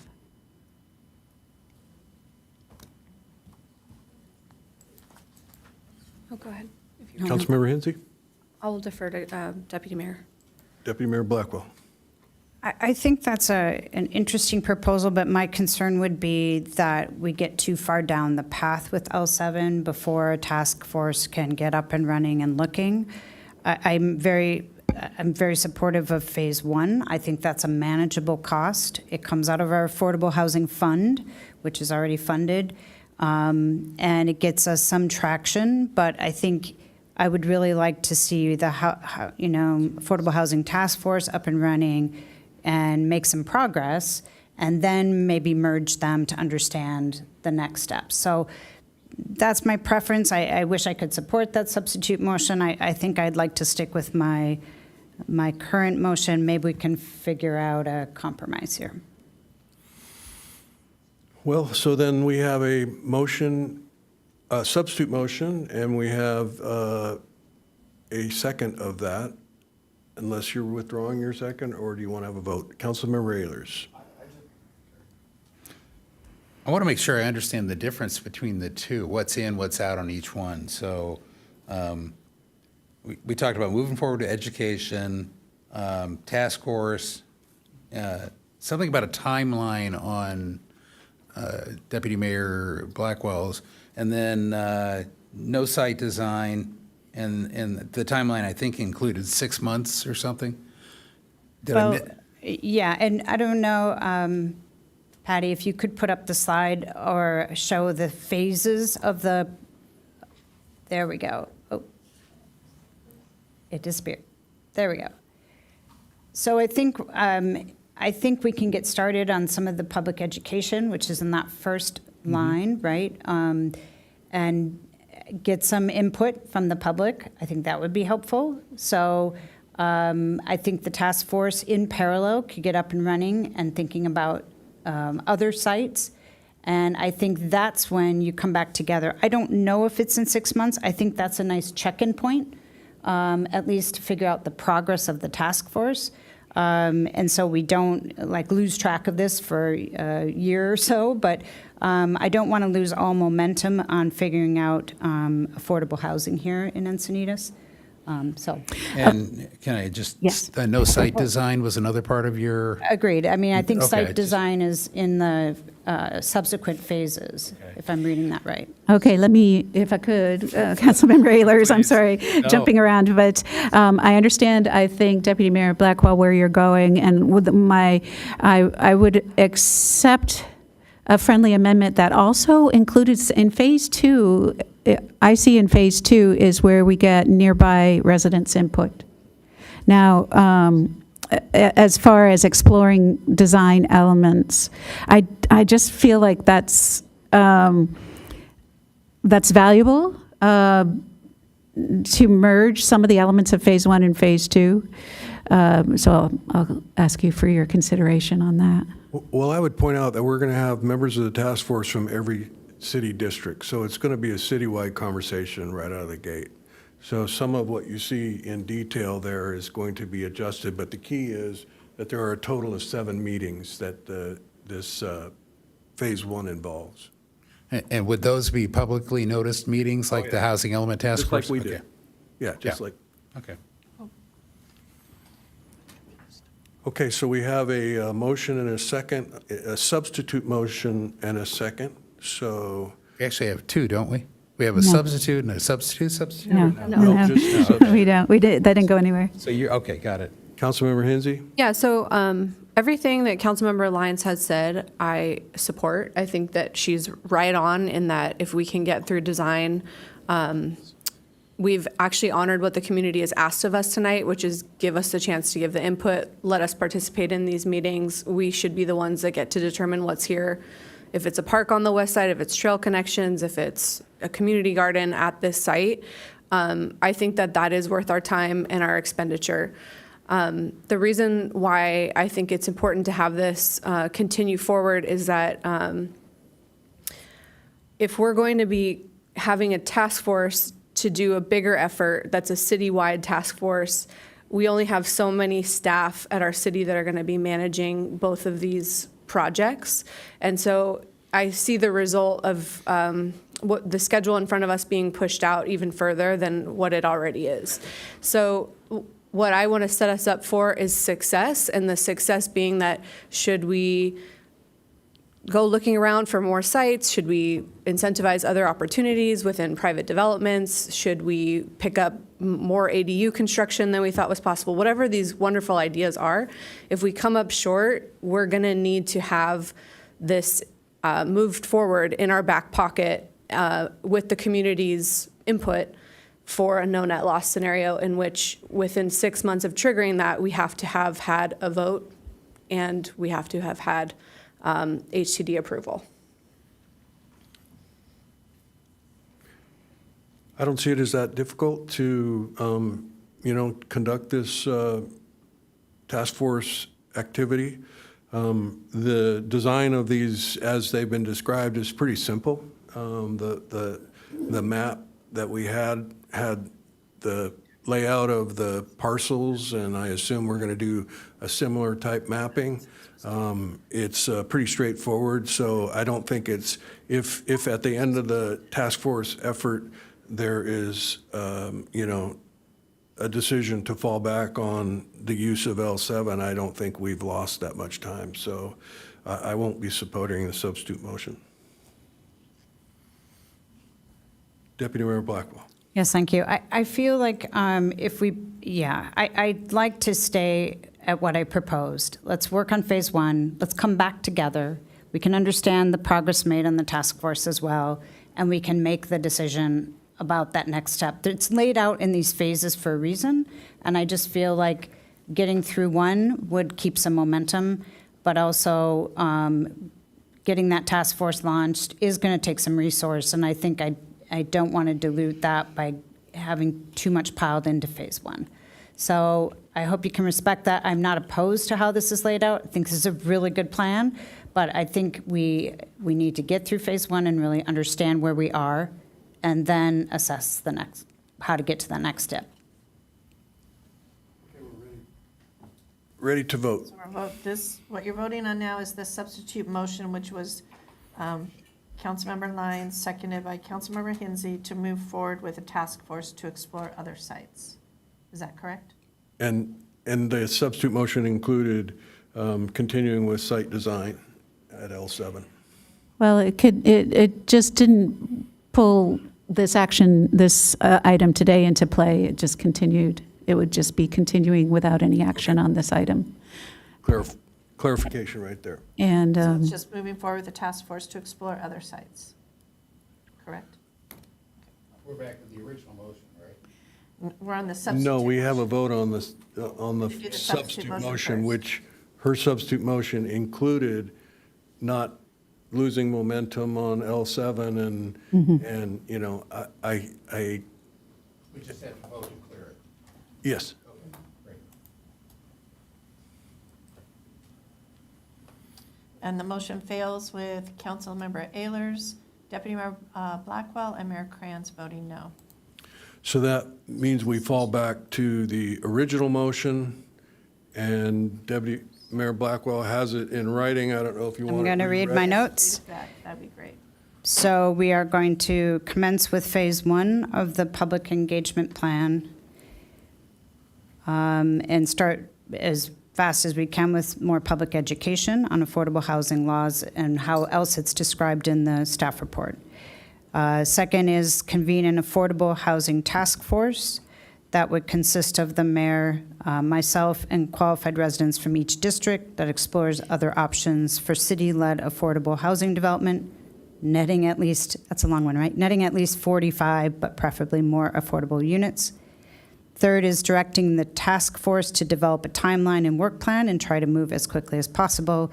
And then four is direct staff to place an agenda item on the city council agenda in 6 months to review the progress of the task force and revisit whether we're ready to complete to move to the next phase of the public engagement plan on all affordable housing options.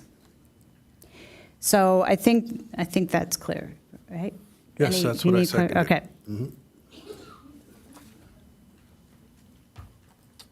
And that motion does carry with Councilmember Ehlers voting no. Okay, thank you all for your input. We are moving on. Does anybody need a break? Yes, we need a 5-minute break. Mr. Mayor, before you leave, I just want to make sure while the staff is still here, because we are now looking at a task force and community education meetings, I would just ask the council's latitude to, it would be the same consultant, that we may play around with the number of meetings so that we can staff both items. Seems fair. Okay. Well, actually, I see it kind of merging, task force meetings. But it's two different things. Let's see.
10C, the designation of new intersection controls at Santa Fe Drive and Crest Drive intersection and at Eolas Avenue and Parkwood Lane intersection as always stop control. And we will be getting a presentation from City Traffic Engineer Abe Bandigan. Good evening again, Mayor, council members, members of the public. Here tonight with the evaluation for the two intersection controls at Santa Fe Drive and Crest Drive and at Eolas Avenue and Parkwood Lane.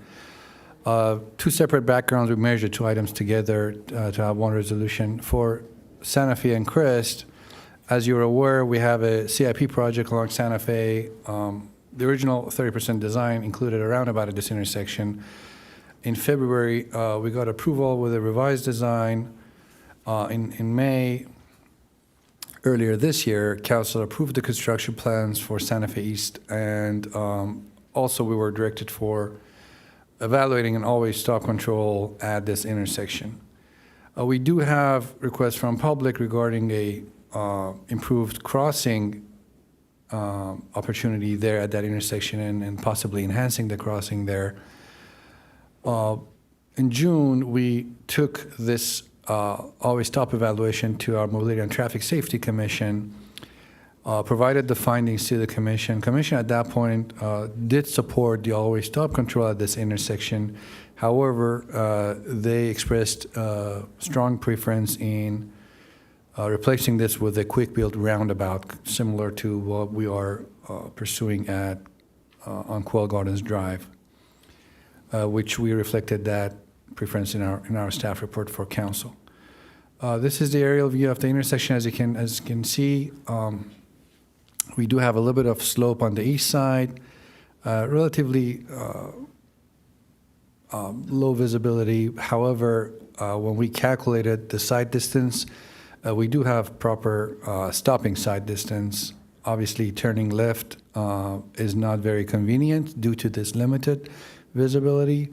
And a always stop control can not only benefit the left turn movement, can also benefit our crossing at this intersection and provide a more convenient and obviously a safer crossing situation. We do have a proposal for an always stop control here. We can see the aerial. I'm not going to go into the detail of the design late at night. It's a very simple, standard, straightforward design. Stop sign legends, stop sign ahead signage. This is for Santa Fe and Crest. For the second one, Parkwood and Eolas, you're aware of the history of Eolas. We had multiple meetings about this, a lot of community interest in lowering the speed, making Eolas safer for pedestrian activities, for active transportation. We received requests from public, city council received requests from public. We evaluated an always stop control. We had meetings with the residents. It was warranted due to side distance. There's limited side distance there, and also complications for turning movements at this intersection at the Parkwood.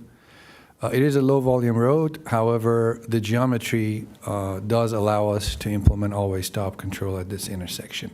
And it would serve us other purposes with slowing down traffic on Eolas and providing better turn movements.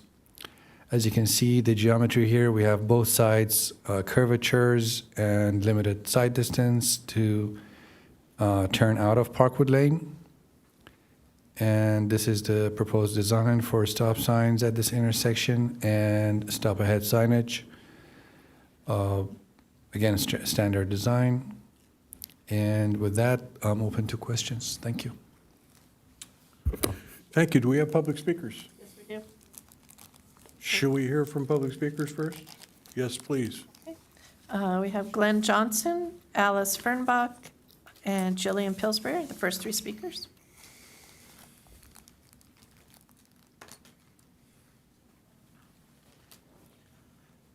Glenn Johnson, Mobility and Traffic Safety Commission.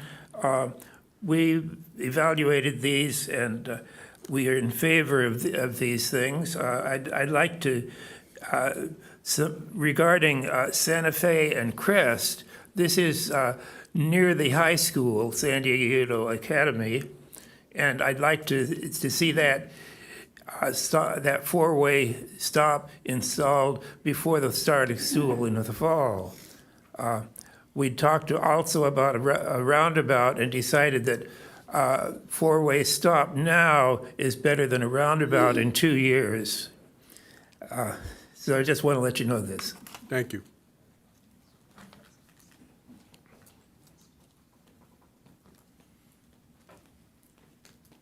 Hello, Elise Fernebach.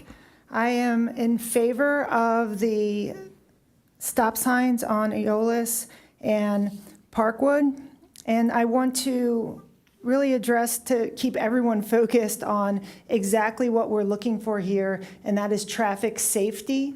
This is a safety issue. Not only is there an issue of car speeding, we know this for a fact. We have done a study. We know that 55% of the 57,000 cars that went down Aeolus were speeding. Many of them, and we're all reasonable here, they weren't speeding at 26 miles per hour in a 25 mile per hour. They were speeding at a rate which makes pedestrians, people pushing their babies, people walking their dogs, feel unsafe.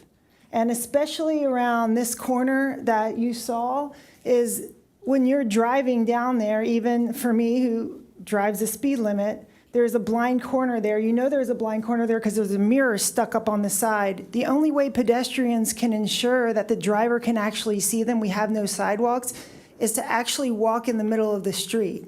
And if you ever drive down the road, that road in Aeolus, you'll see pedestrians walking down the middle of the street around that corner to try to make sure that people that they know are flying around, sometimes in speeds of excess of, 40 to 50 miles per hour, that they can see them and brake in time.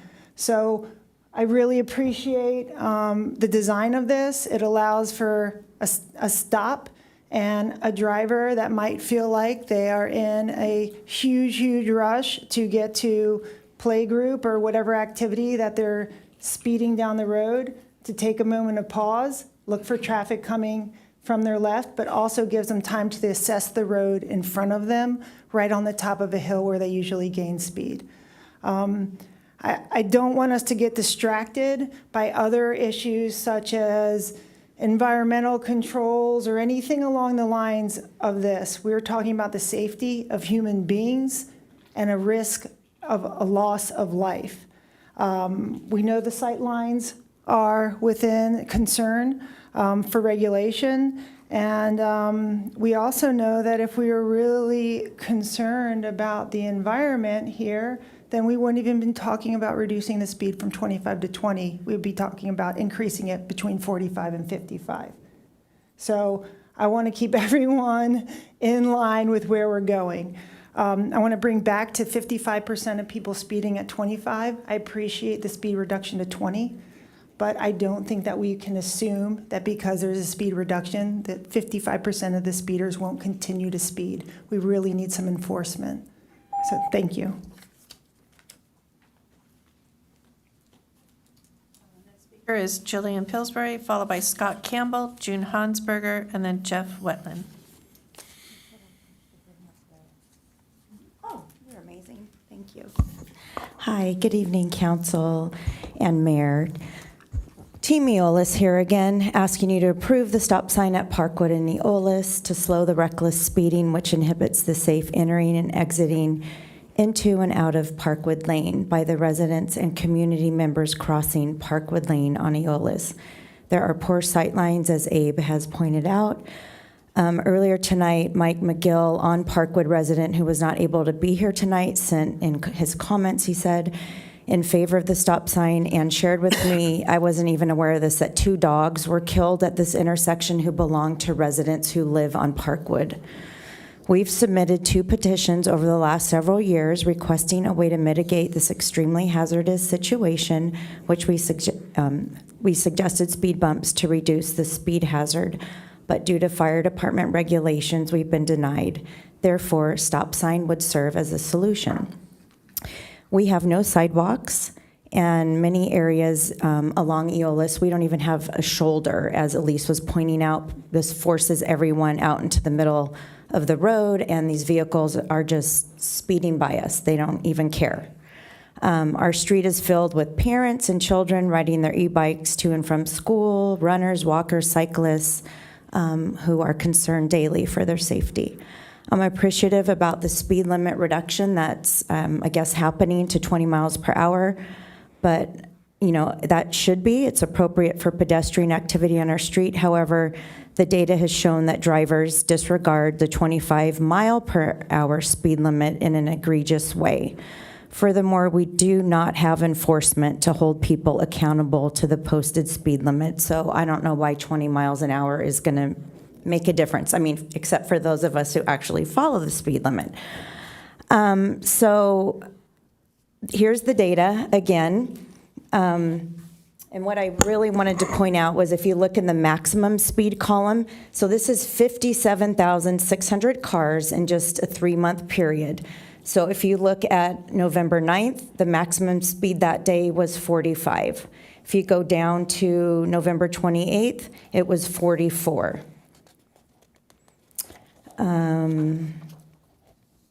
December 12th, it was 48.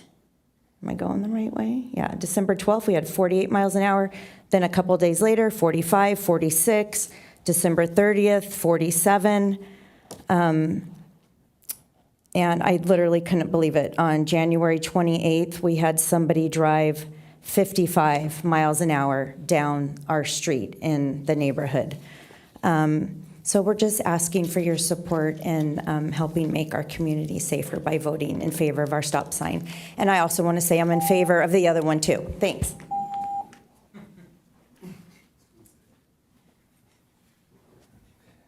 Okay.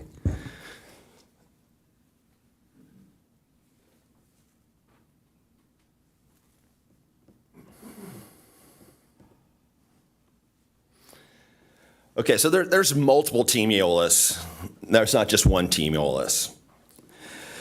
Notice there's nobody in the audience here from Parkwood Lane. There's been one mention in all these meetings, one mention of one person from Parkwood. There's nobody lives on Parkwood that even cares about this, apparently. They're the ones that are affected. They're the ones that can't get out of their street because of the blind corner. I stood out in the street at the peak traffic time for over an hour, and I took a survey. 16 people said they wanted it. 8 people said, nah. And 17 people said they didn't want it. These were people on bikes, in cars, construction workers, FedEx, people with strollers. The responses were all over the place. There is no consensus on this. There's all sorts of these high visibility signs here. I walked around the neighborhood today. I took a survey of all the intersections with stop signs. 27 stop signs I counted. This is Glaucus, Hygeia. I went down to Jason Street, Sheridan. I went all over the place. Only 4 of these stop signs have stop aheads. That one in the lower picture, that's my front yard. I don't want that there. We don't need it. It's the inside corner radius. It's not needed. If we're going to do this, I insist that every single one of these stop signs gets a stop ahead. Every single one of them, if we're going to do this.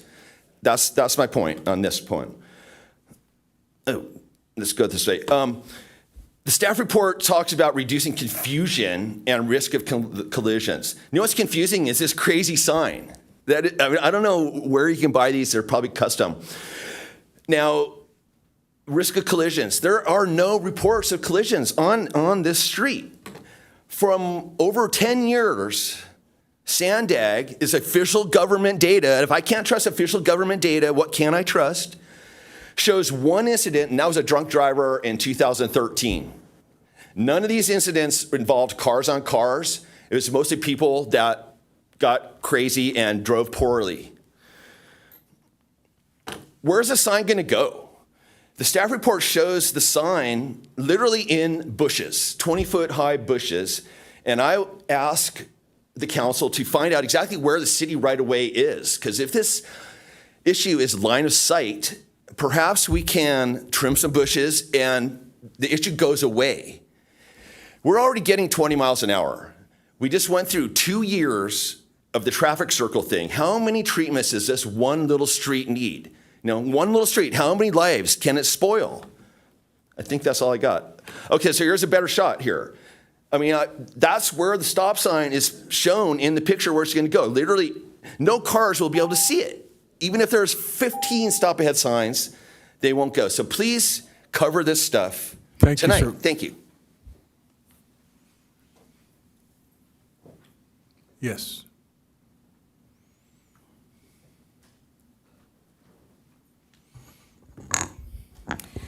Good evening. I'm June Hansberger, and I am in support of both of these stop signs that have been proposed. I think they are both needed and will improve public safety for the community at both locations. I would like to address Eolas first. Eolas has had community engagement since before COVID, since I want to say 2019. The neighbors have all come together. They submitted multiple petitions asking for speed reduction. And following city protocol, they were allowed to have either speed humps or speed bumps. When city staff sent that to review for the fire department did not approve them because in this corridor there is a canyon and there is a high fire danger. So because of that, that was not approved. City staff then took the time, along with many council members, to meet with these community members and look at this area and come up with a solution. And the solution is a stop sign at Parkwood and Eolas.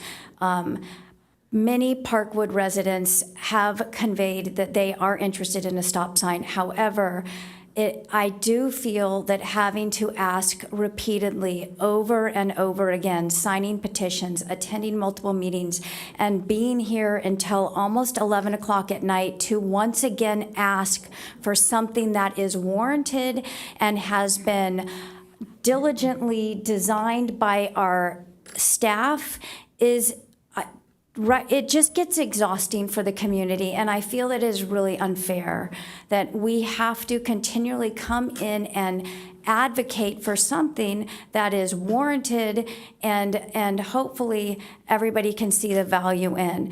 It is very difficult as a community member to have to keep showing up meeting after meeting to request something that is needed. In this location. And I trust our city staff. They have designed, and I'm sure will place the stop sign in the appropriate position. They are traffic engineers and know what they are doing. So I think that design that Scott was talking about was just a preliminary design. Additionally, I realize that there might not be any reported accidents, but most fender benders are not reported to the police, and those are the only accidents that get reported on these city streets. We have had many accidents, they just are not reported. Additionally, the last thing I wanted to say is I really also support the stop sign that is over by San Diego Academy. And as Commissioner Johnson said, we as a commission were hoping that that could be in place before school started. Thank you very much. Thank you.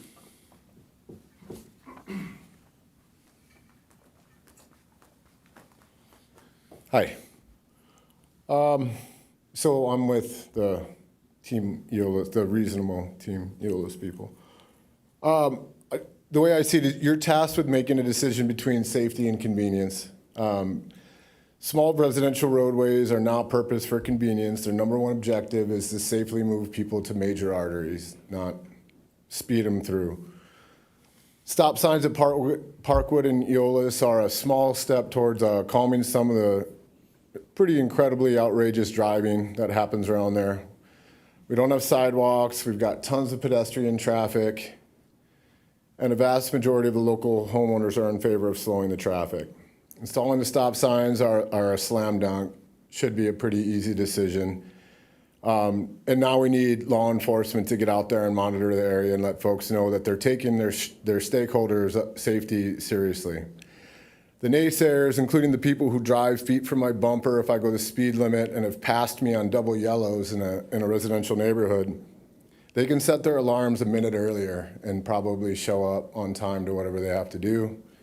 And safely navigate around children, elderly folks, able-bodied folks, and importantly to me, my girlfriend's special needs son. Look, I've spoken on this side of the podium before, and it was about speeding on Eolas. This is the only time I've been to one of these meetings. I mentioned that this isn't my sort of thing, but I'm here to say that necessity dictates slowing our traffic in our neighborhood. Fast driving, me, Jeff, 27 years old, would kick my 47-year-old butt for speaking on something like this. The younger me would win that physical fight, but the me you see tonight is a much wiser, retired firefighter, captain, battalion chief, who's unfortunately had to scrape a few people off the pavement before. And I think the simple ask here is let's slow down some dangerous drivers and clear up some dangerous intersections and take care of our neighbors. That's all we're really asking for. Thank you. I've heard that wisdom can apply in a physical fight too, so I think you sell yourself short there, sir. Yeah. Is that the end of public speakers? Thank you very much. Yes, it is late. Councilmember Ehlers. Yeah, unless Jim wants to come up and speak, just to make it the entire audience except staff. So, how many stop signs have I advocated for, and they never had the warrants? I'm so thrilled to have one with warrants. I mean, there's no way I can say no, and I support both. I think both are prudent, low-cost approaches to increasing safety. One of the audience members almost hit policy 2.4 right on the nose. When it comes to a choice between commuter convenience versus safety and community character, the latter shall take precedence. And I think you used the term safety and convenience, and this is safety. That's what we're going for here. So I'm going to support it, and I'll even start it off at this late hour with make a motion to adopt. Councilmember Lyons. I'll second that. I do have a question for staff, though. Are the final drawings, final documents for, it's late, Santa Fe, at a point where it can be modified to include the all-way stop, and then that to be done under the existing contract and contractor? We can incorporate this all-way stop before the major CIP project goes in place. They can work together, and we'll only communicate with our CIP team to make sure this is incorporated into their design. When it goes out for implementation, this piece remains the same when they reconstruct. I didn't even think about that. Thank you. So we can get this going right away. We can implement these right away is what you're saying. Yeah, we should be able to do it before construction. It doesn't need to be part of the CIP project. No, we can make it happen before that. Okay. The other comment I want to make, because I do support these moving forward, is there was some discussion in the staff report about a roundabout at Crest and Santa Fe, and so I've given that a good deal of thought too. Now, we made the intentional decision a couple years ago to remove the roundabout. We only brought it to 30% drawings, so that's where it sits right now, and it's not part of the capital program moving forward. However, these are different times, and I'm getting the opinion that there's a good deal of support for a full roundabout at this location. And so given that also the Mobility and Traffic Commission are talking about a roundabout, perhaps not a full one, but it just kind of further reinforces that there might be enough interest at this time to re-engage in looking at those 30% drawings and see then what would be involved in a roundabout. And so I'm just really looking at my colleagues to see if maybe that's something we should give staff direction on. Yeah, I actually would ask the motion maker maybe to modify the motion to include that as part of the motion, directing exploration of continuing the design of the roundabout that was removed? I think my preference is, I'm not against the roundabout. I'd rather do it in two separate motions. Okay. And just handle it that way, because I don't want anything delaying this at all. So, and it's pretty clean, so, and it is 11 o'clock, so. Okay, Deputy Mayor Blackwell. Yeah, I'll be quick. I highly support the stop sign at Aeolus and Parkwood. I've been up there. I walked there. It would be nice to have speed bumps or some other traffic mitigation measure, but let's get the stop sign in there and see how that goes. I think for Santa Fe and Crest, there was some public feedback or comments about it's really going to back up traffic. I'd like to say stop sign is relatively easy to put in and take out.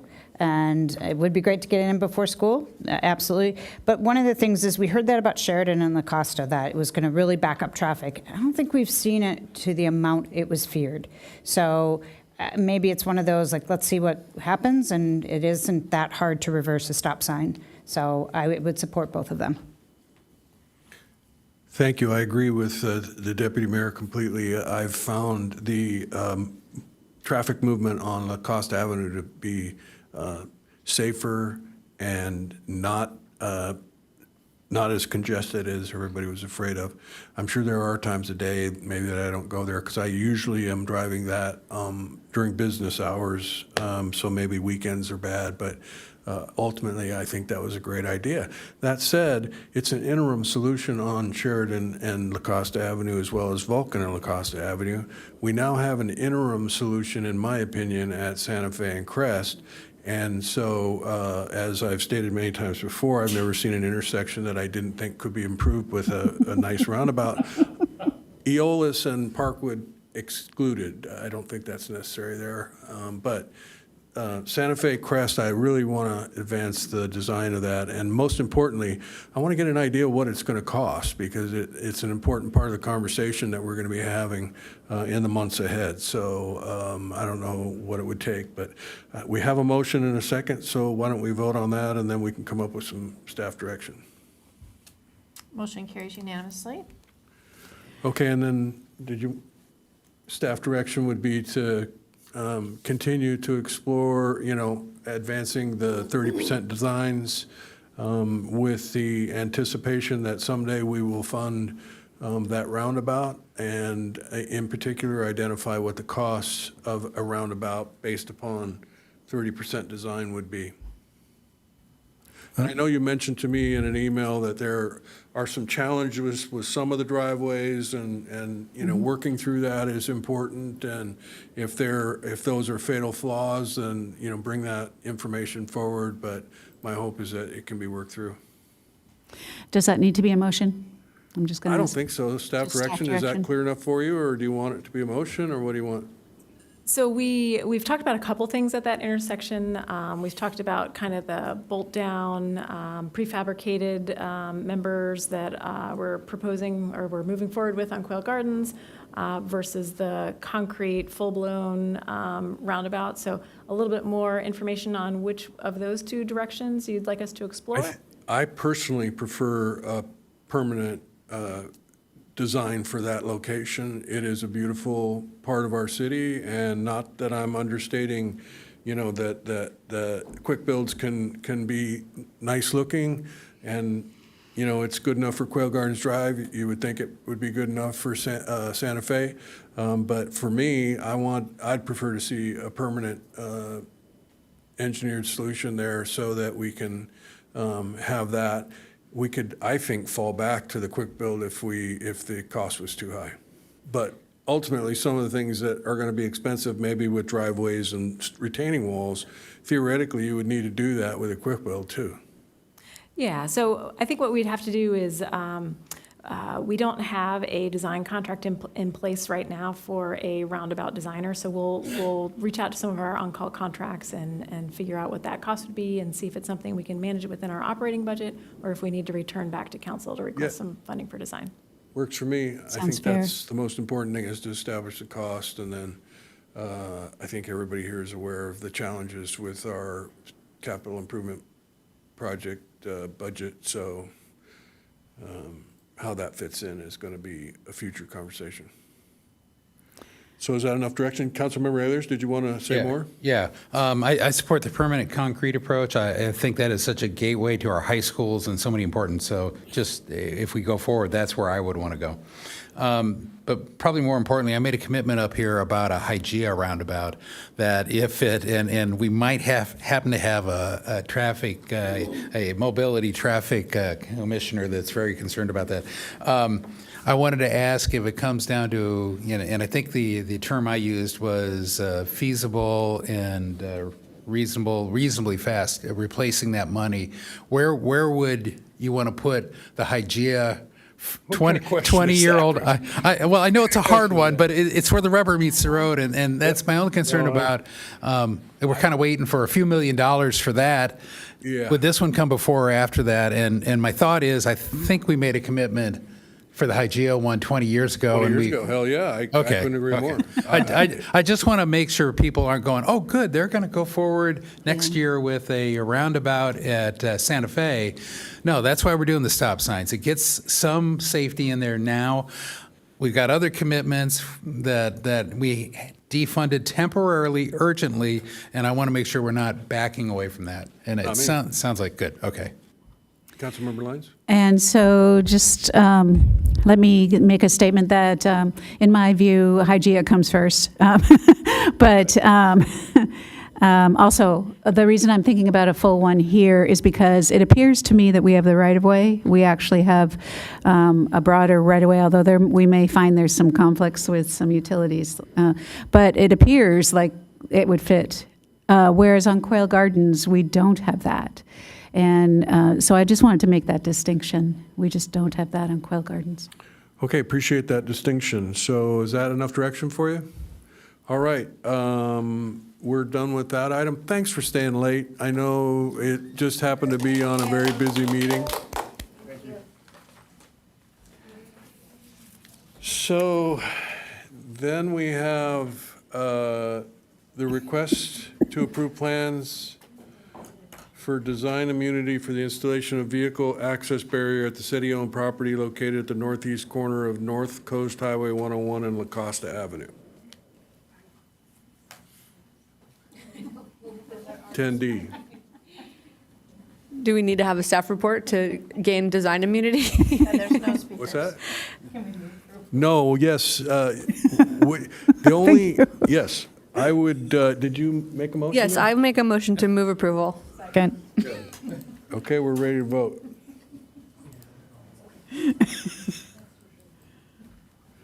The only comment that I would add. Oh. Motion carries And unanimously. wasn't Jim going to speak on this item? Is that what Jim was waiting for? Hey, Scott, no humor after 11 o'clock, okay? Just so you know. So you guys can go home. Thanks for staying late. Best staff report ever. Wait, before you go, one of the things that I think we need to think about is the way that parcel lays out. The rocks on La Costa Avenue, I think, are important and work very well. The question is that, there's access on Carlsbad Boulevard, and I don't think rocks worked out well there. I think what we might need is a gate that I've seen in other places, and I know it's not attractive, but I think NCTD might have some concerns about not having any access. So it would be something that we would coordinate, that they have a key and are involved. If we're putting rocks to the bridge, that's technically their right of way. So I don't know if we have right of entry and, other things, because we need to look at that. So you do want a staff report? Yeah, apparently.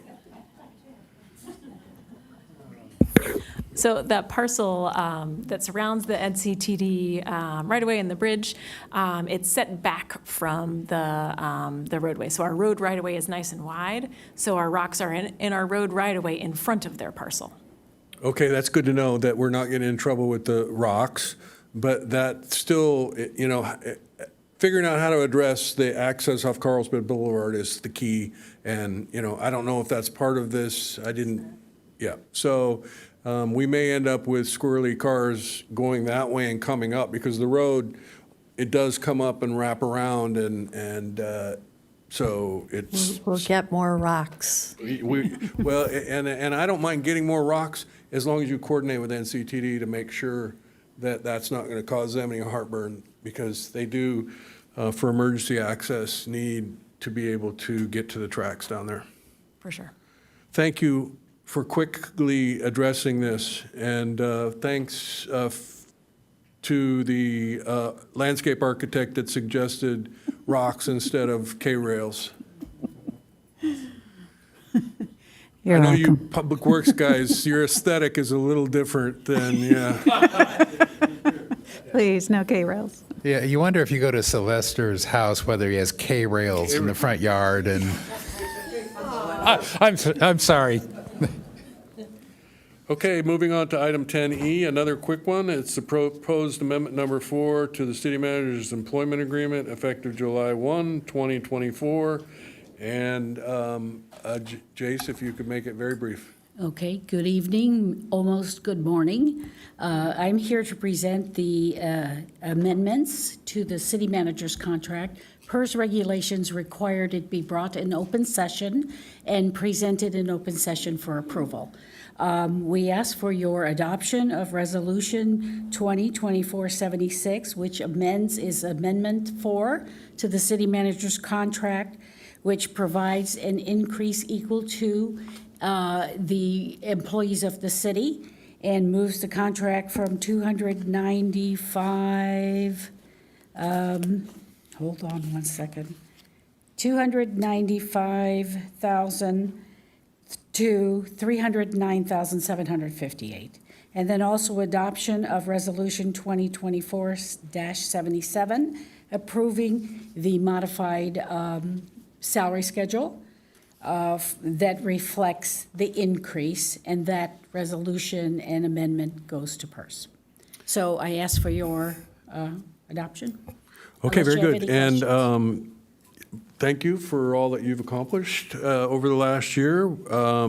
I will point out that this is a contractual obligation, so there is that. But I appreciate that the cost of living allowance increase in this is hopefully going to make it a little easier for you. And I would move approval of this item. I'll second that.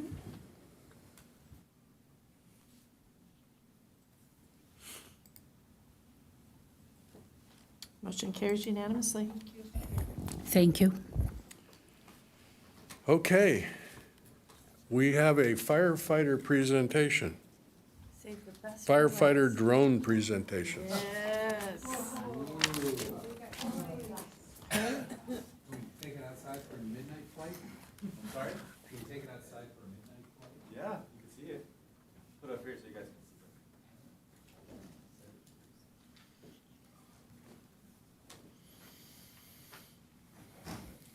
see It feels like there should be some dramatic music with firefighting drones. All right, good evening. Thank you, Mayor and council members, for letting me present our new drone program. I first want to thank City Manager Antil for the support with this program. She actually came to us and was like, hey, can we get a drone program? And we've been thinking about it, and then she kind of helped push it to the next level, so we appreciate the support. And then I'd be remiss if I didn't thank Jay Schwarm for helping get the policy part through and making sure that we're paying attention to the privacy issues and all that kind of stuff. And then with Jessica Contreras and our IT team to make sure that we're all on the same page with the technology that we're using. So with that said, the drone program that we have is new. It's just, policy is just out. We have 2 licensed individuals, the FAA, that can fly it. And we're excited to bring these benefits into the emergency operations side. So the title of it says Drones in the Field, Firefighting Drones. Drones do not fight fire, okay? But it's a good title. So there's in 2023, there's about 500 fire departments that added a drone program to their emergency operations. And we're just catching up to those fire departments. We did have the sheriff's department out probably 6 months ago.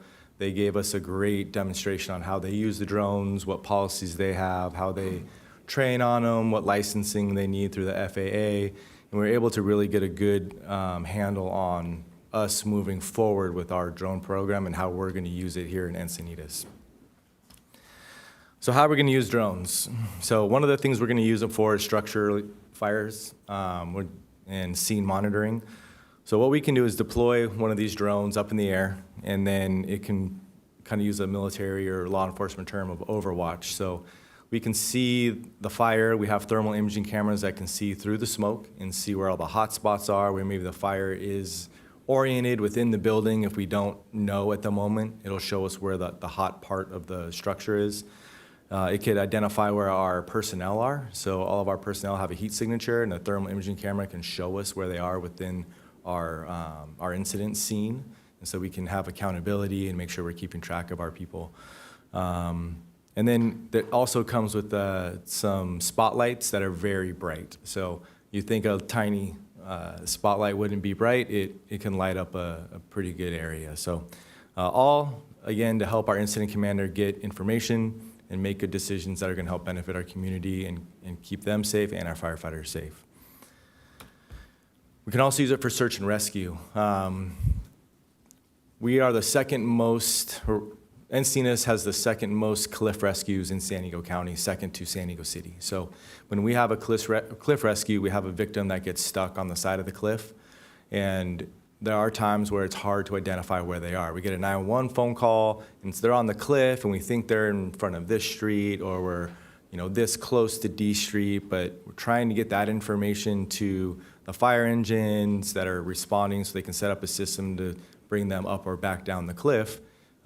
Sometimes it's hard to find them, so we can have the lifeguards send a drone out, really pinpoint where that is, and then now communicate that back to us so that we can get on scene much quicker and more accurate than we have before.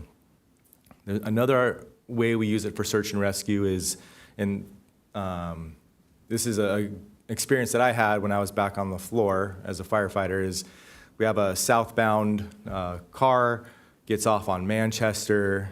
We do have a lot of vehicles that kind of go into the lagoon there, lose control, ejects a victim, and we get on scene and we think we only have one victim in the car. So before the drone program, we would call the sheriffs. They would send Astria up. There's minutes that are going by. They would use their thermal imaging camera and say, no, we don't see any heat signatures, or yes, we found you have another victim that's to your west. Now we can, right from our battalion chief vehicle or from a lifeguard vehicle, or even respond from here, a drone right away, and have thermal imaging so that we can find where that victim might have been if there is multiple victims. So we're more accurate and quicker to find victims and provide that life-saving care that they need.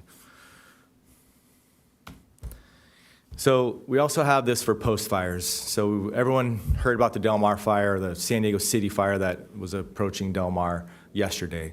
One of the things we can do is after the fire is put out, there's hot spots, right? So we can use this drone to fly the perimeter of our fire, look for any smoldering or hot spots that we might have missed as we're going around during mop-up. So instead of allowing this fire to rekindle later on because we missed the hot spot, we can use our thermal imaging camera now to really pinpoint where our firefighters need to go back and make sure that it's cold so that we won't have any issues in the future with that area that's on fire.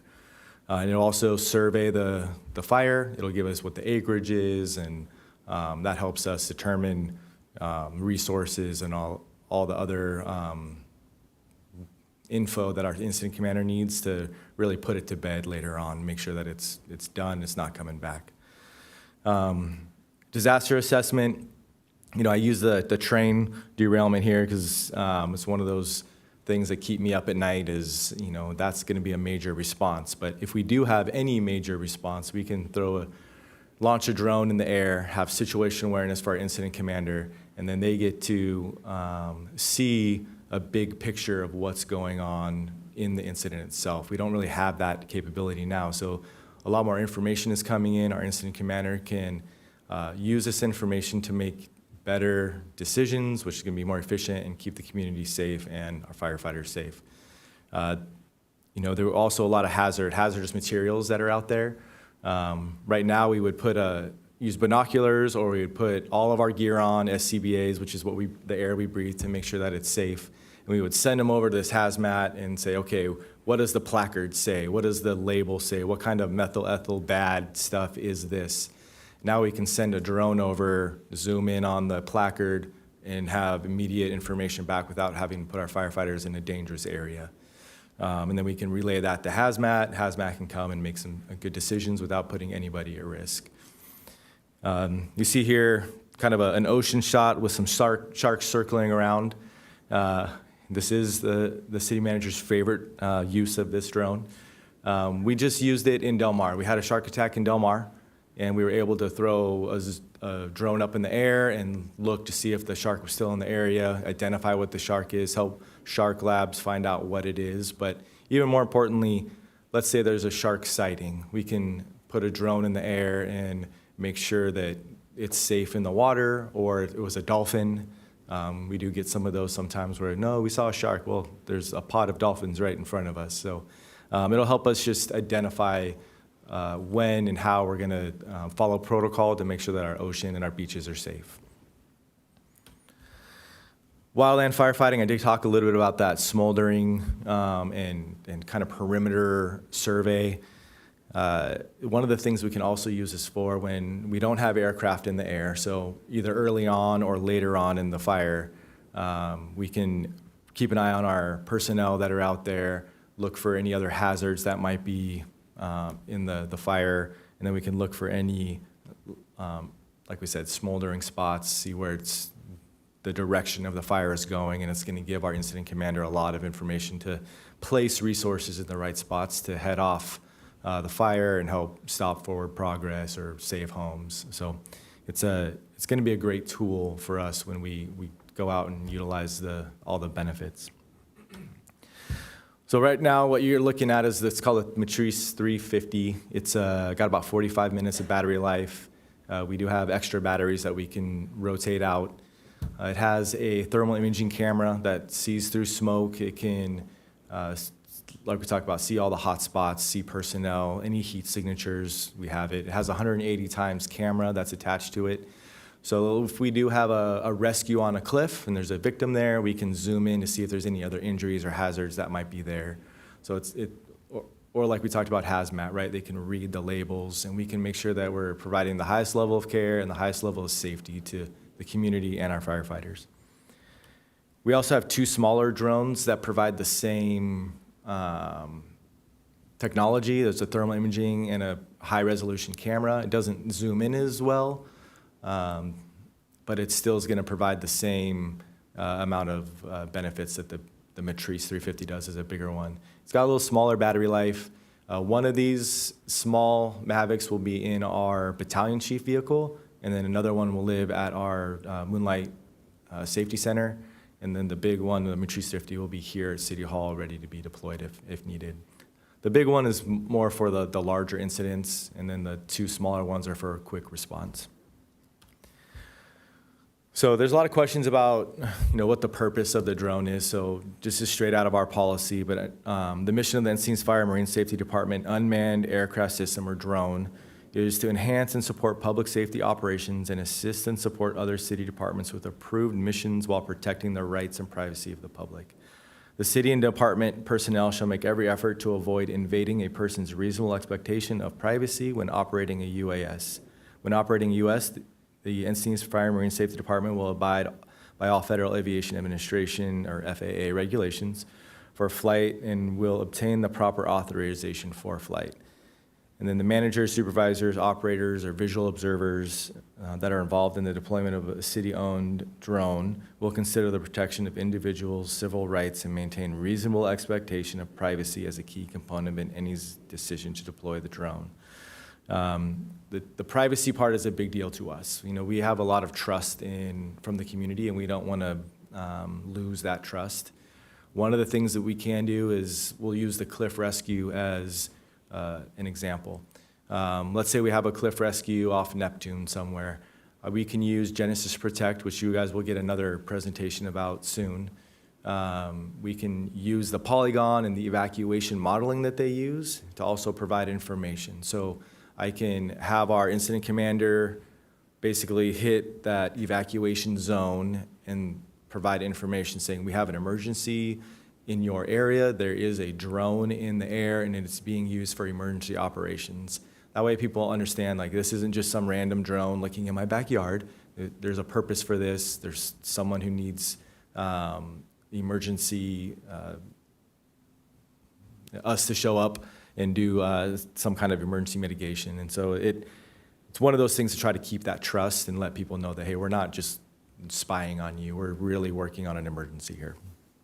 Would you reiterate that? How did you say that you would get the words out that it's a marine safety measure? So we have a Genesis Protect is kind of like SD Alert or Alert San Diego. So it's a app or platform that we use to mostly use it for evacuations and repopulation, but the app also allows for information giving. So we usually work with the sheriffs to do the evacuations. They would use the Genesis Protect and hit a polygon of where that evacuation zone is, right?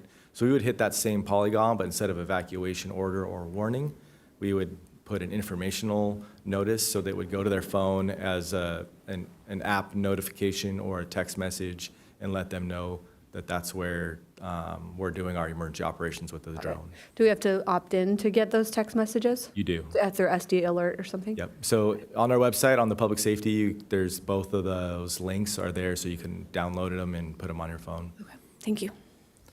So just, yep.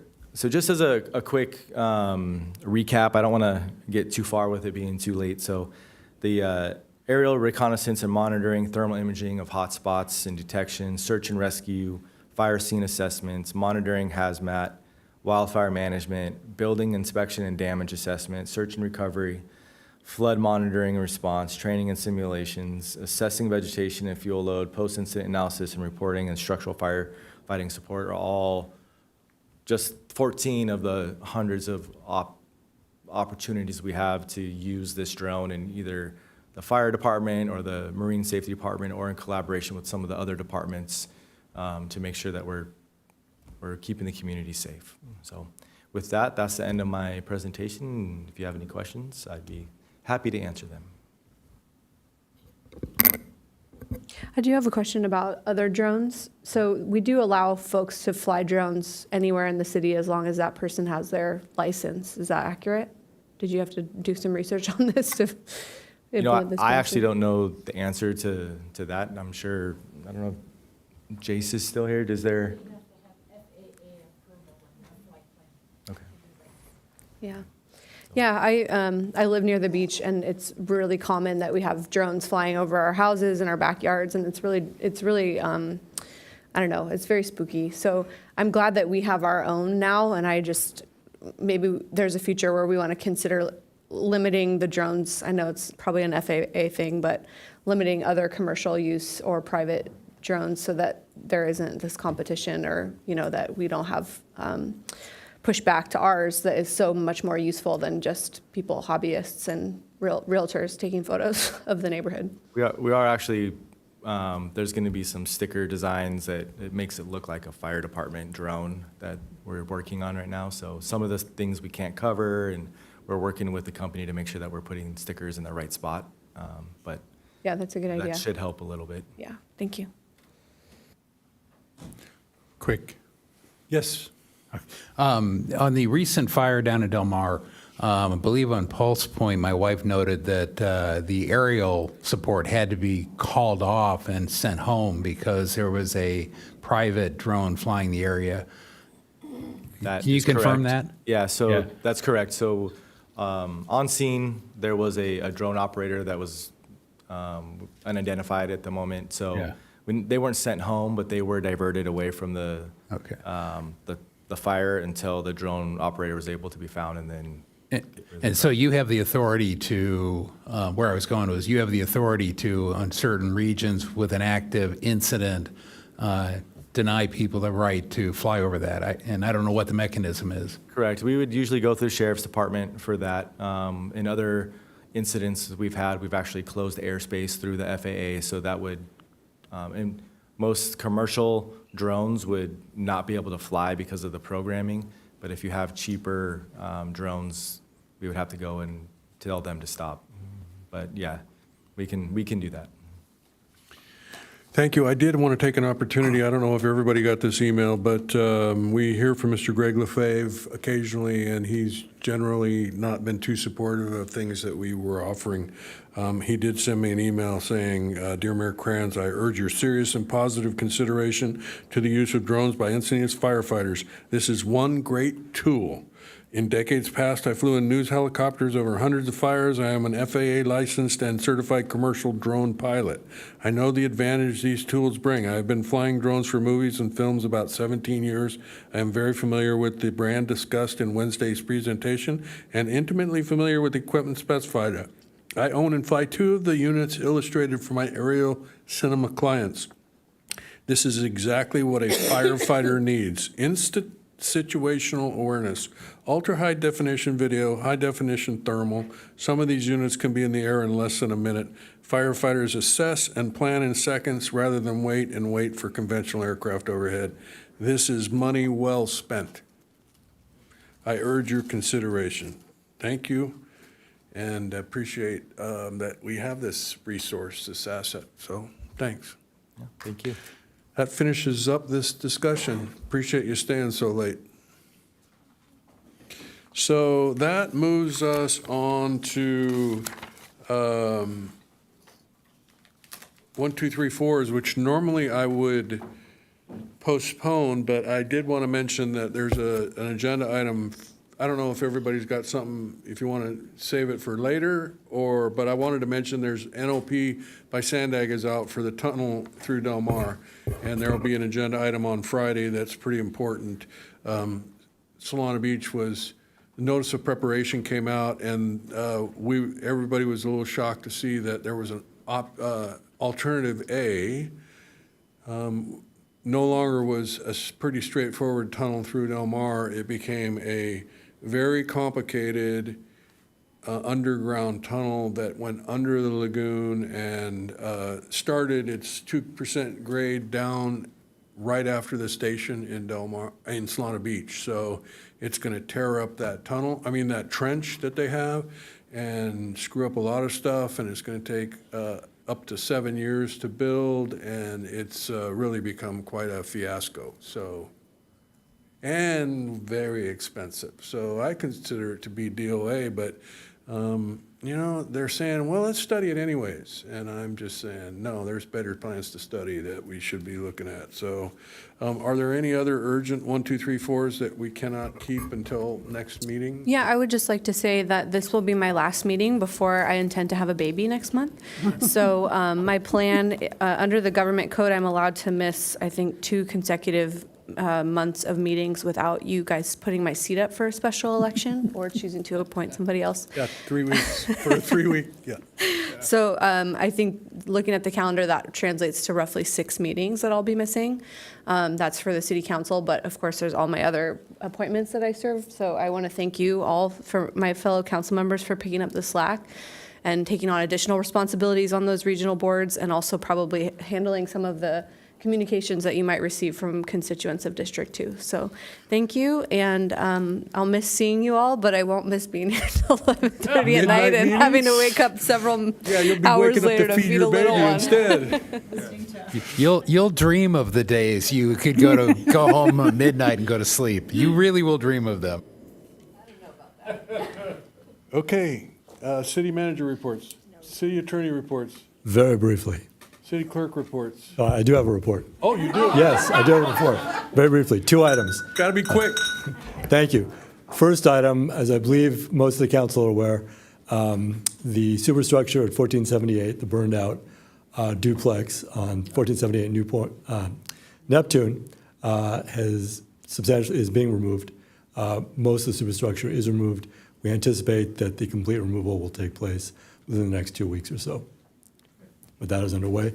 The second issue, as I think the council is aware, in April of this year, the Los Angeles County Superior Court, on motion from the city of Redondo Beach, ruled that Senate Bill SB 9 does not apply to charter cities. My news is that the Attorney General has just appealed that ruling.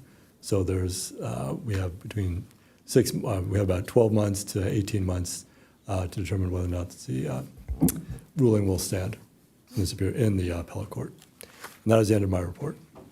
Okay, thank you. And I was getting photographs from the neighbors of that burned-out house as it was being removed, and they were all very, very happy about that. So that's it for tonight. Thank you. We're adjourned.